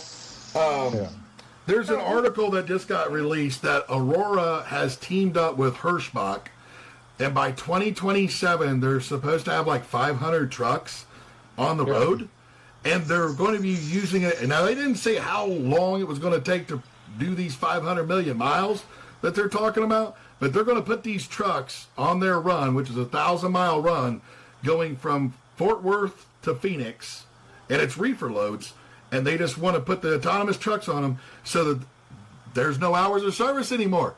That truck can just go and go and go and go, baby. I don't know. That thing might be able to do, 500,000 miles a year? I don't know. Well, I mean, what would that be? Take a figure out from Phoenix to El Paso. That's well, they say it's a 1,000-mile run from Phoenix to Fort Worth. Is what they're saying. Okay, so that's 24. That's within 20. That's within 24 hours with some change still left over. Okay, so you take a figure. So you could an autonomous truck on a 24-hour period, if it were to average 60 mile an hour, could run 1,440 miles. Correct. And that's a 24-hour period. So you do that times 168 hours. So that's 240,000 miles. So you're not talking about. So you got was that within a week? So that's 24 times 60 times 168. It's 241,000 miles. You're actually talking about 1,000 trucks. So hold on. Let's do this. In a week's time, so we wouldn't do 168. In a week's time, it would be 10,000 miles a week. So they would one truck could do 10,000 miles a week. So if they were to run 52 weeks a year, one truck could do 524,000 miles in 1 year. And times that by 500. That is 262 million miles. 262.080. You guys don't think the other megas were going to follow right behind? I'm not saying they won't. I just read the article of what they did. So Swift is going to get a piece So what of that. is? So within 2 years, they'll be able to take and hit their mark. On fighting the autonomous trucks. I mean, that's kind of like telling everybody you got to go turn in your iPhone. But you guys also so what happens when? Well, let me just ask this: are you willing to just lay down and roll over, and just let them take our jobs? I mean, I know, Rocky, it doesn't matter to you because you're running mechanic side, but it does kind of matter to you because everything comes on a truck. I don't want to see them. So right, and I don't want to see it happen. But my question is, how are we going to stop it? We're not going to. The question we're not going to stop it. None of us have enough money to get behind. I think if we all come together and we get enough voices, and this is where we don't, like I said earlier, you don't just need truck driver voices. This is where we need your grandmas, your grandpas, your parents, your brothers, your sisters, your cousins, your best friend, your family, your family's family, your family's family's friends. Everybody needs to come together and realize that you're going to be potentially with this, and I'm going to just say this, you'll probably put, within 10 to 15 years, I'm willing to predict that it would probably put at least half of the truck drivers out of business. How many trucks does Hirschbach have right now? I can look it up on the safer side. Hold on a minute. So I'm going to go back to what Big Bird says all the time about everybody waited too long for the ELD and they wanted to go wide and cry. Do you think hold on. I'm fixing. Wait too long? Hold on. Oh, it'd help if you learned how to spell, Mike. Well, yeah, I mean, taking the autonomous trucks away is going to be like getting everybody to take their iPhones and send them back to Apple. They're not going to do it. The thing of it is, the companies aren't going to do it. You know. The thing of it is, you already got over 1 million trucks out here on the interstate that has a level 3 autonomous in it already. So Hirschbach currently right now has, according to their safer site here, they have 2,948 power units and they have 2,556 drivers. They have no non-commercial motor vehicle units. They currently 2,556 on drivers and 2,948 on units. In the year of 2024, they reported almost 300 million miles.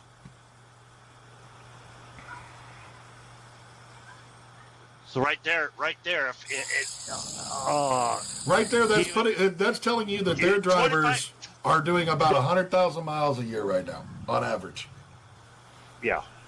So. Yeah. They're going to increase their productivity by 100%, then some. Actually, what we figured, 242. So they're going to increase their productivity out of a driver with an autonomous by 142%. Now, are these drivers? And majority of them are leased. And majority of them are leased trucks. It does. Another thing you have to remember, and you can look it up. Right now, with the Auroras, the vast majority are hub to hub. They're not final mile. There is a real driver that goes in town and delivers. Right. You can look that up. And part of that is risk. So they're self-reporting on their incidents. They can avoid any issues or risk within town. But right now, the vast majority are hub to hub. Well, that's really cool history. But I mean, you should have drivers that are losing their jobs over the road. Most of us are OTO drivers. We're not local drivers. I was just stating a fact, Sarah. I wasn't saying it was a good thing. I was just stating a fact. Yeah, well, see, this is where what they're talking about, what they're trying to do there, out there, what I read, their customer, which I don't think it was in the article, or maybe it was, I don't know. I've talked a lot here, and I'm trying to do numbers as we talk, trying to get my QuickBooks to finally cooperate with me. But anyways, they were talking about putting these trucks on a run to go from Fort Worth to Phoenix, starting in 2027. From what I remember the article. They're already running that already. The Aurora is. I'm talking about the Hirschbach site is what I'm talking about. Hirschbach's wanting to do this from Fort Worth to Phoenix. It's going to be Aurora trucks, but I believe what it almost sounds like to me, Big Bird, is that they're going to be Aurora trucks pulling Hirschbach trailers. Yes. That's what it sounds like to me. Yeah. Yeah. Yes. And if I was working for Hirschbach, So what happened to all them fast food workers? If you're on later, I'll jump back in. And just, all right, KSG. Now, Have a good I day, just sir. want to ask this because every fast food place we go into now has replaced their workers with 4 kiosks in the middle of the restaurant. Yes and no. So there is still there. They've where were all replaced of those one workers register. at when McDonald's came in to do that. Well, all the new ones, the new one they just built over here by me. They don't all have a register at up the front at counter all? Is somebody that can go to the kiosk and help you. No, there's no register. They have somebody to go to the kiosk and help you if you're having a hard time. All the ones that I have seen, you were still able to order up there. They just opened a couple of weeks ago. Okay. Yeah. And then also they have a conveyor system in it where the kitchen is backwards from what it used to be, and there's a conveyor belt between the two sides, the drive-through and the carry-out side, that they just throw the stuff into a conveyor and runs it all the way up to the front to the hot box for the person that's standing there to bag and carry it to whichever side it needs to go to. I'm just going to tell you this: like I 3 wouldn't people eat in it. it. I wouldn't eat a McDonald's. I think I've ate a McDonald's one time in the last 8 months, and the last time I ate a McDonald's, the one time in the last 8 months, my colon was so mad at me that I could not leave a commode for like 30 minutes. Okay, let's just put it out there. So McDonald's, you really should probably not be eating at McDonald's if you value your health. You know. That's not. But all of these fast food places are doing it, and they're getting rid of employees. So quit eating at McDonald's and supporting McDonald's. You want to get rid of the nonsense, quit supporting it. So I'm just saying for anybody else outside, if you're not eating McDonald's, good. But if you are, you're just supporting this problem. We don't get McDonald's on the road. We get Arby's, Subway, and Carl's Jr. There's McDonald's at some of them. Not none special.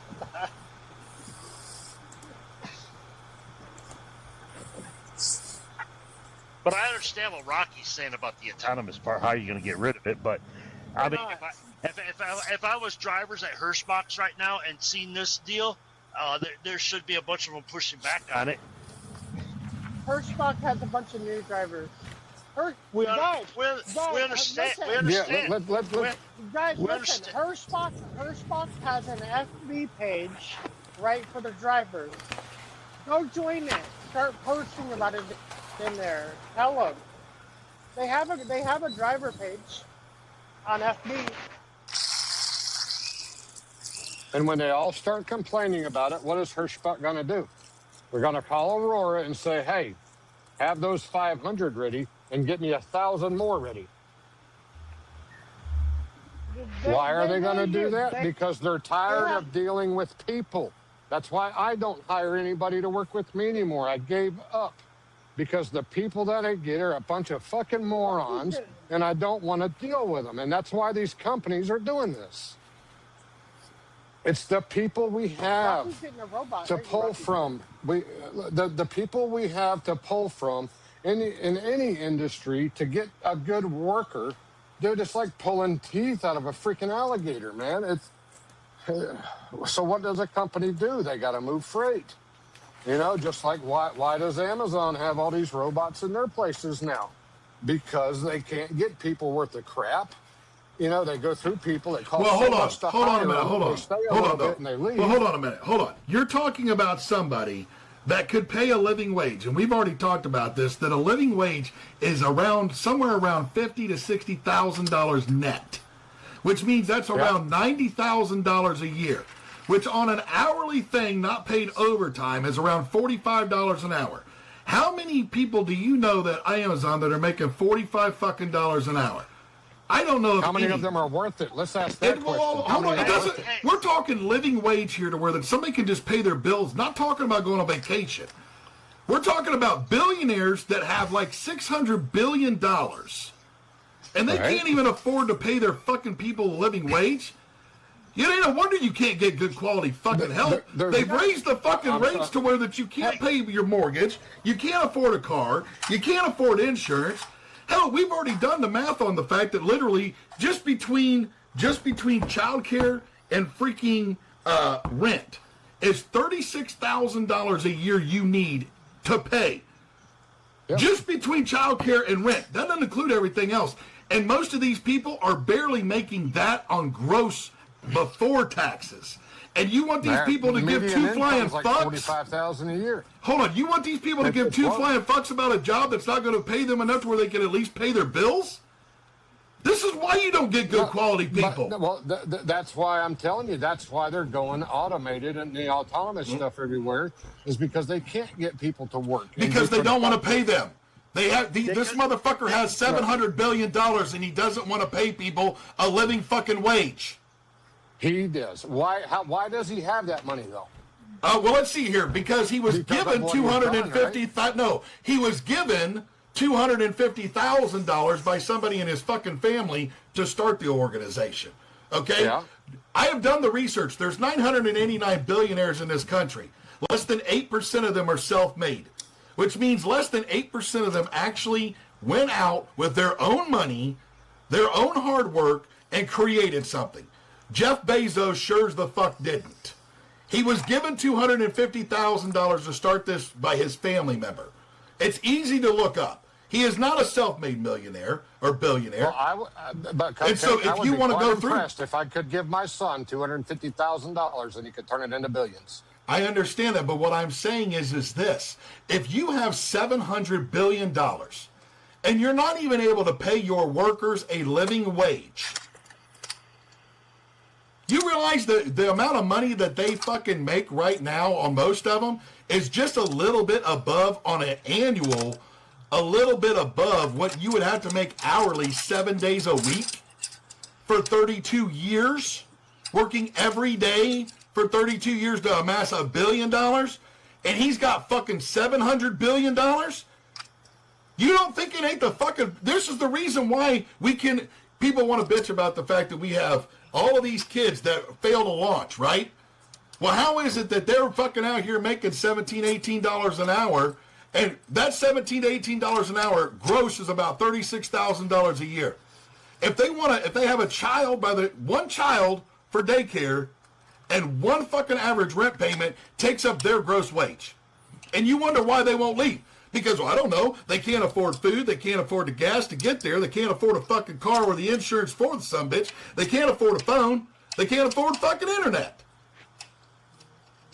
But people want to sit here and talk about how the fact it's a matter of we can't get good quality help. Who the fuck wants to work when can't even make money to live? I mean, come on. Cupcake. Come on. Well, explain to me then why these places that I go to a lot of times are looking for people willing to start them in the 40s per hour. 40s, and train them.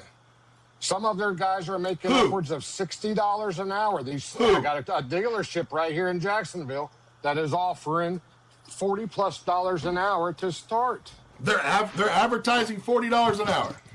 Yes, I can. What's the dealership? Tomorrow and get What's the dealership? I want to look this up. What's the dealership? Southern Tom Neal location. Southern what? Tell them about the Southern Tom Neal Freightliner dealer. Freightliner in Southern Jacksonville. Big Bird, tell them about the job I just had a conversation with Reese the other day. I was like, "You still not getting people?" He's like, "No," and leave up to what we're willing to pay when they come in. We'll start them with no more knowledge than how to change oil in a truck. They're starting them in the 40s, and they can't get good people. Let's see here. They're getting people. They're not getting good people. They're getting people that show up for 2 days, call in sick the next day, back to work the next day, out sick the next day, can't come to work, I stubbed my toe, I did Well, this, they aren't even advertising on fucking Indeed, so there's nothing there for Freightliner in Jacksonville, Florida. Indeed is fake. Indeed. That's just the first one I clocked. Let's go to ZipRecruiter. Years. My Let's go to ZipRecruiter. Years on Indeed and got like. They're not advertising this. I'm gonna say, all I said was I want to see where they're advertising $40-some an hour, because $45 an hour is what equates to $90,000 a year. Yeah. And I'm not finding any of these advertisements in Google. Hey, Big Bird, tell them about the job that you told us about for $42 an hour. That's not a living wage. 45 is living. We've already figured out $90,000 an hour. Where are you getting 24 hour around the clock? 24 around the clock. You tell me that's not a living wage? If you can't live on that, then just your way you live.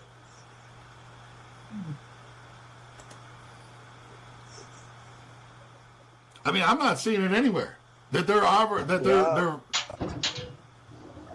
Yeah, I don't know what they advertise. I know they take applications. They're not even advertising. Yeah. I'm not even seeing this. So this is what the thing. When you look at the $45 an hour, it's basically this. They're saying that right now between $50,000 to $60,000 a year net is what you need for a living wage. We know taxes right off rip take 30%. So the easy math on that is $90,000 a year. Easy math on that is about we're going to work about 2,000 hours a year. That's 90 grand. So right there it is. That's for a living wage. And Rocky and I have we talked about this. Between child care and rent is $36,000 net. So you ain't even paid for. You haven't paid for a car. You haven't paid for insurance. You haven't paid for fucking food. You haven't paid for a phone.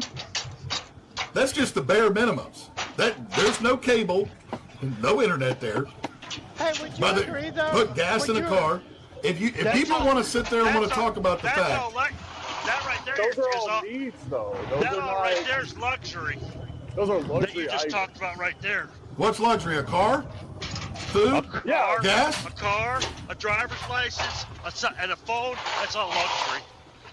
Oh, so a car is luxury. So how are you supposed to get back and forth to work? Because the last time I checked, there ain't no fucking stable rail sitting at any of these places to ride a horse.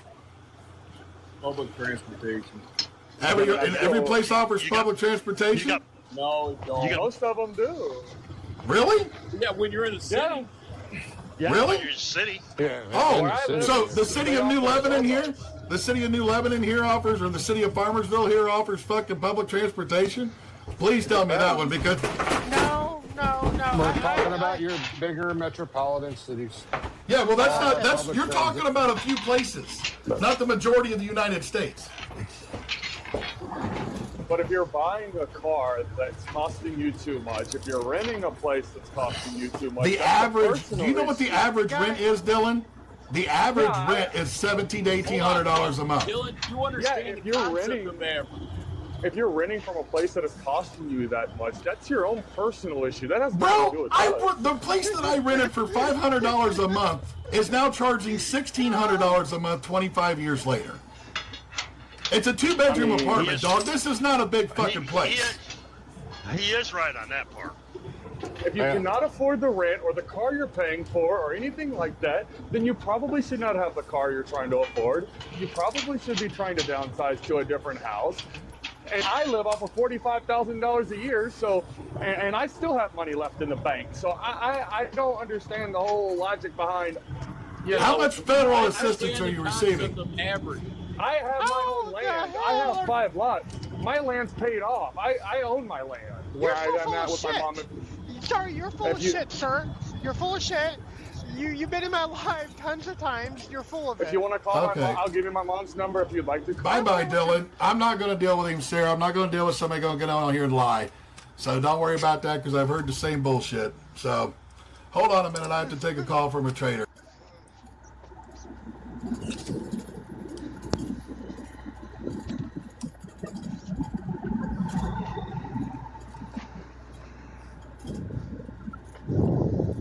Jesus Christ. Well, he was down there arguing with me, telling me that, you can't work on an autonomous truck. You got to deal with the mechanics of it. And I tried to tell him it's a regular truck. Just more sensors, more cameras, and more computers. Just 2 months ago, he didn't have a pot to piss in and living with his wife's parents up in Tennessee. Exactly. Well, oh my gosh. He hasn't even gotten in a big truck long enough to ride around the country. He don't even drive a big truck. He just rolled a box truck last week. I'm just saying. He just came. He was in my live. He was in my live. I probably got more miles backing up than he's got walking. Oh, he gets mad when people say that. Don't say that. Oh, I'll say it all day long because not only do I have 13 years behind the wheel of a big truck, but I got 10 years before that spotting trailers. And last night, what do you do 75% when you're spotting trailers? Guys, this is the mentality that I was speaking about earlier. The mentality of the driver. You know, I remember when I was going through training, we used to refer to something as four-wheeler mentality. Oh, you can't have a four-wheeler mentality, right? But that's all we got now.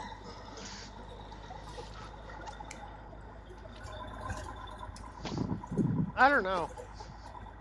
See, my thing is, money does not give these people work ethic. You either have it or you don't, right? Money doesn't fix it. And I agree that I'm not going to go out and work for a shop at $20 an hour and do everything that I can do without getting my value, right? I'm just not going to do that. So, but I know my worth, my value, and what I can do. And if they're willing to pay me that, I'll go work there. If not, I'm not going to work there, right? But you also have to put in some effort and prove yourself when you go work for somebody that you are worth it, right? And you may have a 30 or 60 day, 90 day thing where, hey, you do this, show us over 90 days, you can do this, and we'll get you up to here. But, you know, it's just, and I guess because of the other the thing is, businesses that I've owned in the past that were completely different than trucking, that I see this. You know, you the trying to talk, is, sir? Go ahead. The problem is right. I was paying a guy $2,200 a week to drive a truck, right? And I thought it was good. And he quit and left me in a spot because he said it wasn't enough. It's never going to be enough. It's never going to be enough. Ever. Right. You pay somebody $3,000 a week, and then they're going to want more because you can afford to pay them that much. Well, if you can afford to pay them that much, you can afford another $300. And that's the mentality. It's not the same from when we first started driving a truck. It's just not. Right. Our generation, what's going on now, this newer, younger generation, I don't know how the hell it started, where it started, because my kids aren't like this. But it just blows my mind. And I see a lot of their friends that are just like the majority out here. And even my kids are like, God, I don't know what's wrong with them. If it's in the water they drink or something they eat or what, but they're just stupid and entitled and think that everybody should just give them everything, and that's not going to freaking happen. My son just asked me the other day, he's like, I seen you on that TikTok live. He was like, how do you talk to those people? Yeah, it's hard, and you know what the fix is, I don't know. That's for somebody above my freaking pay grade, but a psychiatrist. Pay better money, and you'll get better people. Pay a living wage. We were just saying that the money does not always guarantee you're going to get somebody better. I'm not saying it's going to. There are no guarantees in life, Rocky. You should know that. We've both been around long enough. We got gray hair. There's no guarantees in life. I guarantee you two things. One, I'm going to have to pay taxes. And two, at some point, I get to go meet my maker. That's the only guarantees I've got. You could pay them, but all they want is more. More. Well, so does every other business owner that's out there. That's why they've got $700 billion, according to Amazon. This is where I look at it. I go, see, this is the problem that I see here. I see these people, and the majority of the people that are out there are working for billionaires. And we're talking about a total amass of $5.7 trillion, which would take 177,000 years to amass at $1 a second. So when I look at all of this, and I see this entirety here, but I look back on what happened back in the day, when these kids' money was first done by like Mr. Rockefeller and stuff, They were actually building the roads and fixing the roads and building the railroads and fixing the railroads. Carnegie, Rockefeller, Pulitzer, they all went through and they built all of this stuff.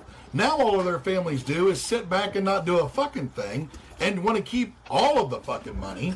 They didn't, because see, if you look at like Carnegie, he was making his millions, but also giving it back out to the populace because he was also creating more jobs by going through and building railroads, which created, you got to build locomotives, you got to build fucking train cars, you got to have excavators and surveyors and all that other stuff. None of these billionaires are producing anything. They're no different than the state of Florida. They just bring in. They don't produce shit. That's all they do. And we talk about this in trucking because we all know that Florida is strictly an import state, not an export state. That's why the rates suck down there. It's the same way as the West Coast and like the Denver area for some reason. They don't produce anything, really. But that's what most of these billionaires do. They're not making jobs. What are they trying to do?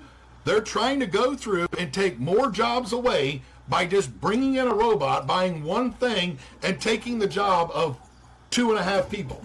And they're wanting to do it with just that right there in autonomous trucks. They're wanting to do that 500 times. So they're wanting to take, what is that, 1,250 jobs. 1,250 drivers just in that transaction right there. If we go off of 100,000 a year. And the cost to them to run them is between 30 and 50 cents. Where a regular truck driver in a truck is running them between 80 and 90 cents. Yeah, and the reason being is why? Oh, that's right. That truck doesn't ever have to stop. So there's no idling for that truck, hardly at all. There's no payroll. There's no payroll taxes. There's no unemployment taxes. They don't have to worry about any workers' compensation for that truck. So all of those costs are down the road. The only thing they have is operating costs for it. So are they producing anything? No, they're not. Should they actually go through and maybe, let's think about not bringing those in? And you know what? If you want more people, pay a better wage. I'm serious. Who in the hell wants to go through if they cannot pay their bills? Nobody. So they want their money to make them money while they're sleeping, but they want all the money. That's it. They want all the money. That's what it is. Just like I was sitting up in Chicago earlier waiting to get unloaded. I come up on lunch break. Everybody that works there is Mexican. They do great work. I have nothing against them. But the boss, who's Russian, come out and told him, go to lunch, make him wait for an hour, and I had one bundle of 2 pieces of I-beam left on my trailer. The foreman said, no, get him unloaded so I can get him out of here. I was already there for 4 hours. Get him out of here. I was already there for 4 hours. Right there. The boss don't give a shit because he's the one making all the money and he don't want to have to give any more out. Because he ain't paying no detention either. There you go. There you go. Luckily, the foreman's like, no, unload with 2 pieces and get him the hell out of here. He's coming back Monday. He's here every day. Right. Right. And can I make a comment on that deal with the dealership? Sure. Or whatever? Well, I've got 2 boys that are both graduated and working. One's 19, one's 23. Both of them have been pilot, TA, Freightliner, Peterbilt, that all say they're hiring looking for mechanics. Every one of them they've been through, and they say they're supposed to be training. When they go to put an application in, they say they're not hiring. So they've got the signs out to say they're hiring, because then they get that big deal through like Manpower or these hiring tips. But they're not looking to hire anybody because they don't want to pay any more people to work in that shop. And granted, my boys have checked Indiana, Ohio, and even the south end of Michigan. And most of them are starting out $24, $25 an hour as an opening mechanic, which around here is not bad. But yeah, but they're still not going to be. If that's all well and good, if they're an 18-year-old still living at home. If they're an 18-year-old still living at home, that's perfectly acceptable. I see that. But we're not. I'm talking about. We're talking about a lot of times. Most of these people that I'm talking about are men and women that need to be able to have, their They need to be able to have the money for rent. You know, they need to be able to afford a car. They need to be able to afford the insurance and stuff. This is where I look at it and go, why in the hell are we trying to sit here and prove that it's perfectly acceptable for these billionaires to keep making all the money while we watch our fellow brothers and sisters, and this is anybody and everybody. I'm not just talking about truck drivers, but all these men and women that can't afford to do shit. Now, if you're a slack ass, I grant you that. If you're a slack ass, guess what? You don't deserve all that. But if you're not a slack ass, and you're out there and you're still only doing that, bullshit. Bullshit.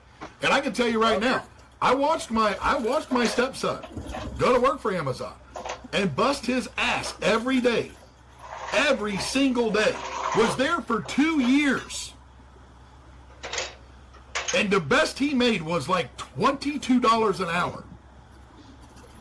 Now you can't tell me that this is where what my father told me when I was 12 holds true to this day. And he looked at me and said, boy, what you've watched me experience as you've grown up, you will never experience that in your lifetime. That loyalty will never be there. You could be there for that company for 10 years and they don't give two shits about you. They only care about the dollar that they make off of you. How long do you guys think? How long do you guys think it's gonna be before we're ran like a communist country? We have socialist programs. We have socialist programs, but I don't think we'll ever be communist. And the reason being is because a communist country is a utopian dream because of the greedy nature of human beings. Well, let me tell you, we're not far from that, because if we lose all these jobs in our country and the government is feeding us and providing us those are socialist programs. I understand that. In the end, you'll have nothing and you'll be happy about it. That's exactly how they want it. In the end, you will have absolutely nothing and you'll be happy about it because it's below you. You have absolutely nothing now. You have what the government allows you to have. Oh yeah, 100%. You have the freedom. The crazy part is the government allows you to have. Yep. I don't have what the government allows me to have. Oh yes, you do. If you don't think you have what the government allows you to have, you're sadly mistaken. Well, the government would want me to be in a damn multi-room building stacked in with 5,000 other people. Stop paying your property taxes for 5 seconds and see where that lands you. Yeah, then the county gets. They're allowing you. Yeah, that's right. But they're allowing you on something. You're paying taxes on something that you literally, if you owned it outright, and you'd still have to pay for it. Right, and that's a tax issue, not necessarily what the government is telling me. Well, that's the government. Yeah, it is, because they're telling you if you don't give us this money, if you do not give, I can't have it. If I pay them, they're saying if you don't pay this, you can't have it. If you don't give us money, you can't have this. That's what they're telling you. If I don't pay my taxes, right? Well, once again, they're only allowing you to have what they want you to allow you to have. That's where that is. They're telling you, you want this, you keep paying us the money. Otherwise, go live in the street. That are in Texas right now that are fighting to keep their land because the government's taking their land right now, parts of their land, for some government complex. I don't know what it's. I watched the whole documentary on it. I still don't understand it. It's in Texas.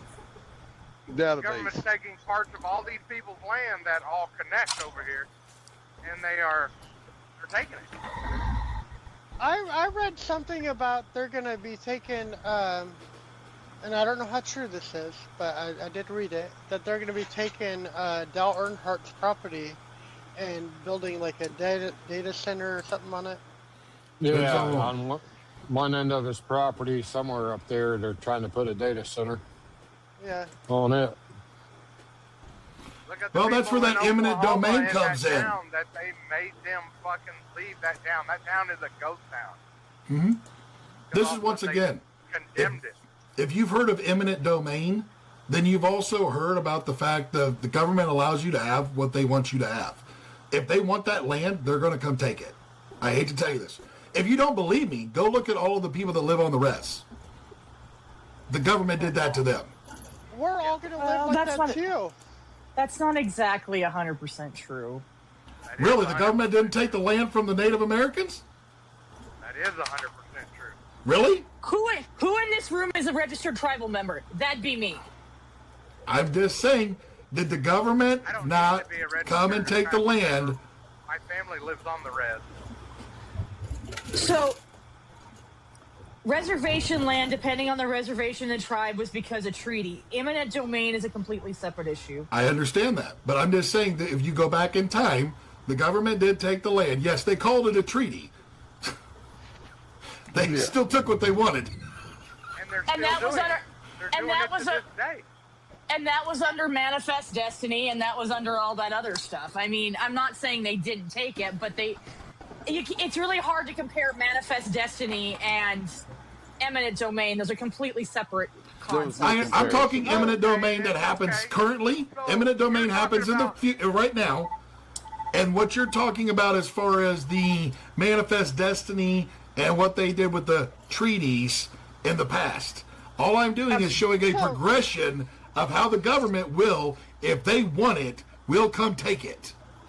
But there's been several Supreme Court cases about the limitations of eminent domain. I understand that, but that doesn't always... There's only certain precedents that have been set there, Audrey, and you know that. So, there's other precedents that are still available. The government wants it. The government's fucking taking it. Can we get back and to they're still doing it to this day. If you haven't seen it, go watch the goddamn fucking documentary on the Bad River Reservation.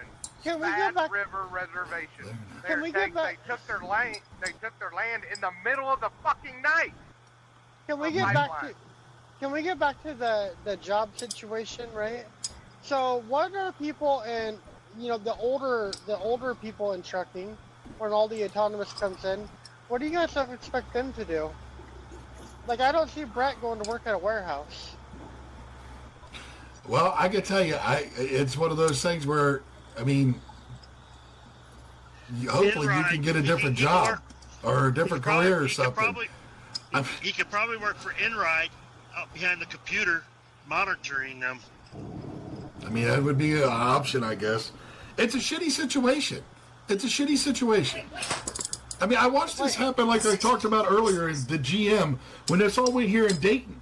And GM shut their doors, and all the sub-companies that helped support all of those different factories, GM factories in the Dayton area, and how all of those men and women lost their jobs. Thankfully, they had the severance package and unemployment to help pay, because we had the Workforce Investment Act in Ohio called WIA. So they helped pay for their education to get different jobs. But a lot of those people were like Brett, that are, or like Trouble, or like myself, that's been doing the job for 30 years. What do you do? I've been doing this job for 25 years, and I don't know how to do anything different. I understand that, but neither there were welders that were down there that didn't know how to do anything different. There were machinists down there that didn't know how to do anything different. I think you're being very vague, though, when you're like, oh, go to school and learn something different, right? I'm just saying that's an option. I'm not saying that's the only thing. That's an option.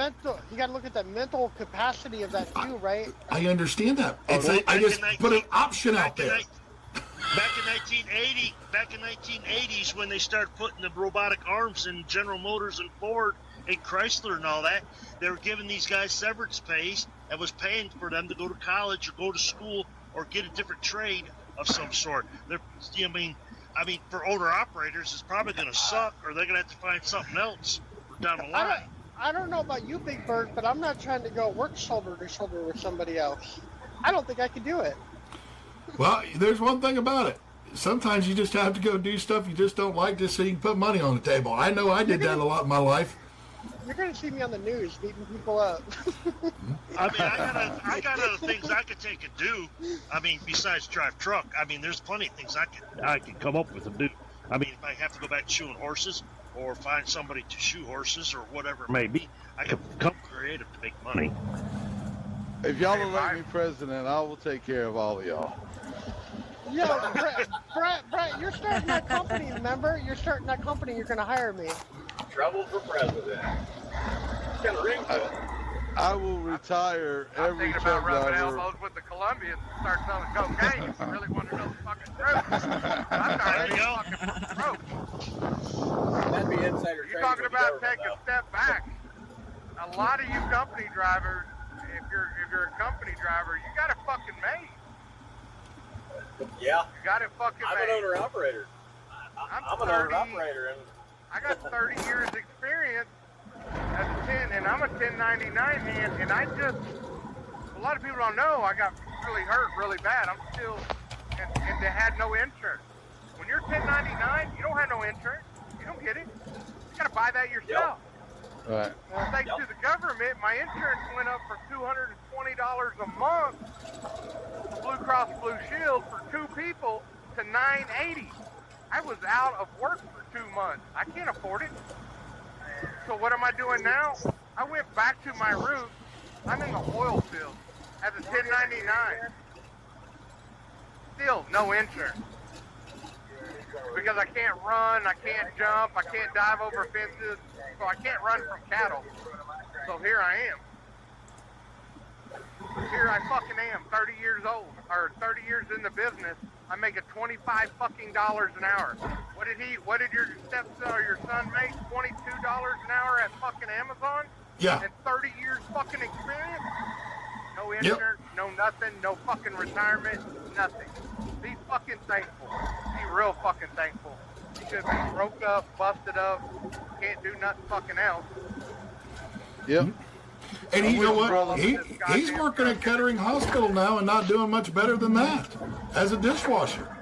This is where I look at it and I go, he shows up every day, does what he's asked, and he still isn't even making a living wage. I don't understand. We have to have dishwashers in this world. We have to have cooks. We have to have you have to have dock workers. You have to have forklift drivers. You have to have sorters and receivers. We have to have gas station attendants so that we can put gas in our vehicles. Right. You know, these are every position that's out there, regardless of what it is that they're doing, is a service that's being provided, and those people need to be provided a living wage.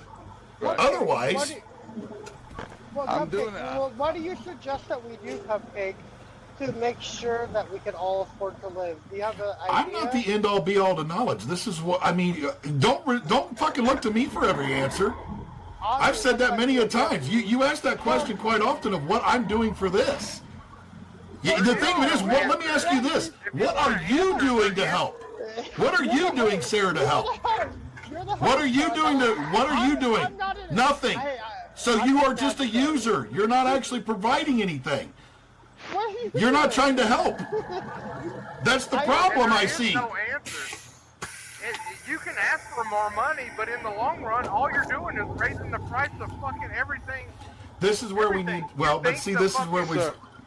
This is the problem. Kroger's is going to eat the money because you want more money? No, That's the it's going up sir. at the goddamn grocery store. Sir, That's sir. the problem we all have. you're doing until Sir. the government lowers the price of fucking living, there is no fucking answer. Well, they're never going to lower the price Yes, of there living is. because that's how they get their extra monies. There's not a way to lower the price of living. Yes, There's there not is. a way to Yes, raise there is. your So rate. the government and the powers that be are the ones that create the inflation because they want to add more zeros to the end of their bank account. That's all it does. The goal is they try to sit there. This is the same thing that De Beers did with diamonds to make diamonds valuable. They literally held them back to try to say they're so valuable. You could take all of the money for all of the politicians, and we're still gonna not make it. I'm not saying take the money from the politicians. All I'm saying is that we need to have a living wage. That's what needs to be. This is the whole topic of the living wage came from the fact that somebody said that they don't deserve what they're getting. And when I look at it and I go, if somebody can't even afford to live, they're not going to give you their all. It's not going to happen. I don't care who you are. So then why give them a job? Why would I hire them? Why are you constantly asking questions unless you're going to provide something? Give somebody a job? Why do you need to give somebody a job? Why can't because you want to try to rage bait or some bullshit? I mean, this is the same time before when you sit there and you wanted to go, well, why don't you fix this and why don't you fix that? Well, why don't you quit being an armchair quarterback and get in the fucking game? I don't need to be an advocate. I need to worry about myself. Well, then just bounce out of here because this area here is for people that are not selfish and want to help others. Okay. I mean, that's all I can say about it. Because that's what we're here to do is to help others. Okay, how are we going to help them besides talk? You said you don't want to. You said you're not an advocate. So why do you want to be part of the conversation? Because an advocate is there for some others. That's what an advocate does. An advocate helps other people. You guys have made it very clear. You guys have made it very clear that we need to go to you guys. You guys are the advocates. You Truckers Unite, the dummy over there with the AFART account. The other guy. See, that's the thing, though. All you people, all you drivers out here are depending on all these different organizations instead of doing something your fucking self. I'm not just Trouble, I'm not just a driver. I'm actually a carrier. 6 1 half a dozen another. Carrier, driver, what? If you don't like the industry, what are you doing to change it? Have you been down and talked to your local congressman? Have you sat in town hall meetings? I fucking have. Have you I've called them. Rubbed elbows with the fucking people that are actually for you? Like in Oklahoma, we have a senator. There's things to do. You don't have to fucking sit on My your question fucking nutsack. is on the living wage thing. Who's going to pay it if the employer has to pay out more? They're just going to charge more. Sir. And you'll pay more for it when you go buy your product. Sir, have they raised their prices over the last 4 decades? On what? Who? Did they raise their prices on the last 4 decades? On what? Everything's went up over the last 4 decades. Okay. Did they raise your pay along with that? No, I had to quit my Okay, job and there's start my your own company problem. to make more There's money. your problem. So you're suggesting that we pay the people more money, but They've already took the money to be paid. The thing of it is, so hold on a minute. Let's look at this. If This you've is been where I in the look at this industry problem. long enough, you have had, like, back in the 70s, you weren't making fucking 60 cents a fucking mile. No, you're making 19 cents a mile in 1978. I talked to a gentleman this morning. Yeah. So, I mean, wages have went up. Now, if you look at it from owner-operators, from an owner-operator... Hold on a minute. Let's see here. You said in 1978. Let's look at the inflation calculator here. In 1978, 0.19. 18, sorry. 18 cents a mile. 19 cents. Okay. To calculate that, that was in March of 2026. The CPI inflation calculator says that is equivalent to $1 buying power. $1 buying power. So truck drivers should be at least at $1 right now. $1. That's the CPI inflation calculator. That's the company driver. Thank you. And So- there are some of us making that $1 a mile right now. Yep. That's good. Good. Owner-operators? You really want to know my opinion on owner-operators? Owner-operators, your rates should be $2 to $1.50 to $2 over the national average of fucking fuel. No. Hold on a second. Okay, so company drivers at $1. The owner operators should be at $2 because they still got maintenance and taxes to come out of that $2 profit. $2. And so $2 won't even cover expense. No, I'm saying no. That's just that, and then another $2 for the truck operating cost. After expenses, you should be a minimum of $4. Period. Right. In the story. Yeah. With the cost of everything right now, that's minimum. See, this is where I've watched this happen over the years. Big Bird a question. Let me ask Big Bird a question. Big Bird's been around as long as I fucking have.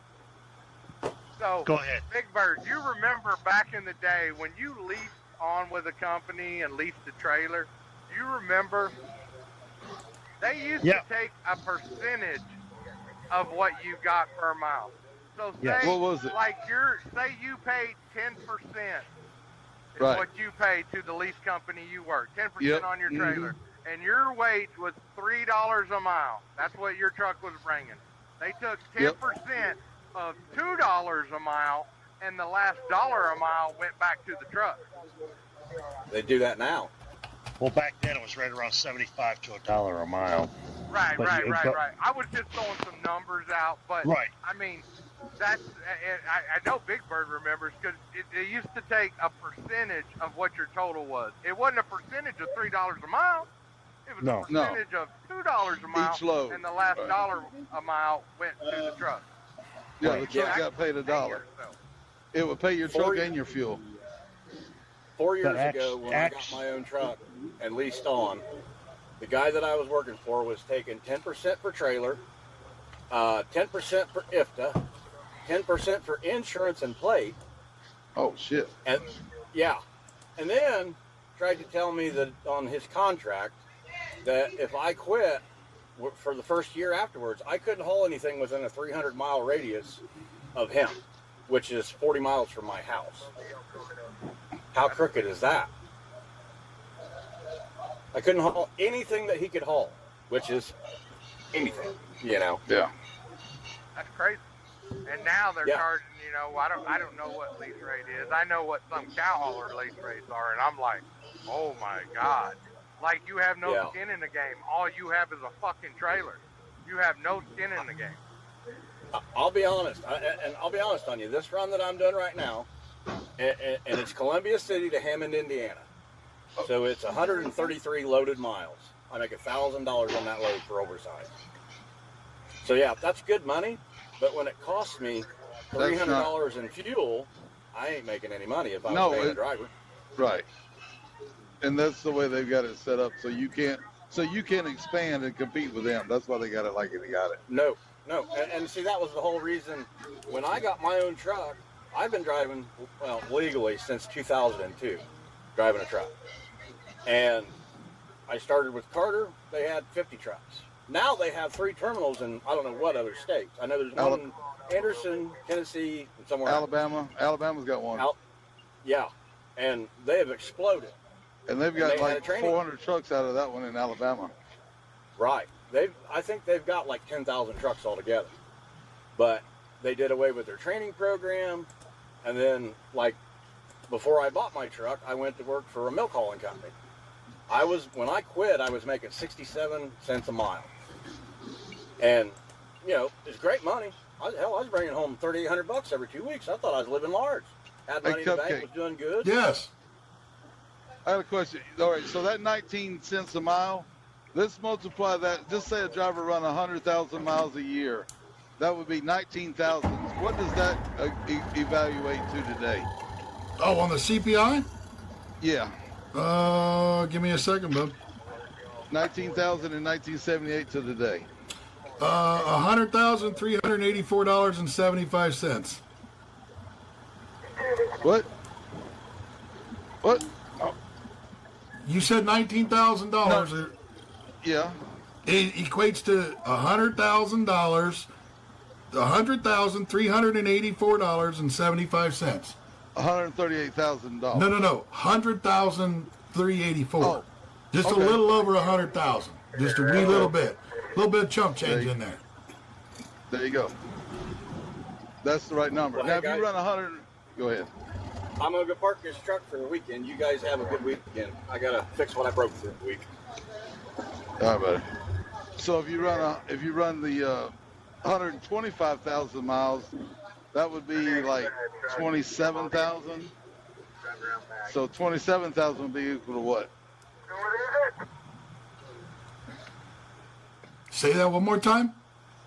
27,000 back then to today. 142,652.02. Okay, and there's 200 working days in a year for a driver. Now that's giving you every weekend off. Over the road, it's 4 days. I've done the math. So, but it's 120,000 miles. Well, so I base mine off of 260 working days. Well, okay, so if you're over the road, Monday to Tuesday's one day, Tuesday to Wednesday's one day, Wednesday to Thursday's one day, and Thursday to Friday's one day. Well, no, I'm saying in a year. That's giving you 100 days off, 105 days off a year, which is roughly about, that's taking the weekend off. Right, okay. 5 days a week times 52 weeks, you know, and that's having the weeks off. That's 260. Okay. So, okay, 260. Okay. Yeah, that's basically working Monday through Friday. That's what I look at it as, Monday through Friday. Mm-hmm. So that number would be, okay, so that 138 divided by those 260 days is what per day? Oh, so what, off the 27,000 you said, or the 19,000? Off the 138,000 for the 120,000 miles. Oh, so you said, well, hold on. That last 19,000, $100,384? No, all right, so do 27,000 today. Oh, that's 142. That's 142.6. Yeah. Divided by 260. What is that? Hold on a minute. Let me just go back here. Copy and clear and paste. 142. Find 142,652. You said divide that by what? 260 days? Thank you. Yeah. That's $548.66 a day. That's what you should be making a day. That should be the first thing that you get paid. So that when you times that by 5 days, you should be making $2,743 Monday through Friday. Right. And how many people are making that gross a week? As truck drivers? Nope. It takes me 7 to do that number. Well, I can just tell you this. If you go off that 120,000 miles at 45 cents a mile, which is the median average of a truck driver's pay, it's not close to that. Right. It's $54,000 a year. Right. If you were to divide that by 52 weeks, that's a little over $1,000. Right. So. And that's company driver pay. Mm-hmm. So, I mean, yeah, you can go to work for Walmart and make $138,000 a year. So, as a company driver. You could go get specialized and run either heavy haul or hazmat and make that. So, as being just by being a driver, a truck driver that doesn't want to mess with hazmat, and doesn't want to work for Walmart, you're probably looking at that, $1,000 to $1,500 a week, or that, $60,000 a year, which isn't even living wage. So, if you got a wife and kids at home, good luck. That's all I can tell you at this point. This is why everybody is swimming in debt, and the banks own everything. They've taken the money. Yeah. They have. They cleared $4 trillion last year after everything was paid. That was corporate profits taxed. $4 trillion. Look at BlackRock. They're they're the largest hedge fund in the world, and they do like $10 trillion a year or something like that. So yeah. But you know what's funny about that? Paid. Well, hold on. You know what's funny about BlackRock is that they own 10% of every publicly traded company. That's all a trucking company. Yep. Oh. They can't get it. This is not the way this world was supposed to be set up, in this country especially. Parts of the problems that are out there. And the way I look at it is I'm just going to keep doing what I can keep doing for those that I can with like the fundraisers and stuff that we do there. So that's why I love it when people ask me what we're doing, and I go, well, we did all that. What have you done? Well, I mean, if you don't help, you have no reason to bitch. If you're not being part of the solution, you're just part of the problem. Like, you have no reason to stand up here and bitch about the industry if you're not gonna fucking help do something about it. So this morning we were in a live with Lucius, that one guy, that guy down there in that corner box over there. Yeah. So the conversation had came up with Brett the other day. I'm an employer. No, you're nothing bad, man. I don't get mad or upset about this stuff. Okay, but at the same time, okay, as an employer, now, am I on the trucking side of this? Yes, the last 5 years I've owned a trucking company. But in that trucking company, I also had the shop. But I ran a truck myself, a hot shot truck. What Brett was saying was the whole paying a driver for 24 hours, the whole time he's in the truck. Now, don't get me wrong, do I think everybody's time is valuable? Sure. But tell me how that is as an employer, why am I responsible for that time that you chose to be a truck driver? You chose to drive a truck, OTR. I shouldn't be responsible to pay you. And then Lucius had put up, or that one guy, he still confuses me with that. Just call him Sam. Sam told me that you had wrote a thing on the hourly pay thing. I haven't had a chance to read it. I've been driving all day, so I haven't had a chance to read it. But since we're in this live and things have kind of settled down from earlier, I figure, well, we can talk about it right now. And you can explain to me where you were coming up with your numbers and what you came up with. I'll read it later tonight. Right. I'm sitting and staging now at Kroger's, so I don't know how long this is going to take. Until the cows come home? Probably. Is that Mark? No, it's Justin. Justin, hey, can I explain why I say what I say, real quick? I understand where you're coming from, Brett. I just don't understand why you think the employer should be responsible. Okay, because the employer used to pay me that. So here's what I'm saying. And when I took this career, when I made that choice to do this job, I went and bought a truck and I leased it on the Swift, right? Yeah, I remember that. You told us that. Okay, so when it was all said and done, as a company driver, I made $44,000. As a lease operator onto them doing the same job, I made $128,000.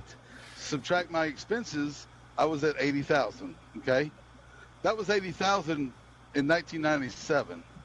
Okay, that adjusted for inflation is way up there. It's like 230 something now. So they've raised the price of everything. The shippers have raised their cost of shipping.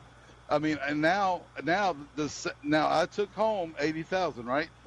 When I do the same job today, even though my revenue has doubled, my net take home for doing the same job is the exact same take home number.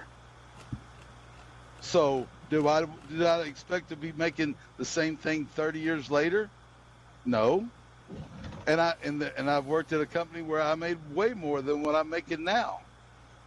They were smaller mom and pop, but they got greedy too. So I had to get away from that before somebody ended up on the slab. So, there's a reason, but anyway, so what we do.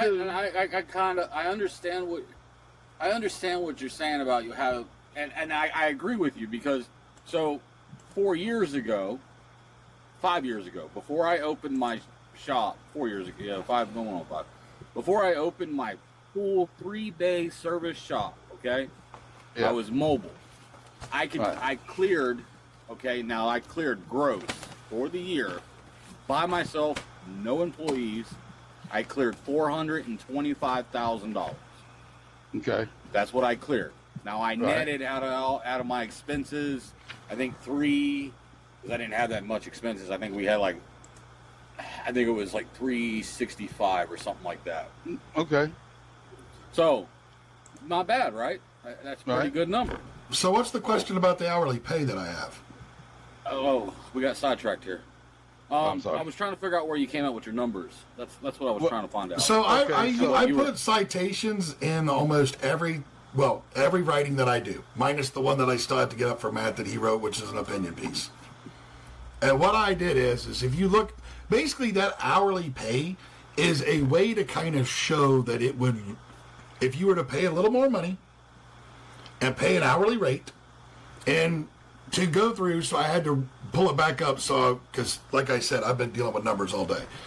This was based a off company of driver, right? This is going to be a company driver. Yes, this is for a way to maybe convince carriers to pay an hourly rate, which kind of goes along with what Brett wants.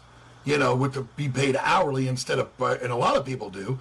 If you go through, if you look at a median over-the-road pay structure, and I pulled these numbers from the Bureau of Labor Statistics and Glassdoor and Indeed and things of that nature to try to get a good overall look of what's going on.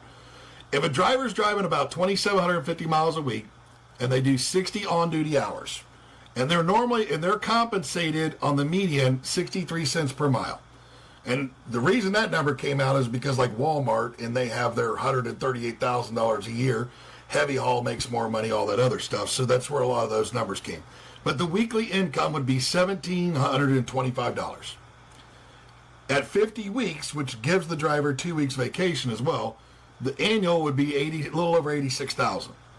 So if you go through and break that down into an hourly rate, and this is going to be a $30 an hour based salary, or based hourly rate with overtime after 40, 60-hour work week, paying $30 a night for every night that you stay out.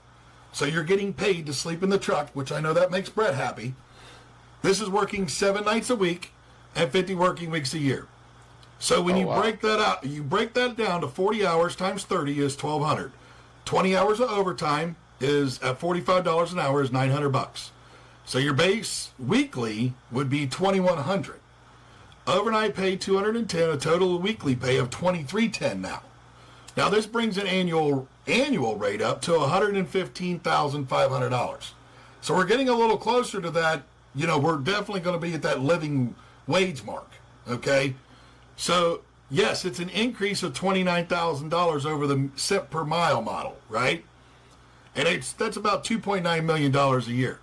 But if you look at like a 100-driver fleet, okay, that has a 90% turnover, because that's the average. Every place is saying they're doing like 90% turnover rates, right? Because, that's coming from the ATA, the ATRI, the whole 9 yards. If you look, recruiting and advertising costs you $2,000, CDL sponsorship $7,000, driver pay and lost productivity $4,000, the administrative processing fees of $2,000 because you got to have all those people in there to start running background checks and all that stuff. Not to mention all the drug tests and the physicals that a lot of these places do. They don't just take the previous person's long form. So that's a subtotal of $15,000. Now you add in the accident exposure risk, which the FMCSA and insurance industry estimates that it's between $15,000 and $25,000 for a minor crash. Obviously, injury crashes are always 6 figures and above. Those things just get crazy. And then you got obviously, you're going to be hitting pretty close to your auto liability of $1 million and things of that nature.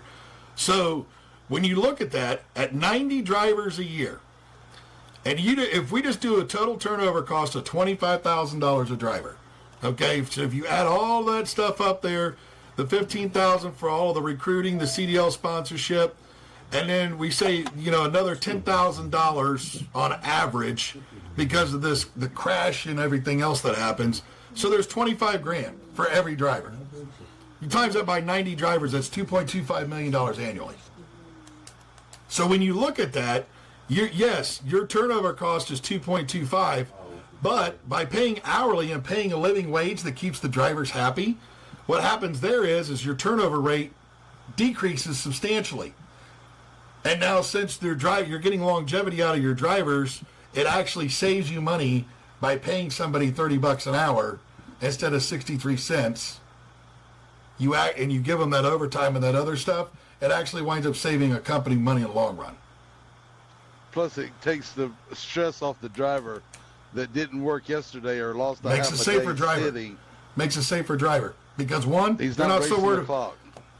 What do they say is the number one cause of any medical problem with a person? What do they say is the number one cause of problems? Stress, right. Well, financial stress they are finding is one of the number one stressors out there in the world.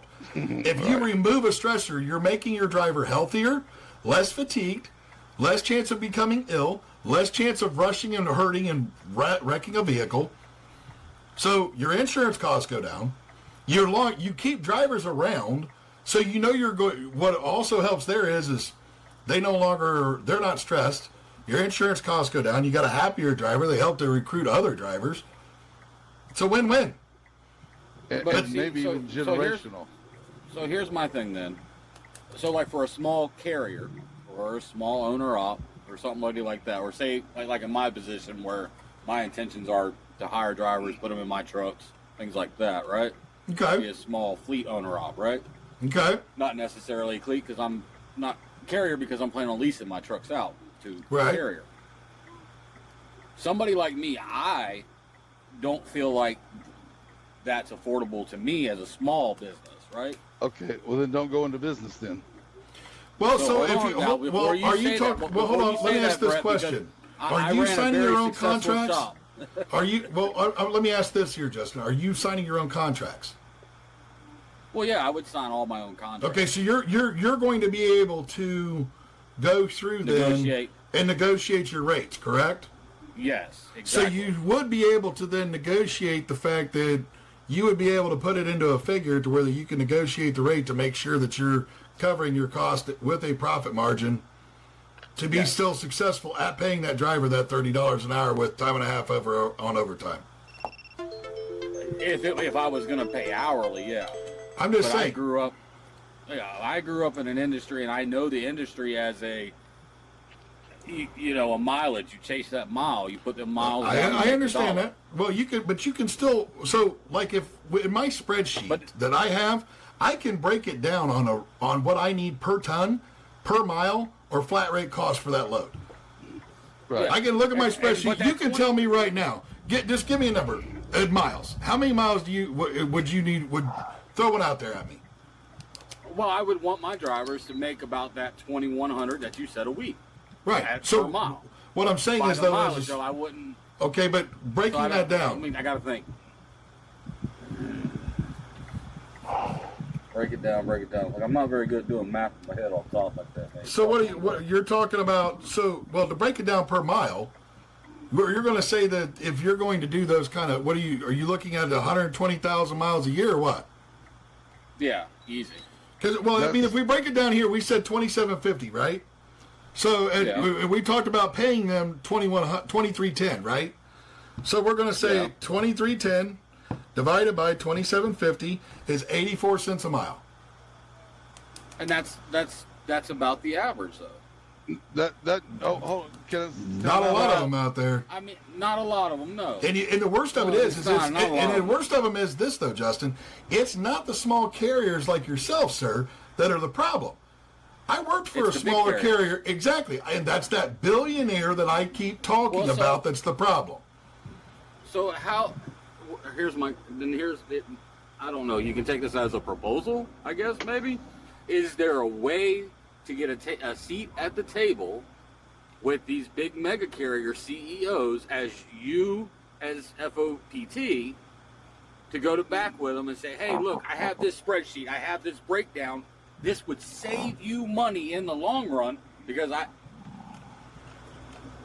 and try to get them to listen to your side there for all the company drivers. I would love to be able to get a seat at a table and talk with any of these people. Right now, though, my main focus right now, though, Justin, is this. I've got on May 16th, my main focus right now is raising a bunch of money for John and free pizza for kids. And then my next focus after that is our sponsorship forms that we're looking at for FOPT, and then fixing up some bylaw problems and amendments and stuff that we need to do. Right now, my focus with FOPT is we've got some internal stuff that needs to be straightened up a little bit. And just because we've as a new organization, we've had a lot of questions that have been asked, and we didn't really put that into bylaws on how to handle that. So we're just trying to straighten up the house a little bit right now. If all that's said and done, and one of them want to sit down and talk with me about it, I would love to show them this. I mean, if there's anybody out there listening on the outside and you work for a mega carrier, send that hourly rate over to them and have somebody up there at the top look at it. I mean, if they can't look at the numbers... There's already some of them out here already doing that. And I understand that. I'm just saying, when I look at some of these, so I've got a friend of mine, and she did the lease thing with Prime. And it wound up being a very terrible idea, which everybody knows I'm against the lease programs. I'm not a fan of them. I think every one of them takes advantage of the person that's getting involved with it. But anyway, she did the lease, and she couldn't even hardly pay her phone bill. And when I looked at her, the way it was all done and how much she was making like 23 cents a mile is what she was making driving that truck, running like 2,500 miles a week.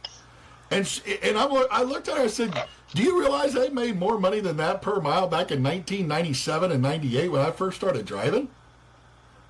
Like, are you serious that you're working in 2025, 2024 times, and you're making the same kind of money I made 25 years ago? It ain't no wonder you can't pay your phone bill.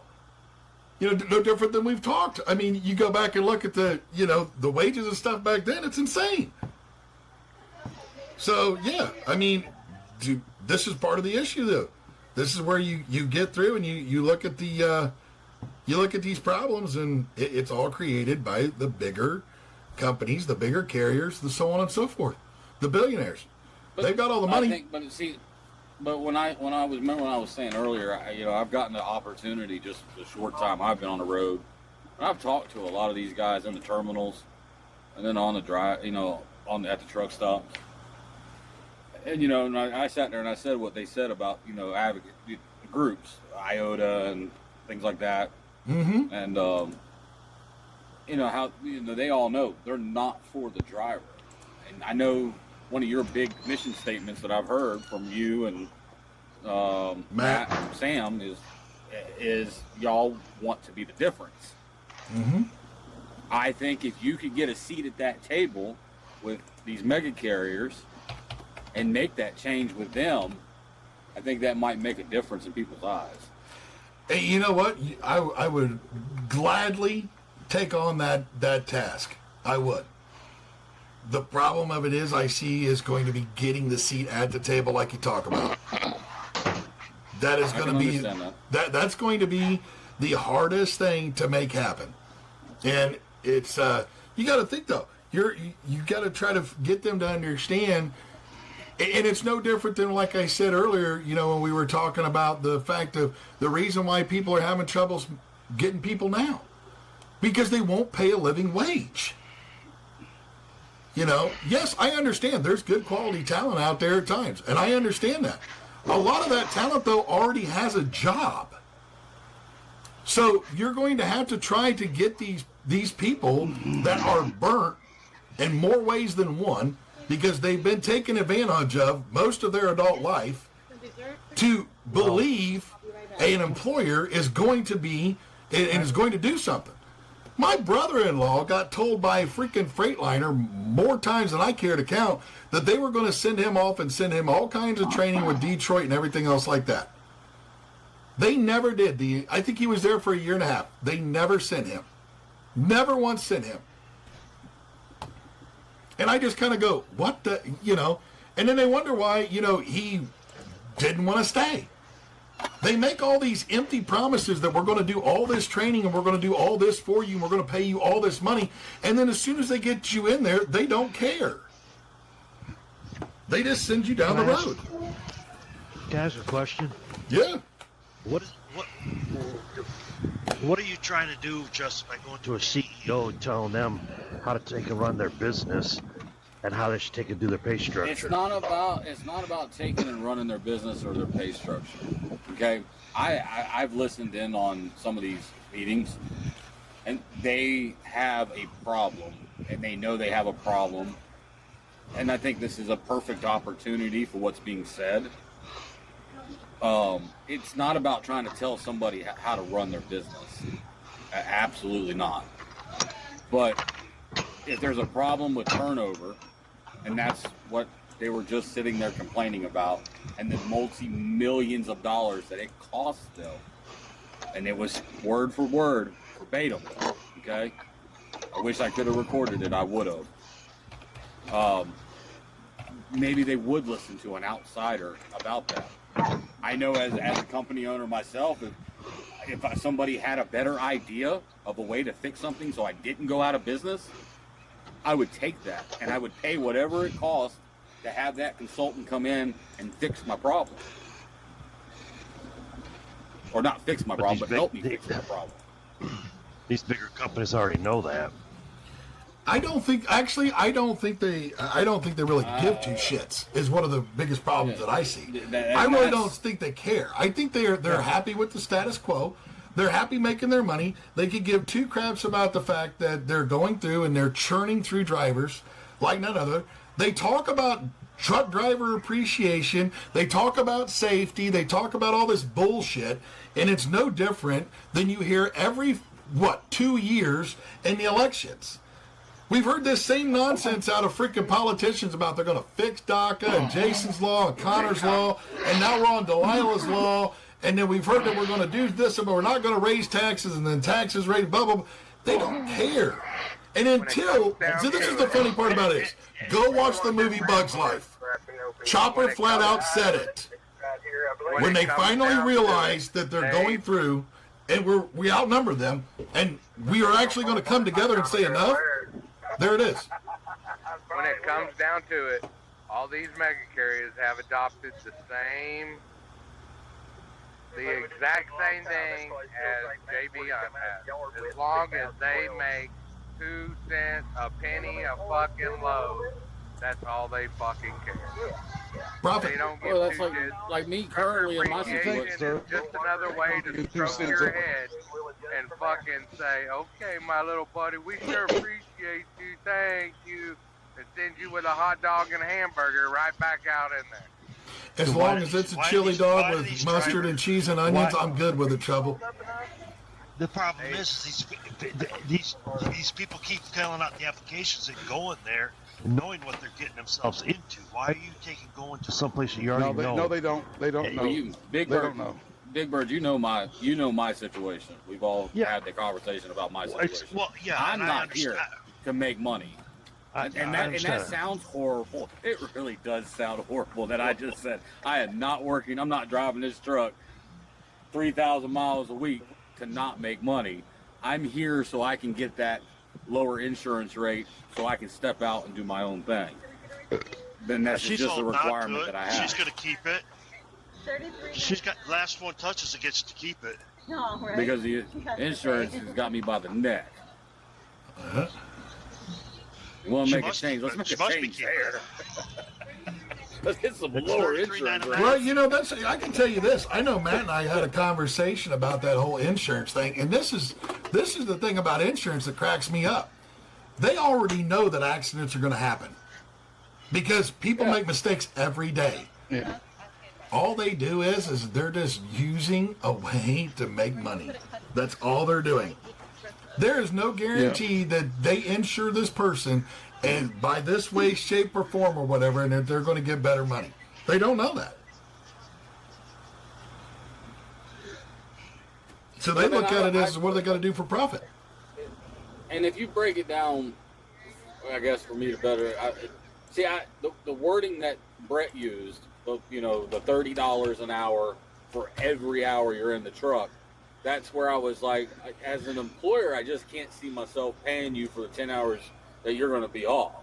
Because you can do whatever you want to do. You can get an Uber, you can go into town, you can go to the bar, or whatever you're going to do in that 10 hours. Hold on, Brett. Please let me finish. But let me finish, Brett, please. So, but at 84 cents a mile, if I hired Brett and said, hey, all right, Brett, I'm going to bring you on as an owner, as a company driver, right?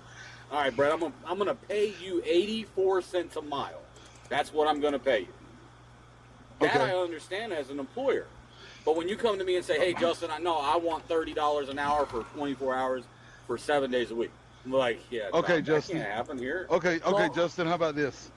Hold on. Your numbers, right? You said 86 cents a mile, right? Mm-hmm. All right, what speed do you want me to average? I want you to average whatever the speed limit, the posted speed limit on the road is. No, I can't average what that is. I need a number. All right, well, most posted speed limit is 70. I want you to average 70. I cannot do that, Justin. Why? Well, because what when you're doing when you're driving through 55-mile-an-hour zones, and what happens when you go around a 35-mile-an-hour curve? That's you can't average 70 at that. That's why he's asking, what are you looking for an average? Are you looking for 50 mile an hour, 55 mile an hour average out of the driver? What are you looking for out of that driver? I would assume. I would say I think my GPS is running an average of. Hold on, let me look. Where's that at?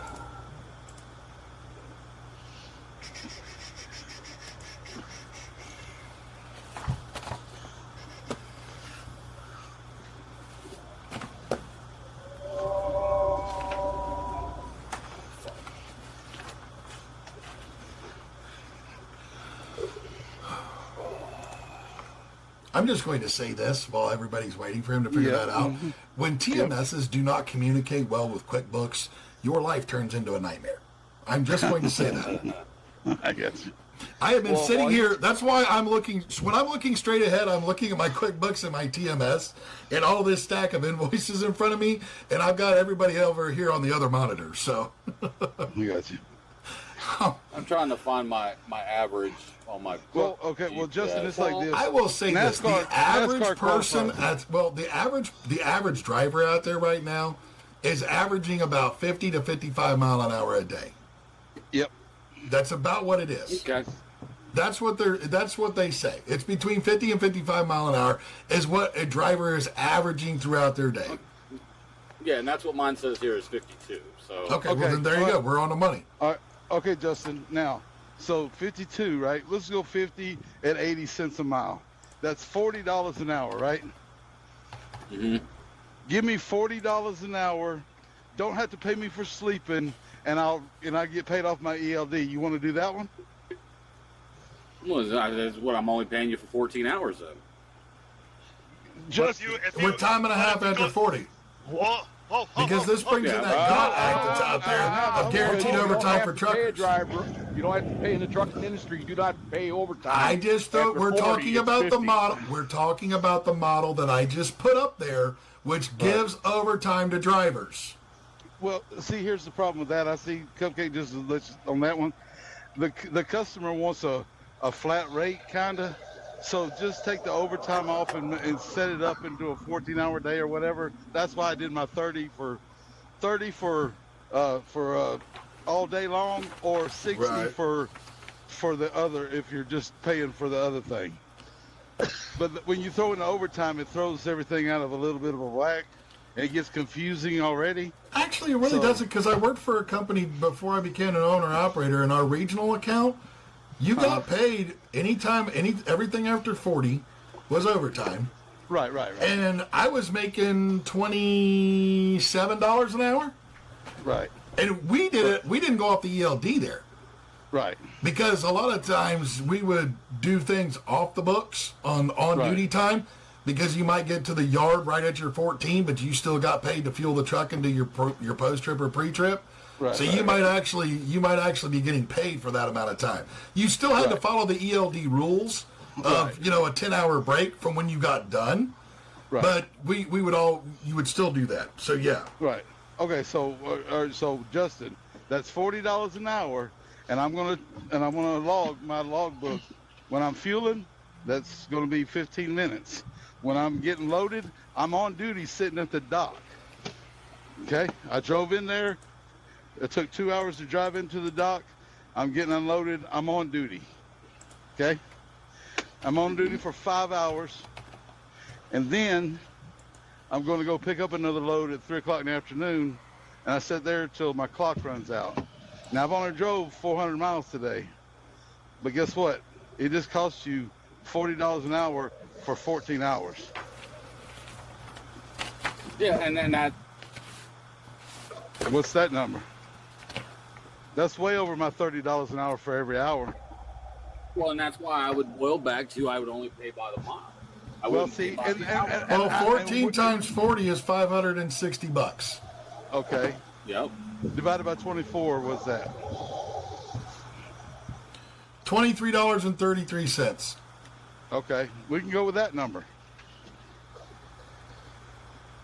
25. Let's just round it to 25. I'll go for 25 for every hour.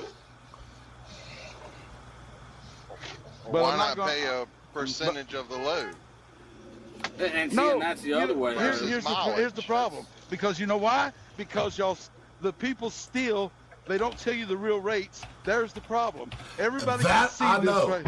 That is why I am no longer rehireable at the Black and Chrome folks out in Iowa, because I caught their asses doing that shit to me when I got paid percentage. Right. And that's why you would just keep it at per mile. No, then you know what you drove per mile. No, because you know what? I might not get no miles today. I don't work piecemeal no more. I'm not a slave. That's the other thing. Think about this, though. Think about this.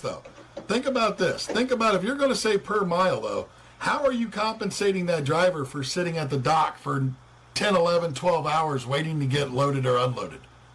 Oh, I would negotiate for the detention pay by the hour. For But that. what are you going to pay your driver?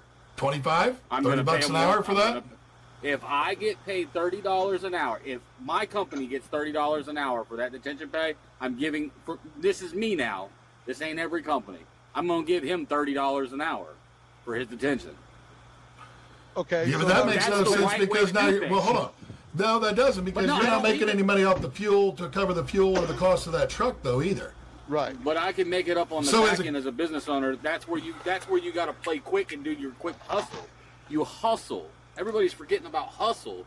So, and as long as you got a good driver, like say if I worked for Brett, and Brett said, "All right, Justin, I'm gonna pay you 84 cents a mile."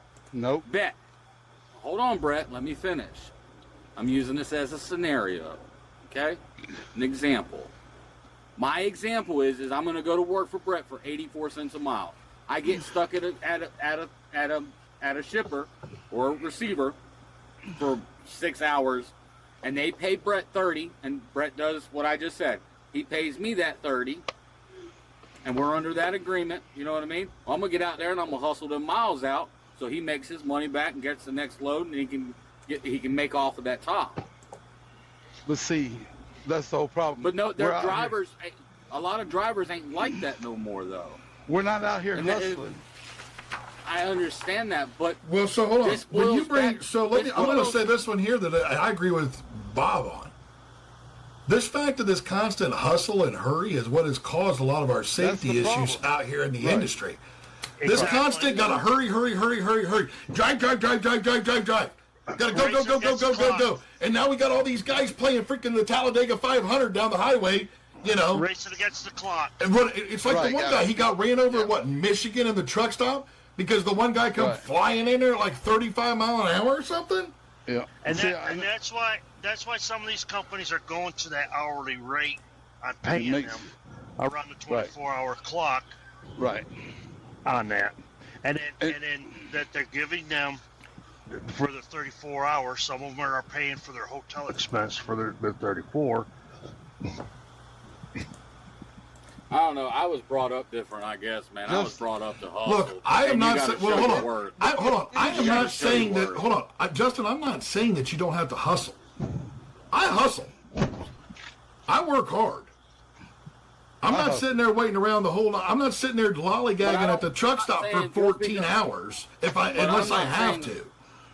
I'm not as a saying truck hustle driver and hurry where you put people in danger. You get what I'm saying? That's not what I mean by hustle. I hustle up real fast. Like I'm not putting anybody's life in danger as I'm hustling. Well, you want me to run 70 for you, Justin. Well, let me think here, though. So let's break this down here. We're talking about the average. Right. You say no, I got that. Me, I got I'm that. thinking 70 mile an hour is what's on the highway, what's posted on the speed limit sign. Yeah, no, I get that. And that's why I clarified that. No, I get that. That's why I clarified. I understood what Brett was saying. He's talking about what you average over a day. Yeah, not what you're driving. I understand you're expecting your driver to, do the speed limit. Let's not get stupid and run 70 and a 50. But he was that's why I clarified it for you. Whereas he's talking, I knew what he was asking. Like you figured out, you're averaging 52 mile an hour a day. That's what he was looking at. Because if you take that and you just do that in 11 hours of driving, that's only 572 miles. If you average 52, so that right there, which I can tell you when I was working for TA, and not the Travel Centers of America, but another company, I'm just using the first two initials, I think my average week was like 3,800 miles, and that's on ELD. So Yeah, my average was a lot higher than 52. That's why. Exactly. And so that's where I say that hustle sign doesn't always the miles not equating doesn't always equate to not being able to hustle. And I think that's what Brett's trying to say. I think that's all he's trying to say there. Yeah, but what I'm getting at, all I'm getting at, okay, like when I ran my shop, if the mechanic came in and wanted, and I didn't know him from Adam, obviously, when I hired somebody, and he wanted $32 an hour, okay, and he said he could do A to Q. All right, bet. I'll start you at 30, and we'll see what you got, and we'll go from there. All right, now a week goes by, or 2 weeks goes by. Well, now we're seeing, all right, well, he's got a lot of comebacks. He's not hustling through his work, whatever it may be. All right, we got to change up here. Either you take a lower pay cut or you quit or I fire you, one of the three.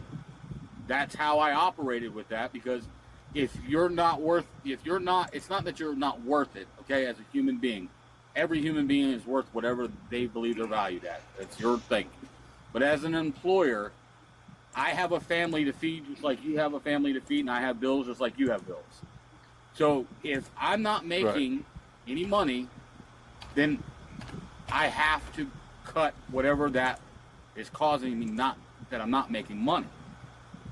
So if I get a technician, I got technician A and I got technician B, and technician A is making me, for every hour he works, I'm making $45 myself as profit, then I'm making money. But if technician B is not making that and he's making me negative $25, well now that, or $20, now I'm only making $25 out of that 45 that I was making profit.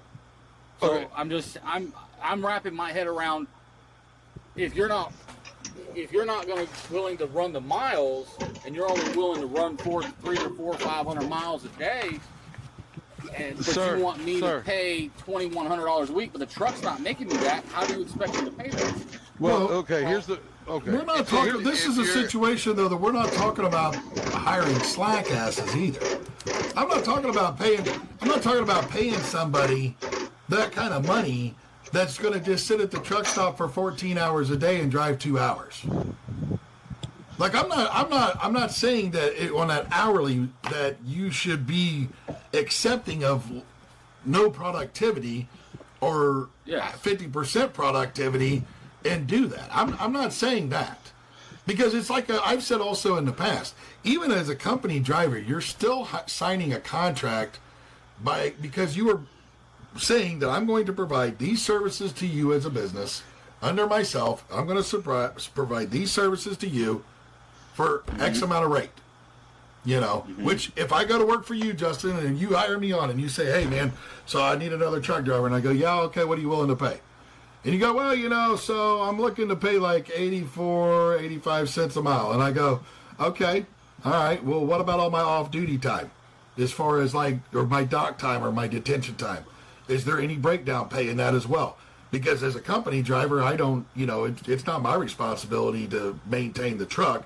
As far as the monetary side, it is my responsibility to do the pre-trips and post-trips and make sure that the truck is in a safe working order, Exactly. And that's where you need to go in. And I've said that. I said that to a buddy of mine that went to work for another guy, and he said that, he was like, this guy's not paying me any bounce time. And he was getting paid a percentage. I was like, why didn't you go through and say that anything over 150 mile bounce, you need a cent per mile or something to help cover that cost?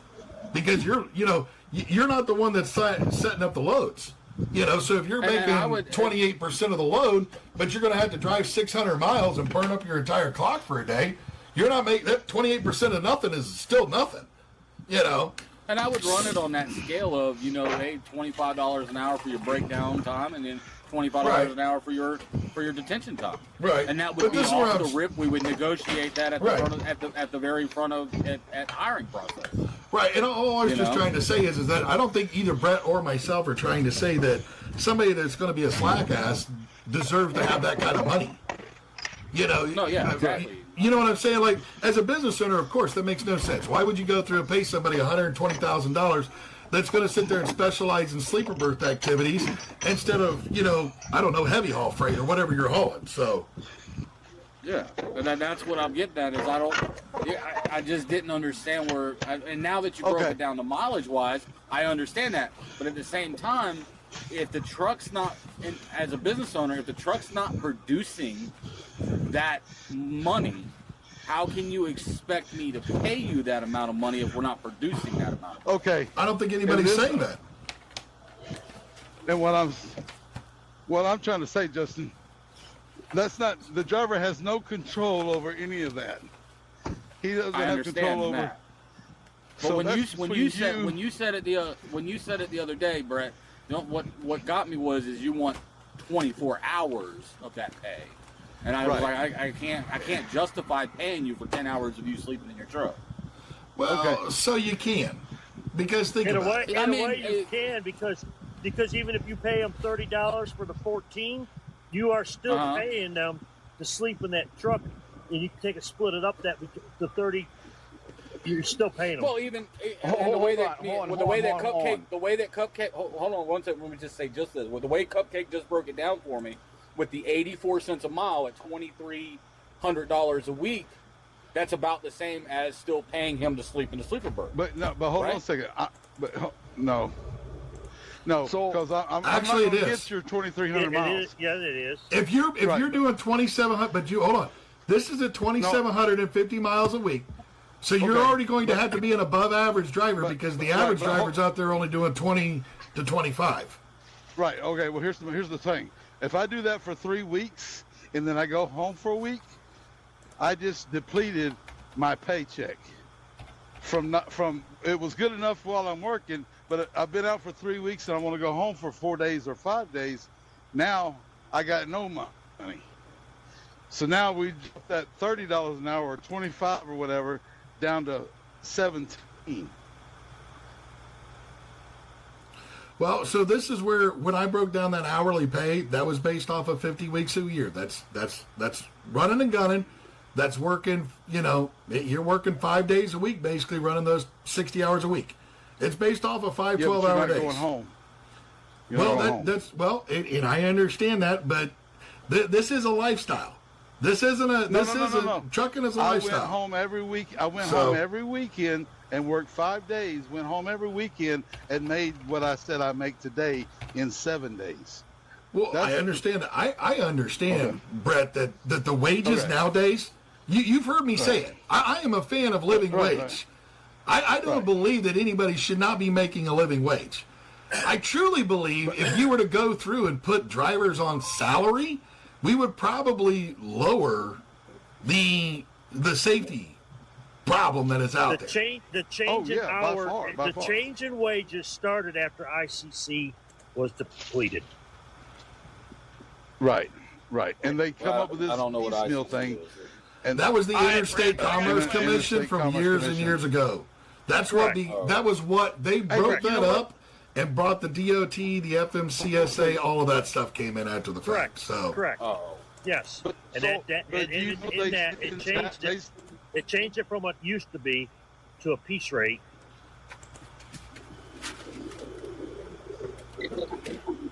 So let me ask you this, Justin. Let me ask you this real quick. You keep asking the question, why should an employer pay you for being down for 10 hours when you could be going out to the bar or shopping or whatever, right? Mm-hmm. So are you telling me my employer should not pay me over $300 to do my 34 out on the road? You want my honest opinion? Because you're not going to like it. My honest opinion is no. Be honest. I appreciate your honesty. Your 34 is your time. OD paying their drivers to fuel. Who's OD? Old Dominion. Lost me there. Oh. I mean, I don't know about that, but I mean that's. Old Dominion drivers get paid for everything they do. Yep. Everything. Yep. So does Walmart. That's why Walmart makes what they make. Air gas drivers get paid for everything they do. They even get paid to sleep in their trucks if they're out on the road. Lindy drivers, the same thing. Air product drivers. I can keep going on and on and on. So you know the difference between the difference between a lot of that is though, those are union drivers. That is a union system. No, they're not. All of them are union. ABF is. Old Dominion is. Old Dominion ain't. FedEx. No, they're not. I thought they were. No, Union's not. Oompa drove for him, and he wasn't union. I'm just going off of us. Part of FedEx. Those are all Hold on. My point to my question was this: an owner or a business owner that cares for their drivers will pay you for that extra stuff. Correct. And see, and that's where I guess you would say I care for the driver, but as a small business, can I afford to pay them for that 34 hours when that's their time? Would I pay for their hotel and their rental car? Sure.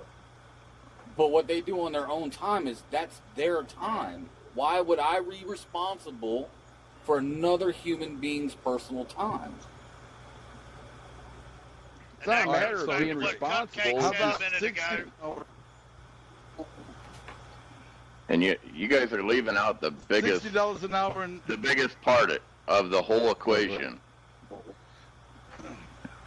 What's that? The driver's got to be held accountable for. You talking about the productivity side of it? Yes. I just said that. I've already said that. Well, I've already said that. If you want to make more money, move up the chain, move to a different company, and slowly just get to your spot to where you're going to make the money. There's a lot of spots in this industry where you can make more money. Yeah, there's some shitty ones, but that's for the guys just starting out. If you want to make more, then totally agree. Yep. Yeah, that's the only reason I'm bringing that up is because eventually, yes, I will be a carrier. I think I paid my guys $100 grand a year. My guys made $100 grand a year every year that I had them. And then see, $100 grand a year to me, $100 grand, $120 grand. It's not a livable wage, but it's a wage. You can. Yeah, but those guys were going home every 2 weeks. They're only running like 3,400 miles a week. How is $100 grand not a livable wage? That actually is. Anything over 90,000 is a livable wage. I'm just saying. No, so I'm from Florida. So and I live a luxurious life. Okay, so if I'm not making $190 a year, I'm struggling. Okay, my guys were living in Alabama, the Midwest, and everything else. The $100 grand was a lot for that. Florida's good money too. Yeah. Well, but did you see that? All right, so so where I live at, a multi-family home. But that's a choice. Yeah, that's a choice. Right. Exactly. Well, so hold on. Let's see here. Well, hold on. A livable wage. That's not a luxurious lifestyle. A livable wage is defined by the basic necessities that there are: rent, food, utilities, a car to get back and forth, insurance, a phone, things of that nature. A livable wage doesn't allow you to go to Disney World and go see Goofy and Minnie and Mickey Mouse, okay? A livable wage doesn't allow you to run around on a yacht. A livable wage does not do that. A year, you will. So hold on. At 90 right now, they say between $50,000 and $60,000 is a livable wage, and that is after taxes. So when you bring taxes in, that takes you to 90. So that would be. And think about this. Is that at 50, hold on. Is that national? Yes, and 50, and think about this. At $1,500 a month, and what you have to pay for daycare, Rocky and I have done the math on this. That's $36,000 a year that's just that. Just to pay daycare and rent at $1,500. Just daycare and rent. And he gave me the daycare because Rocky's grandson goes to daycare, and we just went off the numbers that he pays for daycare for one kid. And this is not a newborn. His grandson's like kindergarten age, I think, first grade, somewhere in that ballpark. So this isn't a newborn that costs even more. That's $36,000 a year just for the daycare and the rent. So tell me again how the livable wage is not $50,000 to $60,000 a year based upon where you live in the country, when it's almost $40,000 a year just for rent and daycare. And then when you put the taxes on that, that goes another 30% higher, which is where you go from 60 to 90. I know where I got to sit at for mine. So, my house. I'm just saying. When somebody tries to tell me that's not a living wage, I want you to prove me wrong. So we're for the bare minimum, okay, where I just had to file my bankruptcy and all that, right? Mm-hmm. I have to make a bare minimum to keep my house and my one car, okay, my insurance and everything like that. I have to at least clear 95,000 a year. That is a livable wage for my household of 5. That's food and all that, electric, my mortgage and all that stuff. Right. And where I just filed bankruptcy, the only reason I know that number is because the only reason I know that number is because I had to take that credit counseling thing, and part of that credit counseling thing is they do those numbers. Right. So everything has to be broke down. Right. So the bare minimum is 95 for me to keep my house. Right. So you need 95. That's how much a guy that needs $10 million a year. Why does he need $10 million a year to stay in his household? That's a want, not a need. That's a want, not a need. And he made that, but that falls back to what I've said before. That's his choice. Transportation. This is where taking your money from the transportation industry. Mm-hmm. The reason I can tell you right now, I can tell you this right now. Industry is the easiest one to steal from. Yeah, good. Like I can tell you right now, when it comes down to like and people talk about the transportation industry, and we talk about all these costs and stuff. Do you realize that it is the billionaires that own the shipping companies and stuff like that are causing these costs? Because the cost never came down from COVID. Yeah. And the funny part about this is this. The shippers are still keeping 400, 500, it's usually 20 to 30% of the shipping cost that they charge their customer. So they charge the customer $2,000. Yep. They keep $600 of it, give the broker or carrier the $1,400. If it's a broker, the broker takes $400, it keeps $200, and then they give the carrier $1,200. Yep. And that's the reason why costs are so high, because they realize that, oh my God, we can still do these rates over here. They're still getting those rates. They're just not, they're keeping the rate for themselves and acting like it's the brokers and the truck drivers that is the problem. And it's like, well, we're paying like $6.29 a gallon for diesel fuel right now, which, the cost of tires has went up. I mean, when you listen to Matt right now, he had to pay $250 an hour for a labor rate at a shop. $250 an hour for a labor rate at a shop. I mean, that's insane. But you know what? That's a cost that gets put off onto the carrier. So you're seeing everybody else's costs. They're making all this extra money, and the truck drivers and the carriers ain't doing it. I'm not seeing wages go up for company drivers. Rates are going up a little bit for carriers right now on the spot market. I can tell you what I got started off at right here where I'm at. I'm at 45 cents a mile. What? That's what I'm at. Yep. Hold on. Yep. Hold on. Here, I'll break the paper out for you. Hold on. That's ugly. That's ugly. Don't tell me about it. Tell me. That's ugly. I'm getting you the paper. Hold on. I'm not, sir. I am not doubting you. It's just I see a problem with that. Yeah. Well, and whoever you're working for, which we already know who it is, I think. Yep. Yeah. And I've seen their 10K report. But the funny part about it is BlackRock wants to keep getting their profits off of that, and they're already a $10 trillion company because they own 10% a night. But that's the problem. So here's another underlining problem in the industry So I, myself, and there's probably a few others, and I know of a few others that came out of the same school I did, you don't have a choice. You don't have a choice but to take that job. Well, there's a choice coming. Just hang. This is some of the change that would be awesome to see. But what's causing that choice being forced upon us is the insurance. What Every insurance? company I talk, Progressive, Geico, all of them, they want 2 years minimum. Bro, 2 years the shipping minimum companies of don't the shipping companies don't give two shits about that. The shipping companies are they're the ones that are causing the prices we pay, and they're getting the profits off of us. You're not catching what I'm saying, though.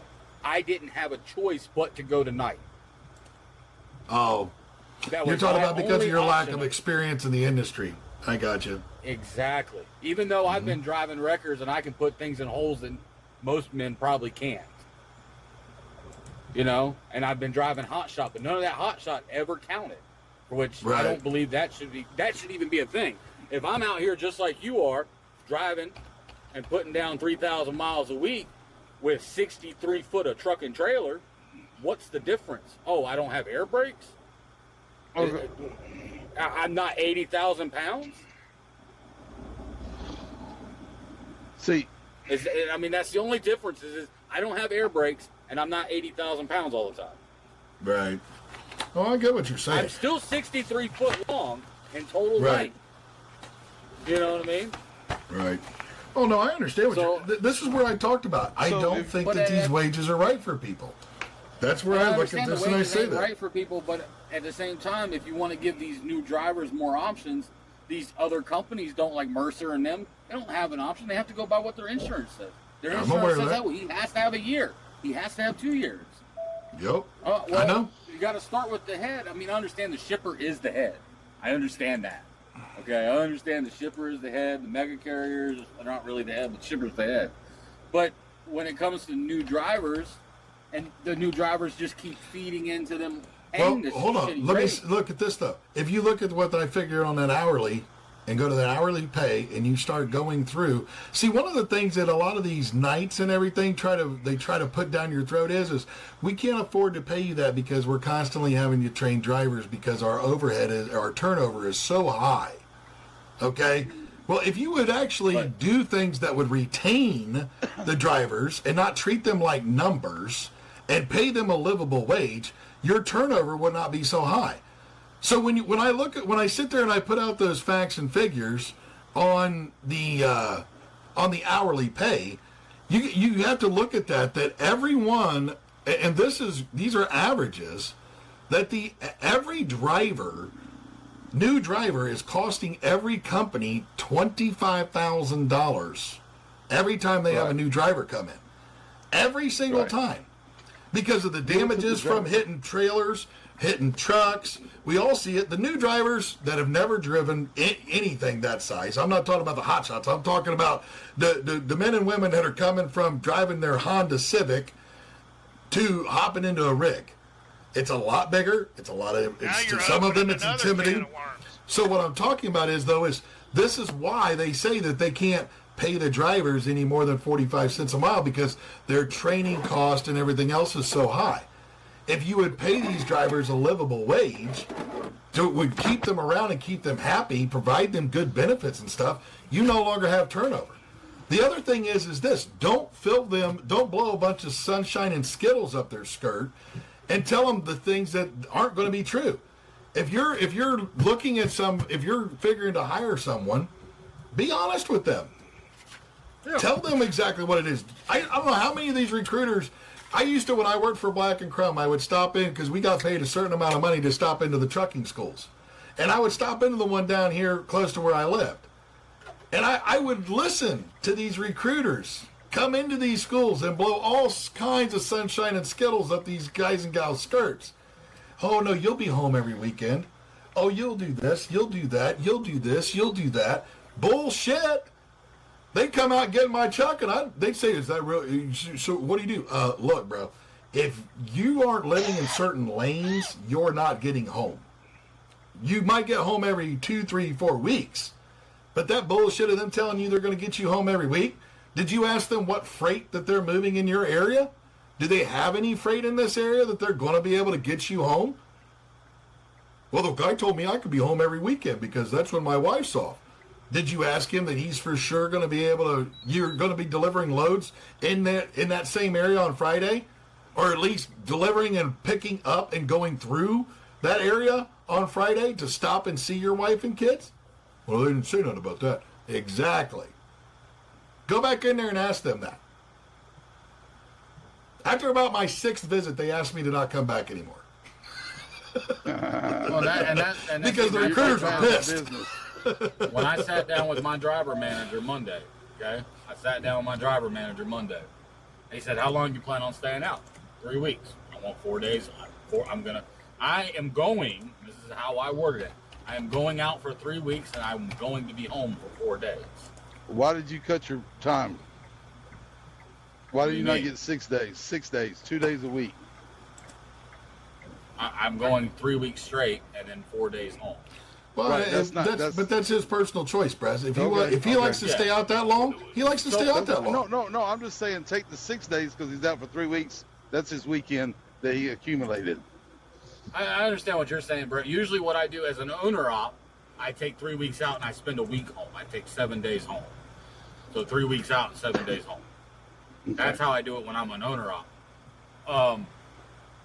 And that's how I did it when I was hot shotting too. I'd actually go out only for 2 weeks because I could make enough money in 2 weeks that I could stay home for 2 weeks. But that's what I told him. You know what he turned around and looked at me and said? He said, you sure this is for you? I said, I'm only here for the experience for insurance. I don't care about they're not going to run you now. They're not going to run you now. They're running me hard right now. I'll do 3,000 miles at the end of my week. I'm already set for 3,000. That's not bad. So, not for a company driver. Exactly. I mean, exactly. I will tell you this. When I say that I was doing the 3,800 miles a week, that's a little high. We were spoiled. I'm not going to lie to you. We were that company paper. No, we were on ELD. Okay. We ran it as soon as that came around. Ben runs all brand new equipment over there. Every 3 years, those trucks go right out and come right back in with new ones. He switched from Volvo to 579s, and now they're running 567s. Or no, they're running 579s still for the sleeper trucks. They're running 567s for the day cabs. I guess. But it's all new. It's all new equipment. But the way they did it was, they had their contracts set up beautifully. They would bring us back empty.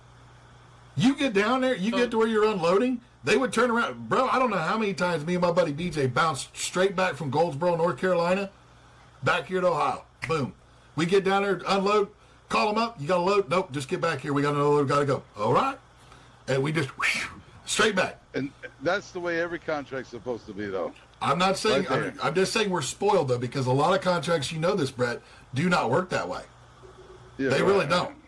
They really don't. See, and that's why I'm taking so long. See, I wanted to do my own MC. I got my own MC and my own DOT number. All right? I did get one. So when I did Hot Shot with my other transport company that I had for 6 years, all right, my insurance was only like $22,000 a year. That's cheap. That's cheap to me. 22,000? 22,000 a year. It's like it's like $9,000 higher than what I pay. So, but I mean, I didn't. For a Hot Shot? I know. I run a truck and trailer. I've got a hopper bottom, so. My driving record shit, Lewis. I know everybody thinks this. I got some speeding tickets and stuff on there. So you're paying that. You're paying that high risk insurance. Gotcha. Yes, I'm paying high risk insurance. Now, when I got my CDL and I went and bought these semi trucks and these trailers and all this other stuff that I bought, right? They wanted $70,000 for the year. How many trucks and trailers?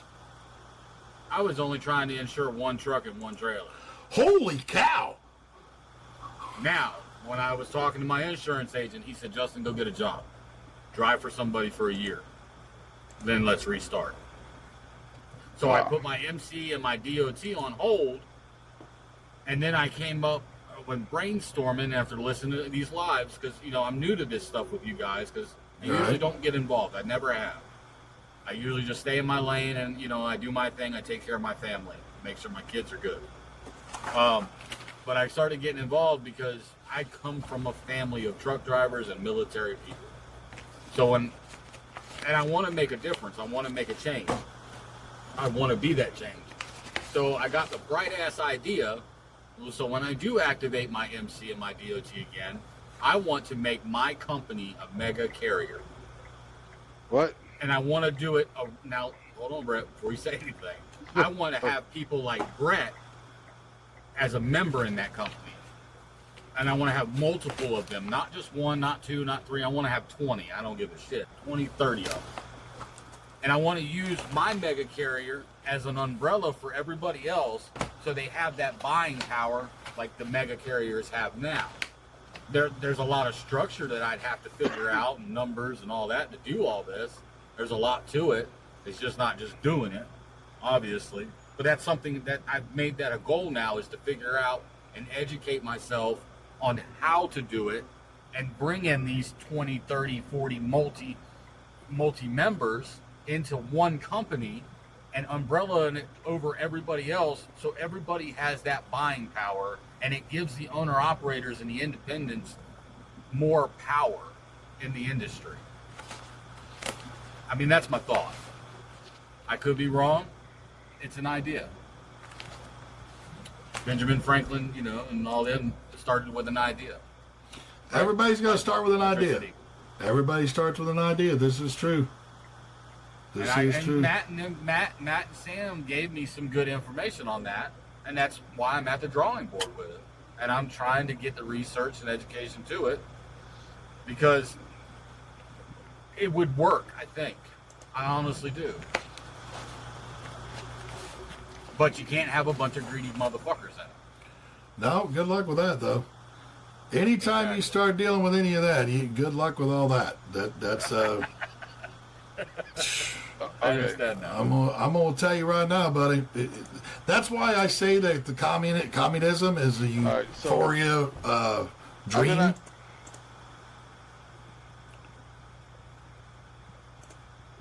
Hello.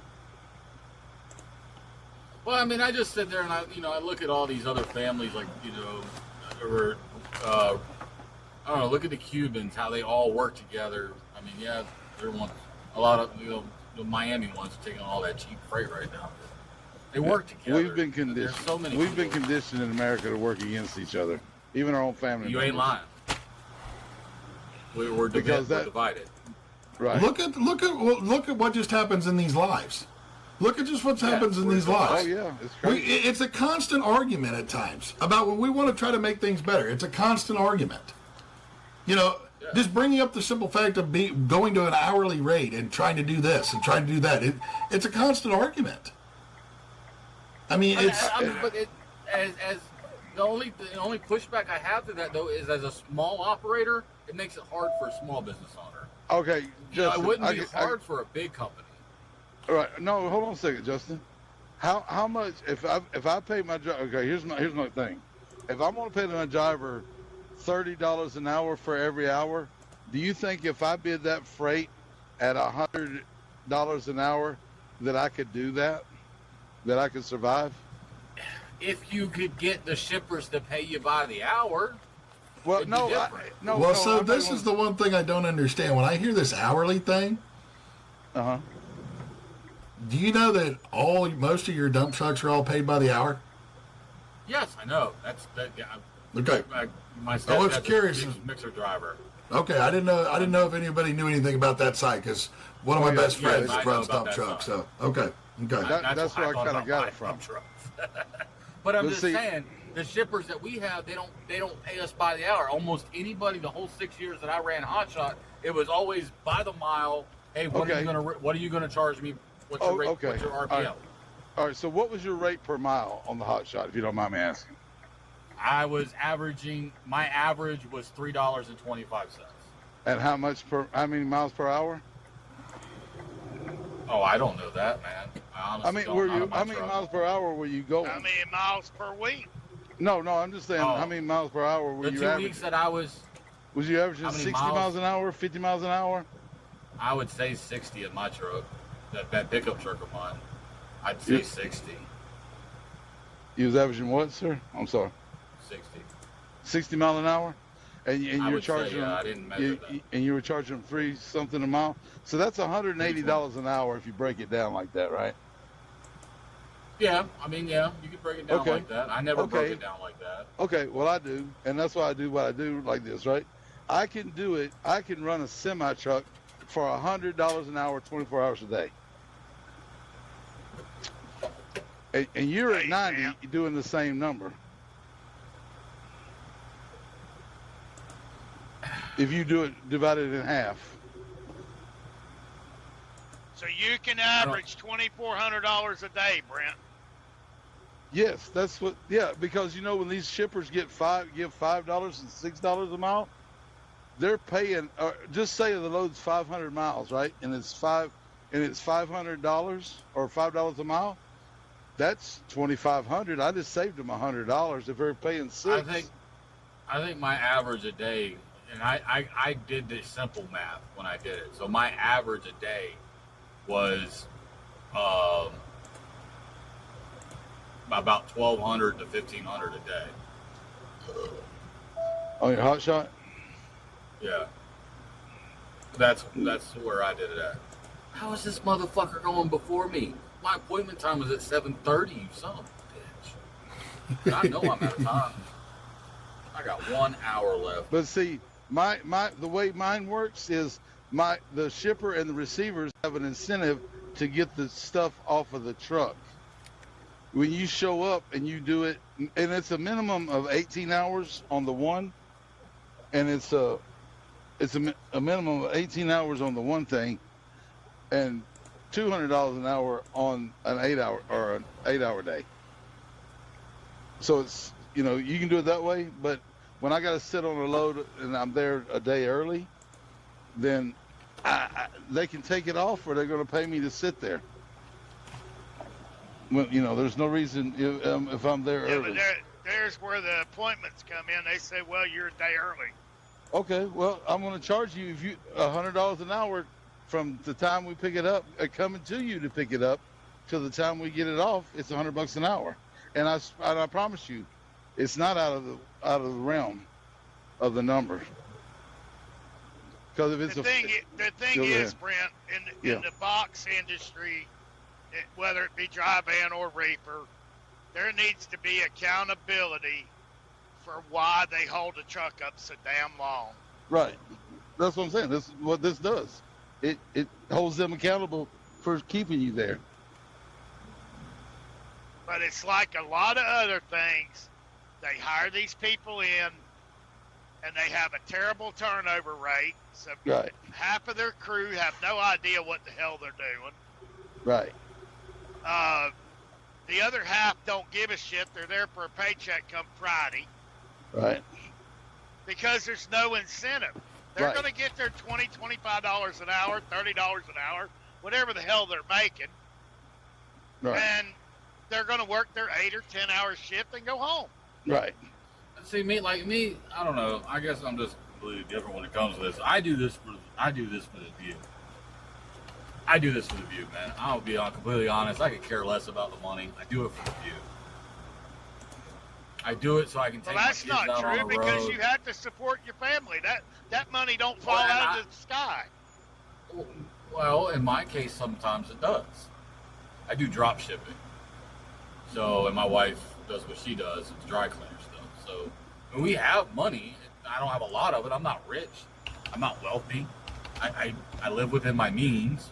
So, but I've always done, even when I did Hot Shot, I took my kids, like during COVID. Man, my kids traveled all over the country, and they loved it. And they that's do. Why I do it, man. Oh yeah, they love it, man. They love like Arizona.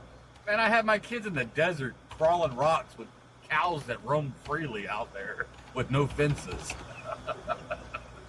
and they love it. They're sitting out there playing with the snakes, man, picking up snakes from under rocks. I do it for, I guess what you say is lifestyle. Trucking is a lifestyle. It is. You know, This is why I say at everybody has times to be that- paid what they're worth. Right. But at the same time, we all choose. Anybody that gets into this, you choose to get into it for your reasons of getting into it. Some choose to get into it to make money. And I understand that, but they're also, like, I understand, and this is where I disagree with a lot of people sometimes, because I do say that it is a lifestyle, but at the same time, this lifestyle is what provides for our families. Yes. This is the lifestyle that we chose to pay our bills. You know, a lot of people are like, oh, well, you know, you're just asphalt cowboys, or you're this, that, or the other, and it's like, well, those cowboys, even back in the day when they would run cattle drives, they still got paid. Because that's how they were able to go into town and have fun at the saloons and stuff. So, I thought they just Jesse James it all the time, man. well, I mean, there was some of them that turned into that, and they just kind of took things. Yes. So, this is true. This is true. So, I don't know. That's just how I see things. From my point of view, you know what I mean? My opinion of things. I understand it. I grew up. Everybody's with my entitled dad to their opinion, driving, brother. I grew up with my dad driving, my grandfather driving, and my uncles driving. You know, and did they not do it to make Did they not do it to make a living for their family? So my uncle did. I don't know about my dad. Oh, I'm sure he did. I mean, that's how he paid his bills, I'm sure. So, No, unless my he was dad like a paid Pablo child- Escobar or something, you know. So No, my dad, all my dad's money went to child support. So I think at the end of the week, when he got his paycheck, he had $300 in his pocket after child support. back then, that wasn't bad money, though.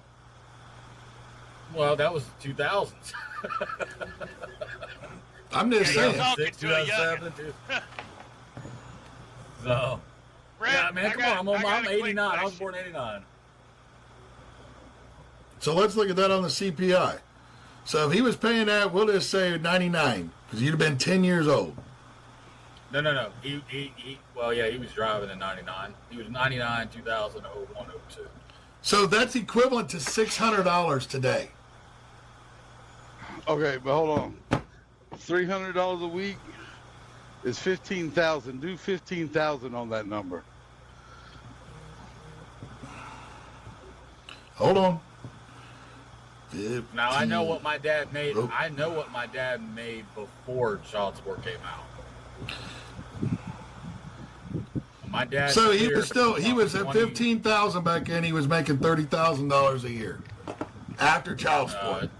After child support in today's money, which back then, because I was alive and paying bills back then, it was only $500. It was only $500 a month for a 2-bedroom apartment. Right. Literally. My dad lived in a camper. in a camper. I've been listening to you guys talk about the hourly rate and all that, right? So are we? And I've been over here trying to do math about that. So are we basing that off of a single income household? Yes. What is? Yeah, the $45 an hour. Yeah, because no woman. Yeah, we're doing it. A man's job. A man should be able to support his family. Why have his wife go to work somewhere so their kids this don't is the know thing. neither one of when them? we talk about the living wage at $45 an hour, that's $90,000 a year. When you lose 30% of that, that takes you down to about $60,000. That is what they consider a livable wage. That is what pays your rent, daycare, your car insurance, gas for the car, all that stuff. Cupcake. If one of the people in the relationship is not working, and you're bringing $60,000 home a year, there is no daycare. Right. We're talking about a single person here, sir. We're not talking about, this is what they say on a single person. And we all know there's a lot of single moms and dads out there. And I can tell you right now, this is why this happens, because of the amount of single moms and dads that are out there. When Rocky and I had this conversation, and he told me what he pays for daycare, between daycare payments a month and $1,500 a month for rent, and that's what they say the average is $1,700. $1,700 to $1,800 is the average for rent. So just one person if you're having to pay daycare, $1,500 for rent, and daycare cost, that is a cost of $36,000 a year. So just in daycare for one child that's 5-6 years old, and rent at $1,500. Okay, so go ahead, Sarah. So based off of the $45, and now I'm going to ask a question, but it's not a real question, so don't get worked up with me. Because if not, I'll go look it up. Does anyone know the cost of a single person, like a one-bedroom apartment? Does anyone know the average cost of any of this stuff? If not, I'll go look it up. I just literally said they go through right now. They say the average is $1,700 to $1,800 for rent. That's what they say. I know in my area, I see. Family, or is that? Well, I can tell you this. So I see apartments in my area, one-bedroom apartments, going for around $1,400 to $1,600. If I were to go to New York City, I would probably pay somewhere in the vicinity of about $3,200. Right. If I were to go to San Francisco, I would pay about the same amount of money out there. If I were to go to, up where Sam lives, up in Kankakee, I would be paying somewhere. I know when he was looking at them up there, they were around $1,800 to $1,900 for a one-bedroom apartment. And that's an hour south of Chicago. So I mean, this is what it is. So when I say $1,500 a month, I'm on the low side. Right. I'm on the low side of what rent is. Right. So, all right. So what did they say when we were going to school? What did they say should be the percentage of your pay should go to your 25%.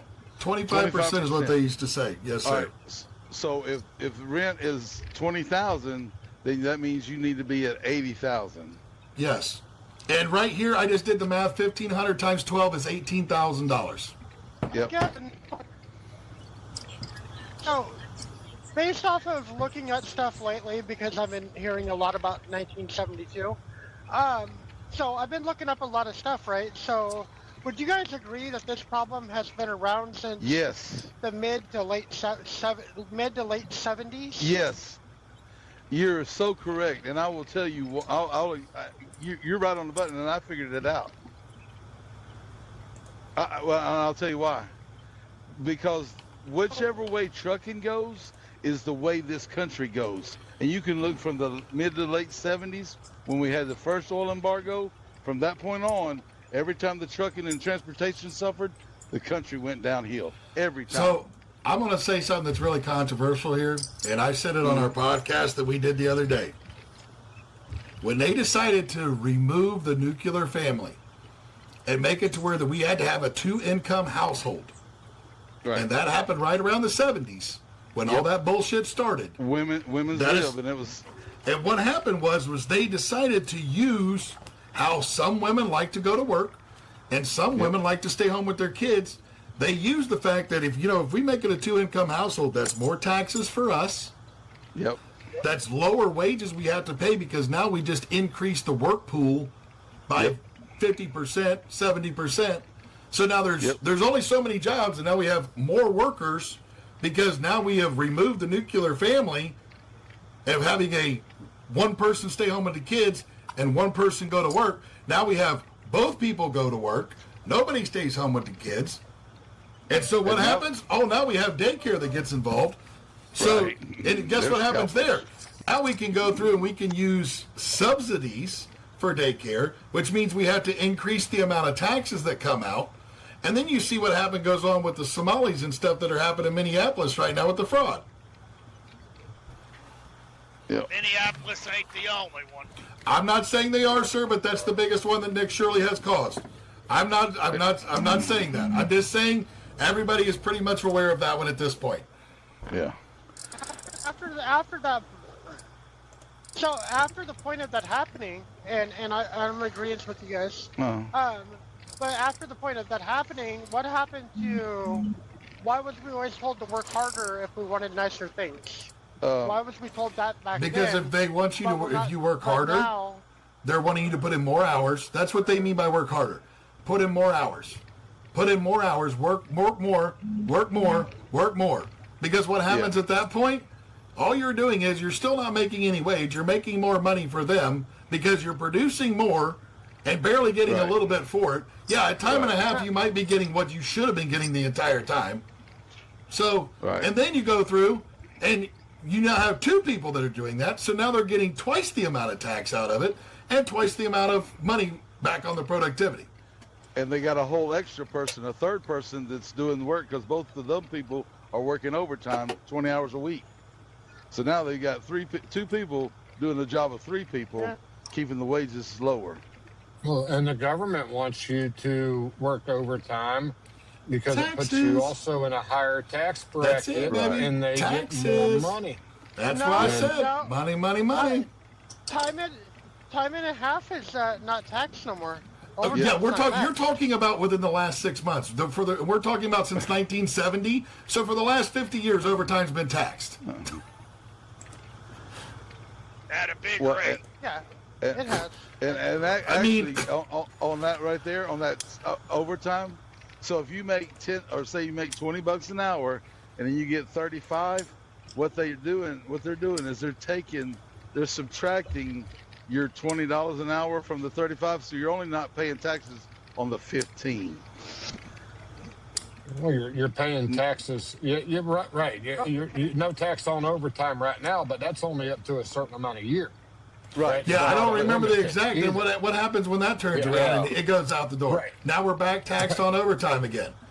Yep. So so they put a small pause on it for right now to turn around and go through and So once again, you're still paying more taxes to the government by removing the nuclear family, by lowering the wages.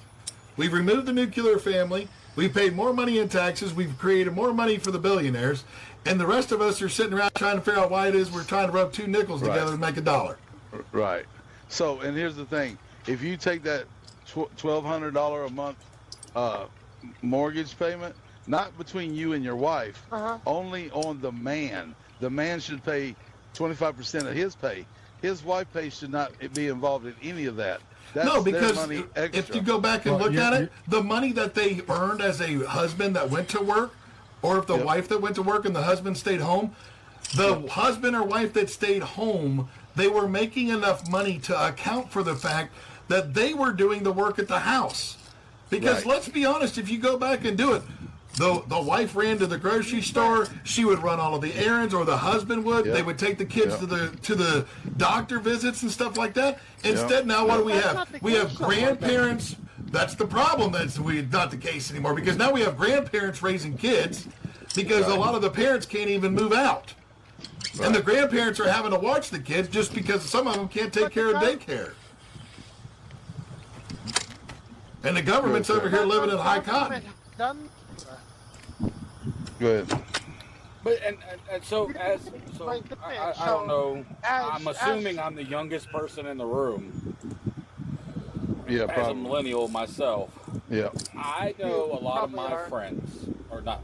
I probably am. So I know my people that I hung out with my generation, and not all of them, but a good bit of them. They refuse.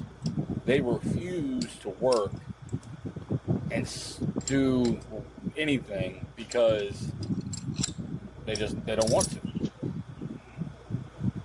They don't want to. Well, why do you think that is? Because they blame Gen X. They blame Gen X and they blame the Boomers for the crisis that we're in now. Well, it is Gen X's fault. It is Gen X's fault. I agree. I'm one of them. I fell for the trap. I fell for the trap. I did. Because Gen X should have stood up back. Gen X should have stood up. Go ahead, Sarah. Gen X should have stood. Go ahead, Sarah. Now she's R2D2. When it first happened, and they should have. Okay. What about? There you are. We got you now. Gen X should have stood up. Gen X should have stood up a long time ago in the late 70s. It said, "Hey, that was the Boomers." For this. Gen X couldn't stand up in the 70s. That was the Boomers. Oh, Some of us were like 4 or 5 years old at that point. We were still in diapers, some of us. We were in diapers, shit and green at that time. Hell, I'm going to tell you right now, I was born in 79. In 75, I wasn't even a thought, okay? I wasn't even staying on the mattress at that point, all right? So He was still swimming. I don't even know if I was still swimming at that point, bro. I probably wouldn't even thought of. So. I'm just going off of what I. Oh yeah, I'm just going off of you're what only I 2 was years told. older. Well, I didn't realize you're only 2 years older than me. But yeah, so the boomers should. I guess it's the boomers' fault. Sorry, Gen X. no, you're right. Well, we fell for the trick because we saw how Everybody good our did. boomer. We saw how good our boomer parents did because they were making $10 an hour, and they were making $30,000, $40,000 a year. But that went Buying a a long house. way. Yeah, they bought a Yeah. house. I mean, I look back at it like this. My dad, he was making like $10-12 an hour. He bought a house. Mom stayed home. She did her alterations and seamstress thing. I remember we had a nice 3-bedroom ranch. Right. I had my own room because I was the boy. My 2 younger sisters they were in a room. My mom and dad were in a room. But it wasn't a bad life. It wasn't bad at all. And then you go back and you look at this and you go, damn, and then. I The way even my go back parents and look raised me. at. Go ahead, Justin. I was gonna say the way my parents raised me, and they're Gen X. And my dad's 64, mom's 68. He's the Jones generation. They reclassified them. They are the Yeah, Jones but see, when generation. I was raised. The harder you work, the more you get. The more you hustle, the more you have. Nope. And that's Well, I the can way tell you I was this. raised. I was raised Well, that but way see, too. the thing I look at there is like I said earlier in this slide when I talked about my father, and he looked at me when I was 12 years old, and he said, boy, what you've watched me go through at work, you'll never experience that because there is no more loyalty anymore. Right. And that's the thing. There isn't any. Back then, my dad worked for the same company for 32 years. My uncle worked for GM for like 35 years. Both my other 2 uncles worked for the same company that my dad did for over 30 years. And they took care of those guys. They all got raises and stuff. But you know what the funny part about it is? As soon as they went to retire, they fucked them over on their medical insurance. Went through where it was supposed to be their medical insurance was paid, and so was their significant other, all the way until the day they went to meet their maker. 5 years after Dad retired, bam, no more insurance. You get to pay for it. And oh, by the way, we're not going to increase your retirement any either. You get 90% of what your final salary was with a 2% cost of living increase every year. That was it. My dad went through the same thing. I'm sure he did. AT&T Why is pulled it all of though? their medical, dental, everything. They don't get any of it anymore. They give him like $400 a month on top of his pension to go toward his own medical and this is why I say those what are I jokes. say. This is why I say what I say about the billionaires and the people at the top. They don't give 2 shits about us. They just want to get more and more money. And they don't care who gets hurt. This is the problem. And it runs right down into trucking and transportation. And this is why I say, though, we need everybody else, though. Because a lot of the same problems we deal with in trucking and transportation affects the every country. other Tom, Dick, and Harry, John, Junie, Janie out there. Yep. But we're the ones that... Go ahead. Going back to the daycare for just a second, because I know after we had talked about that, Cupcake, with what we were paying for my grandson. Yeah. Right? I was in there one day and talking to the director there, and I said, y'all are full at capacity, right? She says, yeah, we're full, and we got a waiting list right now of 91 or 92 or something. This is a couple of weeks ago. Wow. And I said, of people waiting to come in, right? And because I was talking to her about bringing Ryan in for the summer camp, my grandson, and then possibly some after school, 2-3 days a week like he is now after VPK for just after school for him to run around the gym, be with his buddies and all that stuff. And I said, what will rates on that be? She says, I don't know because the new rates will come out here in August for next year. And she said it's probably going to go up some, but with him only going to do summer camp, she said you can pay the deposit and we'll get him in there for summer camp, and we'll have the rates for after school in August. And I said, how are all these people affording all of this? I said, I see some of them coming in here that mom's still wearing pajamas and all that. Well, Government and assistance. she went into, she says over 90% of the people that come here are getting a subsidy that I forget, Episcopal and a couple other programs paying, and most people for one child are only paying about $70 a week for full-time daycare. These other programs are paying the rest of it. And I said, well, how the hell do I get on that list? Don't make any money. Don't make any money. You got to be below poverty to get it. Right. Yep. And so guess what? Those people, though, that are still working, their taxes, though, are also going for that, no different than the rest of our taxes are. Right. So if you just pay people a living wage, if the billionaires pay people a living wage to where they can afford to pay that shit, guess what happens?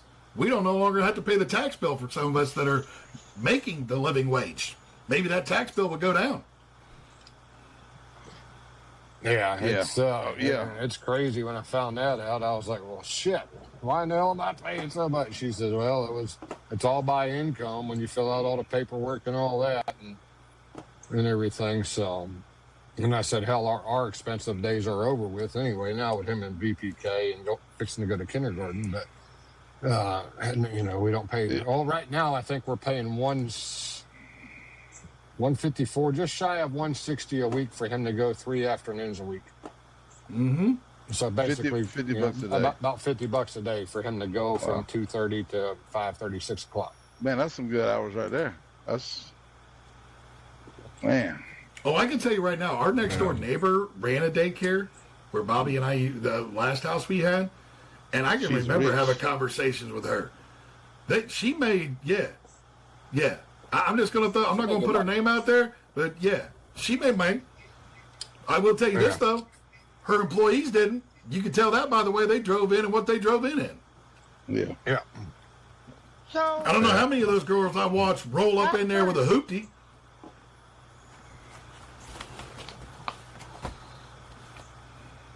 Yeah, what? I guess I wonder what we should. Try Star Wars. I don't know. Try again. Well, you were R2D2. Yeah, try it again, sir. No, you're still bad. We all need to go together. You know what? I'm going to do this. I'm going to put a little fundraiser out there so we can get Sarah a Wii Boost.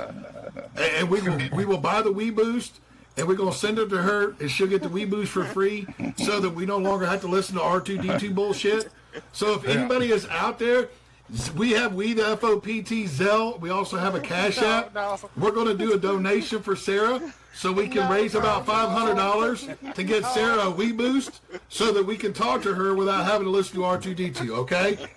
If everybody sends $1, everybody sends $1, we can get this done, okay? All I need is $1 from like 500 people, all right? We're going to hook her up. This is another change that I'm going to make here, Sarah. I'm going to make it to where we can hear you at all times. How's that sound? You like those changes too? Oh my! I mean, you make all this money and you can't get a Wii Boost. I figure it's just because car carrier rates are down, so I'm going to try to help a sister out. How's that sound? Car carrier rates are down. Well, then there you go. Come on, y'all. Let's all get together and get Sarah a fucking Wii Boost so we ain't got to listen to this bullshit no more. I know everybody gets tired of that bullshit on her lives. Gets in there. No, she's always fighting it when she's loaded. Exactly. We can mount that subbase clear up on top of her handrail up there. You know what I mean? So. Yeah. Now, go ahead, Sarah. What was you trying to say? No, I'm just trying to think of a solution on. I don't know. The government has done this. They have done it. We know that. Right. And so you really can't go to the government and say, "Hey, I want you to fix what you've done." Right. Well, actually, as a right of the people, we can. A right of the people, we have a right to go to the government and tell them to pull their fucking head out of their ass for 5 seconds and realize that you work for the people, not for your insider trading. Yeah. But you got to get that division problem fixed. Yes, we do. And I know this has nothing to do with trucking and it gets more into politics, but I think that's why we need term limits on these people. And I agree. We need to get younger 100% people in there. The problem with that, I agree with you, so don't take this the wrong way. They have to vote to give themselves term limits. And do we think they're going to do that? Hell no. Well, so I think this. The only reason I say different from that, Rocky, is this. We made them, as a country, change the fact that they recognized same-sex marriages. We went to enough of our state congresses and we said, look at this. We don't give this shit. These two people love each other. They need to be able to go get married. And you know what? If they want to live in turmoil and, like, complete and total hell for the next 35 years with that person, like I just signed up for back on the 25th, then you know what? By God, it doesn't. Their sex should not matter. Who cares? And after enough states said that, guess what happened? And I'm probably going to die because I just heard the person that I just said that about scream from downstairs. So if you all don't see me tomorrow, call the cops. Okay. So anyway, but no, the states, please, the states come together enough, and they said enough. It's the same thing that's about to happen with the Mary Jane laws. We're getting enough states that are saying recreational is perfectly acceptable, and eventually it's going to cause the federal government to be forced into making a decision instead of sitting there on their hands the entire time. And I think if we bring enough people together, it's no different than the trucking stuff. This is why we talk about the unity side. We all have to come together. This is why what we did with KSG there. All of us in the group come together. We talked about things that we really felt that was a matter to us that would go through and make a change.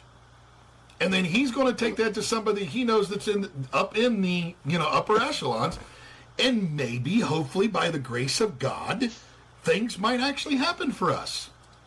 In the trucking, transportation, and whatever else. Go ahead, Justin. I'll shut up. I still say what KSG did. Each one of us from a different state need to get a copy of that same thing and go to our state legislators or senator's office or congresswoman or man and give them the same thing and express our concern to our state. You're not going to do it by just one state. It needs to be multiple states. And that's how I hate to say the word, every liberal has gotten things done that they've gotten done is because they go and they rally and they lobby to each state and they unify to do so. So we're the best. Listen, I want to hear that, Brett. Well, I will tell you this. Human, but I don't like liberals. Actually, liberals are some of the best people. You want to know why? Because liberals are open. Well, they're open-minded individuals. This is why liberal arts colleges were so great, was because it was supposed to be open-minded, challenge thinking, and true liberal people have that. They go through and they have that challenge. And that's what they do. But that's what I was saying earlier when Matt was ranting the way he was about drawing the line in the sand. I understand what he wants to do. I do. I really do, and I applaud it. But I don't think you're going to get the outcome that you're looking for because it's just one spot. It's one. You got to hit it in multiple areas to get it to work, to be heard, to be seen. I hear that. And I didn't hear the whole thing of what he was talking about earlier either. But and I'm not being negative when I say this, Cupcake, but you know as well as I do, it's so hard to even just get 10 people together. I'm aware of that. Agree on the same thing. I'm aware of that. That's why this is one of those things though where I truly believe though, Rocky. If you want to make a change, this is a fight that you are going to have to dive into. Right. This is something you're going to have to. You cannot just give up because we have a lot of arguments, a lot of difference of opinion, and that you cannot just. I understand that it's going to be hard. I understand getting 10 truck drivers to agree that the sky is blue is a tough thing. I have been in the industry for 29 years now. Well, it'll be 29 years in November. I'll celebrate my 29th year in truck driving. And I can tell you right now that throughout the entire time, it has gotten worse and worse and worse. Worse and worse, right. The thing is, though, is if we can agree to just put our differences aside for 5 seconds and do something like what we did here and just say, you know what, we agree that autonomous trucks are wrong and we don't want to have them in our industry and that we're going to go against this. And you know what? We're going to put the $5 a mile, $1 a mile, the AFTRA aside. We're going to put the Leander, the Truckers Unite now. We're going to put all those differences aside, and we're going to come together and we're going to say, you know what? You're not taking over our industry with a bunch of fucking robots. I understand that a lot of us Gen Xers stood idly by back in the early and late 90s and let the robots come in and take our jobs. I understand that a lot of us truck drivers, we talked the talk but did not walk the walk back in 2016 and 17 when they started talking about the ELD mandate. I understand that. That does not mean, though, that we have to continue down that path. Right. You cannot expect change. Look, the definition of insanity is to keep doing the same thing expecting a different result. Right. And us putting our head in the sand instead of actually standing up, coming together, and saying enough is enough is the only way we're going to make a change here.